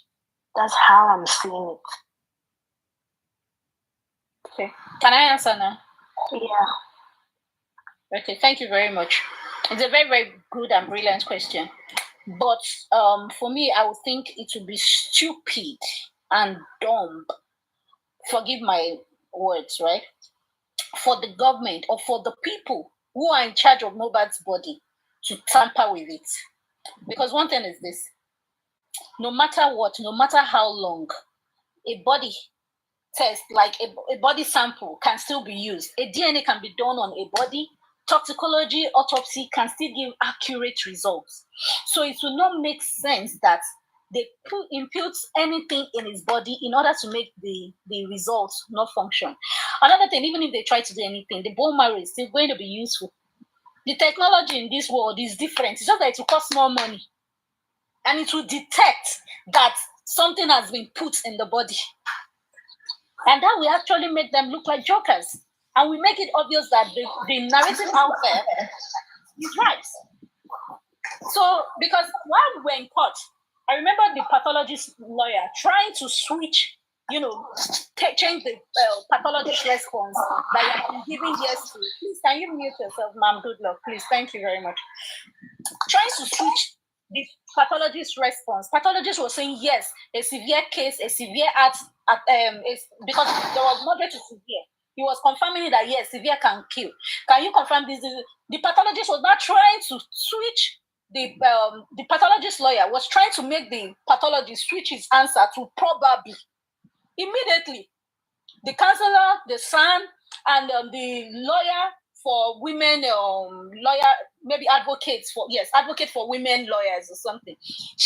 They all interjected and corrected the lawyer immediately and said something that, if you are trying to give us this kind of narrative, do you know that we don't want to be biased or judge because this is our client. But let us be fair with the right way to judge. We can also go with the narrative and all evidence is out there on the internet. But we are working with everybody's testimony for now. So don't try to switch a response, because if you want us to go the route you want, it will not come out nice. So don't change a testimony that was said here. He said yes. It even prolonged the word. The word was yes, yes, yes. All of a sudden, you want him to say, I meant probably. It doesn't make sense. So we shouldn't try to bring any this thing. If you were not in the courts, Oluwani Femi, don't. And anyway, you're a nuisance, so I'm not going to respond to you. You belong to the bin. So, Sky, it won't make sense that they will tamper with the body. And I doubt they tampered with that body because they didn't see, I don't think they saw this coming. Okay. And for them to have left the sample in a Ziploc bag for 4 months, it's quite alarming. Because even the courts that on that day, everybody were reacting. Their reaction was like, wow, ow, for 4 months, you people didn't do anything. And that was what the pathologist said. He said it. Allegedly, it was the one that said it. I wasn't the one who testified to it that I heard. So I want to believe they will not try such, because it's a worldwide thing. And Nigeria, we love our image. So we love having good credibility. True. You know what else that? It's because of the state and condition Mohbad's body is, and how accurate are the results going to be. Because I feel like at this point now, the result is going to be like not 100%, but they can say probably this is what led into death. Is to say they've taken the right step from the beginning, they will have a 100% response. I don't know if I'm making sense. Because now it's just looking like they're trying to find a good answer that will let the public be satisfied with the results. Yes, their results came out to balance everyone. You understand? Yes. And that's why the son was trying to make him understand that he referenced different pages. He referenced let me look at my paper. He referenced page 2. He referenced page 3, I think page 3, he referenced page, okay, yes, page 8. Okay. Naimoni, please, can I interject you? I'm not going to be disputing the fact that maybe they tamper with the body or not. But the only way we can prove those people wrong is by Baba team bringing out their own result. What is stopping them up to now? It is even more than 2 months. MFM, I want to put something out there. Hold on. It is more than 2 months now. It is taking them too long also. If we claim it is not ready, okay. If we claim that the government took so long that it shouldn't be more than 4 weeks, blah blah blah. What stop them? They should be able to prove the government wrong now by making their own coming out quick, so that you'll be like, oh, okay, what stops your own from staying that long? Taking that long, and Baba on is out. Okay, why can say to that is this? Because it's more than 2 months. I think it is more than 2 months already. Yeah, don't look at the timing. To my knowledge, that was why the pathologist was called, right? If you notice, they called the pathologist earlier. There was one excuse or the other. Then they called the pathologist again. The pathologist had to reappear. So you need to establish things. They need to reconfirm their results. Come out and defend what you brought out, so that by the time you're bringing yours, then you'll be able to challenge. Even the challenge, I doubt they'll be able to challenge it, because even at the courts, they said, do you know that for you to have even kept that result, that sample in a Ziploc bag for 4 months, don't you think the result might not come back the way it should have come back, because you left it without working on it? Now just look at it. Somebody takes your blood sample. Excuse me. Hey. What sample did they put? Did they put in the Ziploc? What sample? Mohbad sample now. Makes sense. I don't understand. What did he MFM, let me tell you one thing, okay? See. Am I can only what about No. Let me talk. Let me say my own. MFM, let me say my own. Abati, nǹkan tí ó bá jẹ́ irọ́ tí Naimoli bá sọ níbà, I'm going to be telling you irọ́ ló pa. No, ẹ máa gbọ́ mi. Ṣé tí nǹkan tó sọ nípa Ziploc yẹn, Sami Jojo tó jẹ́ tiwa náà wá sọ. Tó jẹ́ tèmi báyìí, ó wá sọ. So she's not lying about that. And keeping it for 4 months, keeping it in this Ziploc for 4 months. Wọ́n dẹ̀ fún police ni wọ́n gbé fún. Keeping it for 4 months, she is also right about that. Okay, wait. Right, now stop. Okay, yeah, thank you. MFN, thank you. What I'm just trying to say is this. Because they have kept the body, or they have kept that sample. Let you sorrow now. Because they have kept that sample in the Ziploc or whatever it is for that long period of time. If they send that sample to the lab, but before you go far, about why would you not be somewhere, or you cannot authenticate something and you'll be arguing about it? Am I worried? Am I going to me first? So argument me first. On you pay on track so we pay one you get the exact sample.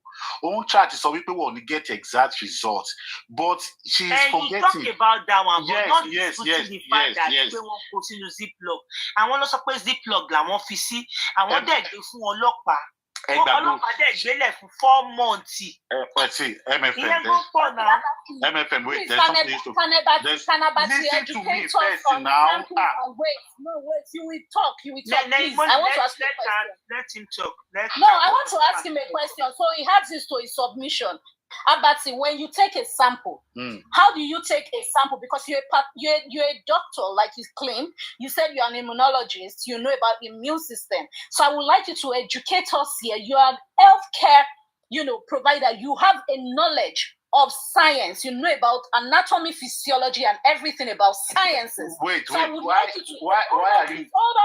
you dividing my life history for me? Educate us on how the samples should be taken, how long it should take, and when or if the results take a sample and keep the sample for 4 months. MFM, yeah, MFM, sorry. MFM, wait, just let me just put my own thought out there so that you can understand where I'm coming from. Sample can be kept for 10 years, 20 years, 50 years, whatever years they want to keep it at.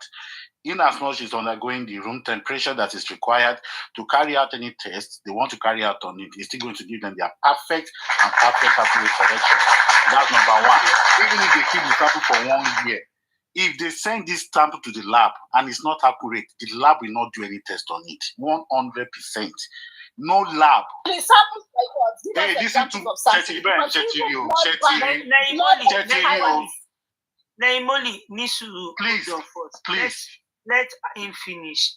So if you take any of these samples to the lab and it's not accurately okay, they will send it back to you. If any of them is being damaged, they will send it back to you. And the sample you are talking about, some tissue or some part of this organ, they will harvest. MFM. This guy came in to say that Naimoli was selling a wrong narrative, and you allow him to run away with that. He came up to attack the person. He came up to attack this person. He shouldn't do that. MFM. Please, stop, Jojo. I don't have time for two of you tonight. You also on the world, or interject. Bó ṣe interject Naimoli náà nìyẹn. Mo ti bá wí fún kan tó ṣe, ó ti agree. So are you the one to now?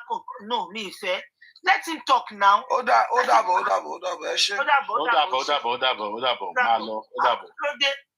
This guy come and you allow him. So mo own anything. No, Sherry, top down bounce sort of found to work. No, go ahead. Maybe most stop about it. This is I stop about it for Naimoli now. Okay. Abati, go ahead. Okay, MFM. So in got me solely if a sample is being sent to the lab, if this thing is condemned or is decomposed or it has even expired, no lab is going to work on it. Even when they are working on it, they will send it back to them. What is your point? My point is that even if they take it for because what they want to bring out is that why did they keep it for 4 months? Why did they keep it for 20 months? Why did they keep it for this one? Why do you feel defending it? Do you know if at the end of the day it's going to favor us? Because I want to man defend the Koyemi. No, why would you come up with inconclusive? No, wait, something that you people are defending. Sometimes, why are you defending that? Why are you saying maybe they tamper, they did not? Do you know favor? No, see, MFM, wait. Don't defend anything. MFM, wait. Because at the end of the day, I don't know why MFM, Enduro, MFM. There is nothing like nothing is here to favor me or you or anybody that is around. Nothing is here to favor anybody. Whatever the law brings out, in la begun, tebani anything to help us supersede the country law to bring out. Elo provide evidence. Tí wọ́n bá sọ wípé keeping it for 4 months, ó máa tamper, ó máa ṣe gbá. Ṣé àwọn ọmọ Nàìjíríà wà ní? What if they did not keep it in the right room temperature or whatever? But so let them prove it to us that gbogbo kan wà okay. MFM.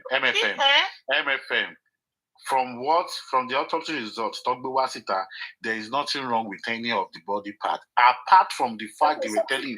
Wait, listen to me. Let me talk. Apart from the part where they were doing, see, the only thing they took outside was the toxicology. And that is all. The autopsy part was done accurately and perfectly in Nigeria. In toxicology, and there's the way they preserve any sample they want to use for toxicology. There's a way they preserve it. Okay, what is now your and point? If this thing is not properly preserved, no lab is going to take it from you. Everything, okay. Is that your point? Everything it is okay. And they have told you. No, Emma, any suru.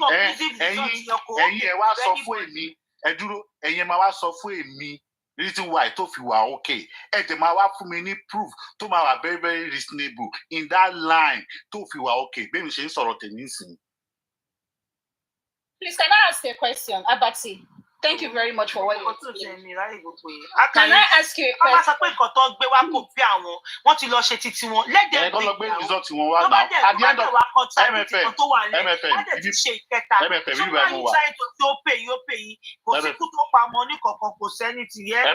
move 100%. Call us 1,000 times. It will still come back. You know why I will not be taking your narrative? Just now, you were arguing about the Ziploc and the format just now. To the cynical.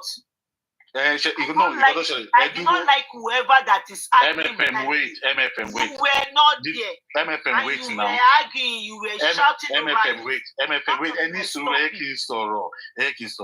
The reason why I said that they did not send it, that I said that they received it after 4 months, was that the report of the toxicology dated that on April, these people got a report of mobile toxicology.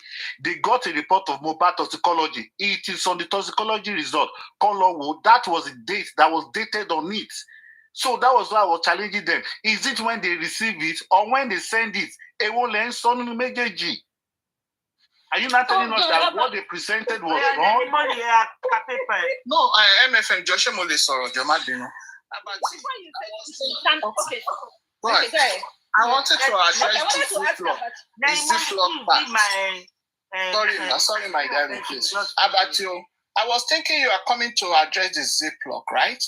The only thing I was, those samples, they have their special tube that they will place it in. And there's a code on them, labeled, then they put it in a Ziploc. Not that they put the sample directly inside the Ziploc. They are in the container. There's a special container tube that they use for all samples before putting them into the Ziploc. I was thinking that's what you want to address. So okay. No, I'm not.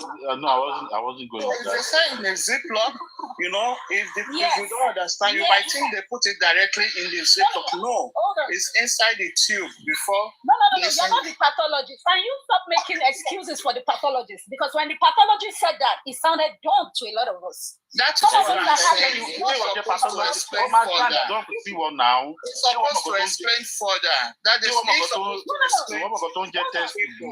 me now tell you another thing. His own lawyer, hold on please, listen. His own lawyer again now wanted to defend him and said, when the samples are put inside Ziploc bag, it is sealed, right? If the seal is broken, listen, if the seal is broken, will the lab at the other side collect it? He said no. Wouldn't he have said before, because they asked him procedures, how did you take it? So if they put it directly in a Ziploc, that's wrong. That is very wrong. It's not done that way. That's what I want to say. And they gave it to the prosecutor. I'm not the pathologist. He said it. So don't argue with no samples should go in a Ziploc. It's supposed to be in a special tube. Another thing. Thank you. Another thing. I want to ask about Mommy, good luck. Hold on, please. You sounded knowledgeable. I want to ask you a question. Relax, Abati. So that's the question. I might interject. Relax, baby boy. Relax. How long does blood? Because I don't think it's very possible for somebody to just put all those things in his Ziploc. That's what I wanted to say. MFM, it is. Relax. Abati, can you tell us how long? Hold on, listen. Don't argue. You don't know anything. So keep quiet and educate us more, because you want to educate us. Relax. How long does blood last in storage? How long? What is the expiration time for blood? Tell me. You're a doctor. You're an immunologist. Just explain shit. So tell us. I'm waiting. See, let me tell you one thing, okay? And this is a statement of fact. Just tell us the expiration date, and I want to move forward. You are wasting my time. Okay. Tell us the expiration date for blood, because they took blood and it testified to blood. Tell us. Listen to me very carefully, so that you will get what I want to say now. Okay. Blood have 4 components. Blood. Stop trying to Google. Answer. You should be knowledgeable. Blood. Stop trying to Google. You are wasting our time. How long? It's as simple as 2 weeks, 1 month, 10 years, Simple. Mama, waste time. Please, mute. Let me finish what I came here for. Which of the blood do you want to ask me the lifespan? Which of the blood? Keep quiet. How many blood? Blood. Which of the blood do you want to ask me for the lifespan now? Even normal body system, you know nothing. Keep quiet. Which of the blood do you want to tell me? Should I tell you the lifespan? You know nothing. Which of the blood do you want to tell me the lifespan? Yeah, you need to know what kind of there are 4 bloods. There is RBC. There's red blood cell, white blood cell. There's platelets and there's plasma. How long? Boy, you're white or boy, you're red. Even if when you want to transmit blood, don't you know that there's expiration blood? It is not transmit. It is not transfusion. Plasma. We know there's plasma. There's platelet. There's whatever. How long? General blood. Okay,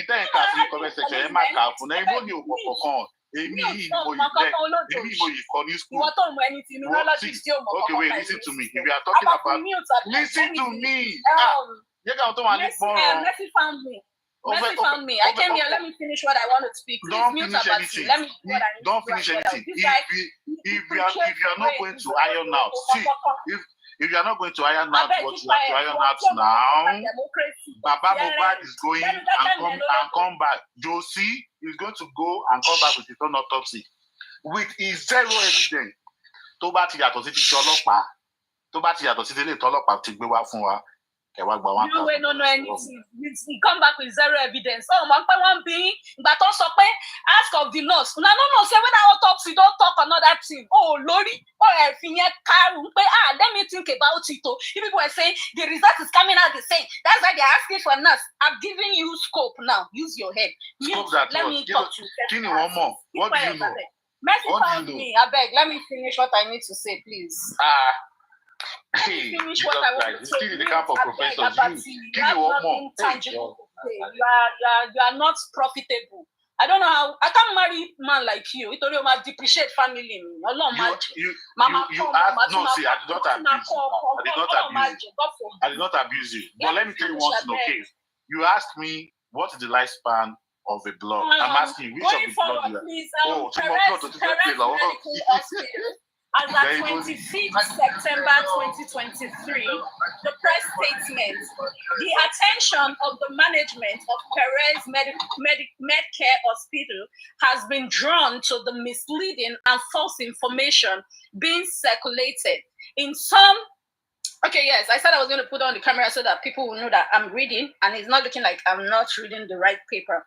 So, so I stopped there. Circulated in some medical care platforms that Mr. Ilerioluwa. So this is it, yeah. I will put on my camera back again so I don't get, warnings or something. So it says social media platforms. You all can Google it. You will see the thing I'm reading. Social media platforms that Mr. Ilerioluwa Oladimeji Aloba Akamubad died in our medical facility. We consider it pertinent to put on record that at about 4:30 p.m. on the 12th of September 2023, the lifeless body of Mr. Ilerioluwa Oladimeji Aloba Akubad was brought to our medical facility. And our medical team immediately sprang into action. And after assessment, it was discovered that there was no sign of life, no central or peripheral pulse, no heartbeat, no recordable vital signs, and no pupils.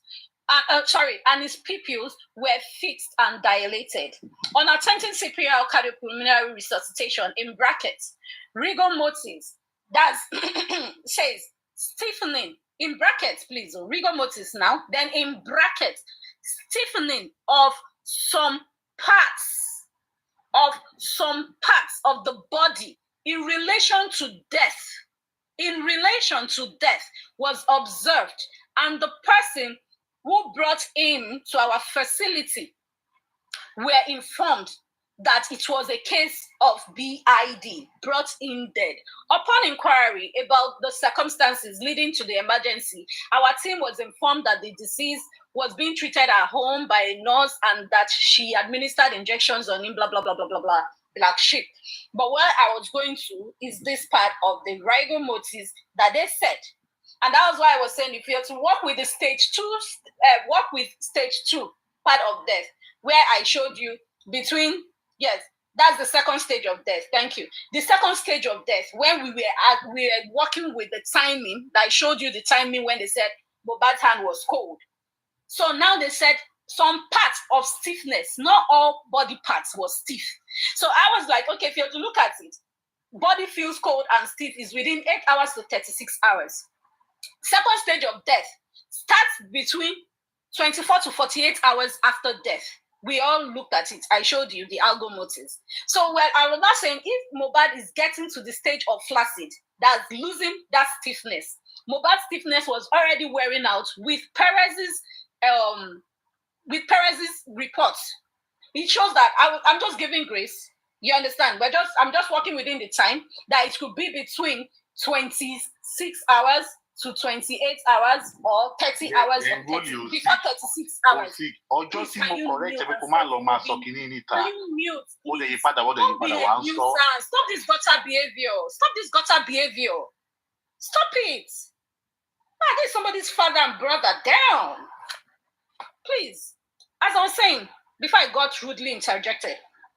Now, I was not saying, if you're even looking at it, if we work with the algo motif stage, the stage 2 death that we read earlier on, no, but I don't want to go through with the 36 because it says the body will be flaccid. That means it will be cold and all the muscle parts. That means every part of the body, there will be no stiffness. So that's why above 36 hours, I don't want to look into it. We are not looking into it. Some of us that we have even analyzed it, we are not looking at that. So we are now looking in between 24 hours to 24 to 36 hours. That's below 36 hours. You understand? Below 36 hours. If you look in between that time, you will be able to understand where they said the stiffening was coming out from. That Perez said Mohbad was a bit stiff and a bit loose. Like some part of his body is not that stiff. So that's it. And you read it. You know, initially you were saying no, they didn't say, Darosha didn't say it. But I was telling you, Darosha actually stated that they told him it was at stage 2 and Mohbad was heavy and smelling. So that's it. I just came here to just debunk the fact that Yadura was trying to be lynched. According to Bolly B, she lied about that. The word lynch is too extreme. Yeah, Mohbad wasn't lynched. And what is the lifespan of WBC? And you don't even know peripheral pulse. I taught you peripheral. So one mini question. The old doctor that knows. Anyway, what is the lifetime of WBC? I'm not going to listen to you.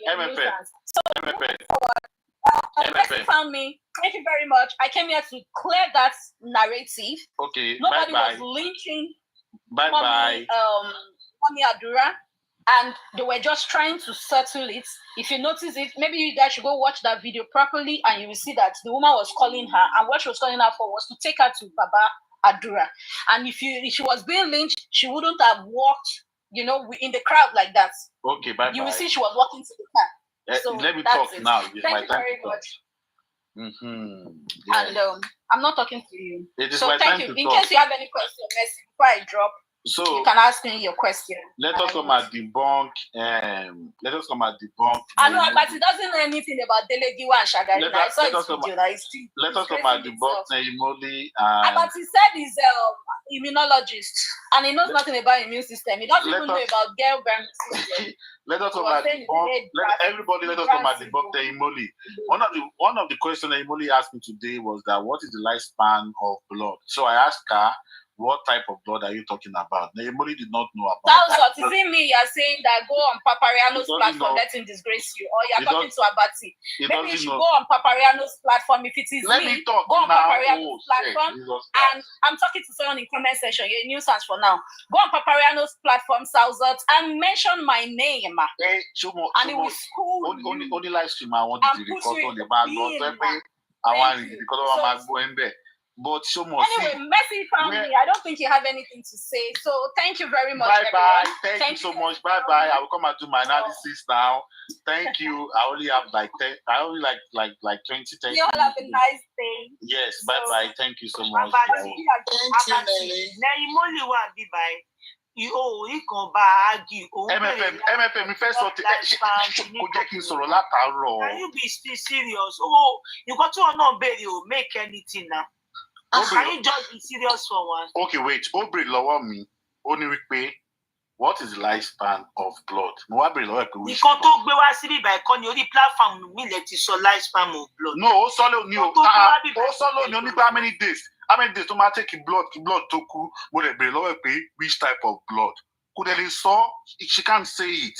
She doesn't even know that blood has type. She kept mute. Ó ní bàbá àwọn bàbá. Àbàtì àgbọ̀ràn nẹ́yìn ti finish ẹ̀ mẹ́. Kò necessary kò sọ fún ẹ bí blood mo imagine sọ. Ó bèrè gbọ́ kátẹ̀kọ́ orí tákùlẹ̀ náà. No, ẹ jẹ́ kí n sọ̀rọ̀ náà kò yẹ kí n sọ. Okay, so ìwọ sọ ó bèrè question then you answer. No, question ló bèrè lọ́wọ́ mi. Ó bèrè lọ́wọ́ mi ó ní pé. Only how long does it take? You explain to me how long does it take blood to die? Mo lè sọ pé which blood. You tell her different blood type. If it's culture, if it's just the pieces, just explain to me. Any to just relax. Most often pay there is RBC, there is WBC, there is platelet, and there is plasma. Which of these 4 bloods? You explained before to her. No, like one that stuff with me okay. So that normally explain from that she understand. Simple. I asked you about blood. So mention everything in general. As to what? Google. Mention everything in general. I should mention everything. Okay. I thought Abati doesn't know what they call peripheral pulse. Abati does not know about peripheral pulse. My Google, God, kò ní jẹ́ kí n sọ̀rọ̀. No, mi ò Google. Mo fẹ́ kó yé ẹni wípé nǹkan tí ò mọ̀, don't come out and start talking about it. Ṣé ibi tí ọmọ yìí, ibi tọ́mọ yìí, ibi tó. Tell me now, stop beating around the bush. Educate us about blood. I'm waiting. Don't waste my time. Talk about the blood. Naimoli, wait. In the Perez result now that you read to us, did Perez talk about? I asked you a question about blood. Leave the Perez. It's not okay, for the blood. Tell me about blood. And which of the blood are you? In general. Which of the blood are you talking about? Giovanni, are you a dumbo? Everything about the blood. How long does it take to expire? How long, mister? Don't waste time, man.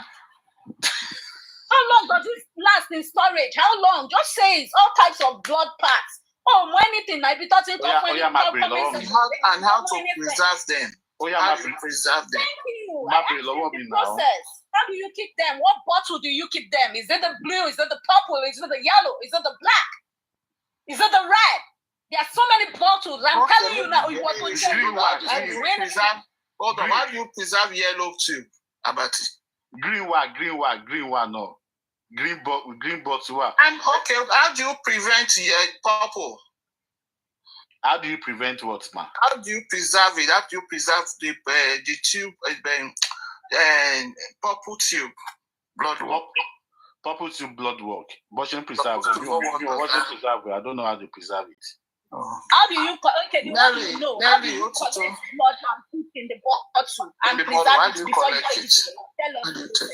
Tell us. What did you say? You shall tell us the process of withdrawal. What is venopuncture? Venopuncture, me more. I don't know. I don't know. I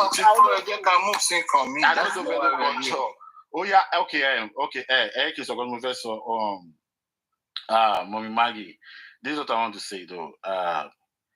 Naimoli, whatever you said, whatever your observation is, I have told you. I gave you an assignment the other day. Go and do this assignment and come back with your own facts, and you will understand what is actually going on. On the Perez result that you read out there, they said part of Mohbad's body was Steve.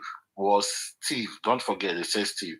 But did they ever mention Mohbad body temperature?